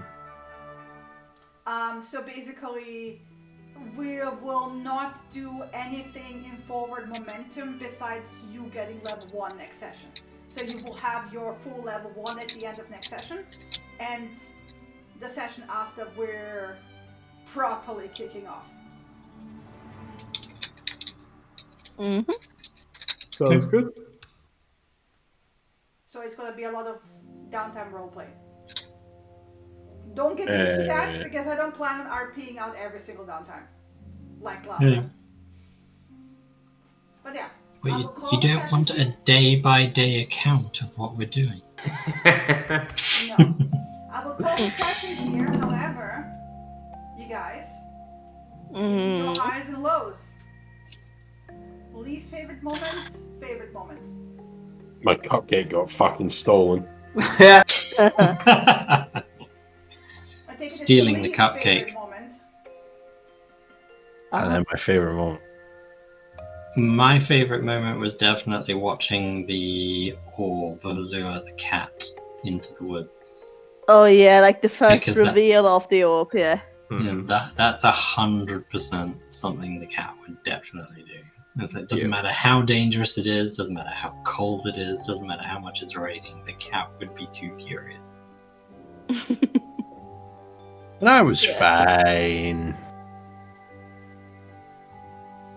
I just love that everyone was sitting there like, is he just following a will-o-wisp into the forest? Yes, he is. Yeah, I Yeah. was like, oh, that's a fucking will-o-wisp, but it's later.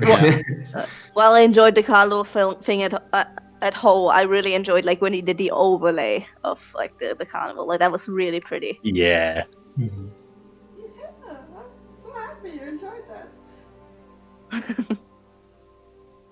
that. Least favorite thing, the whole mud thing. Everything was muddy. That was my favorite thing. Of course it is. Uh-huh. I just love that it's like such a typical, young people setting out wide-eyed and bushy-tailed into the wide world. It's like, oh, we're going to travel. Oh, fuck.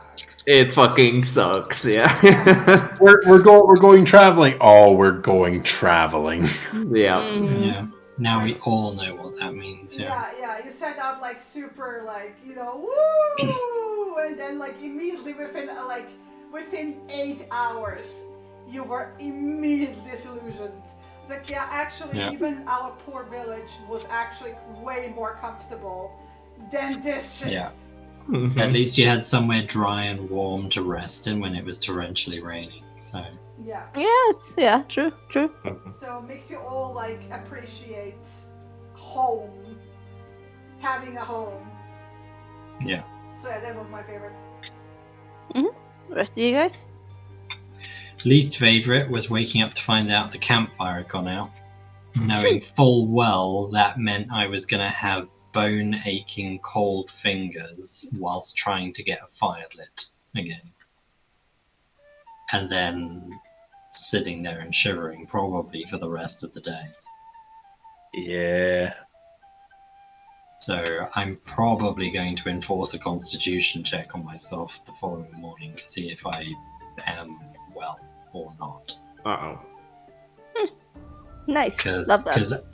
I have been in bone-aching cold rain Yeah, make a. trying to stay dry, and it is the worst fucking thing That's a good ever. point.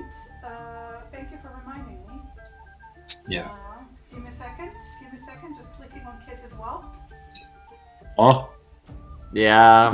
Yep. The consequences of your actions. Consequence. Here come all the consequences of my actions now. A normal roll? Yeah. Yeah. Oof. But kids should still have the D4, right? Yes. Yes. The one before. You're Maybe you welcome. put a 10.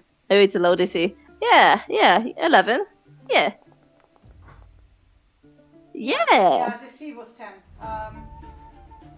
So you had a bit of sniffles, you felt miserable, but both of you like are fine. You're not getting a cold. Mhm.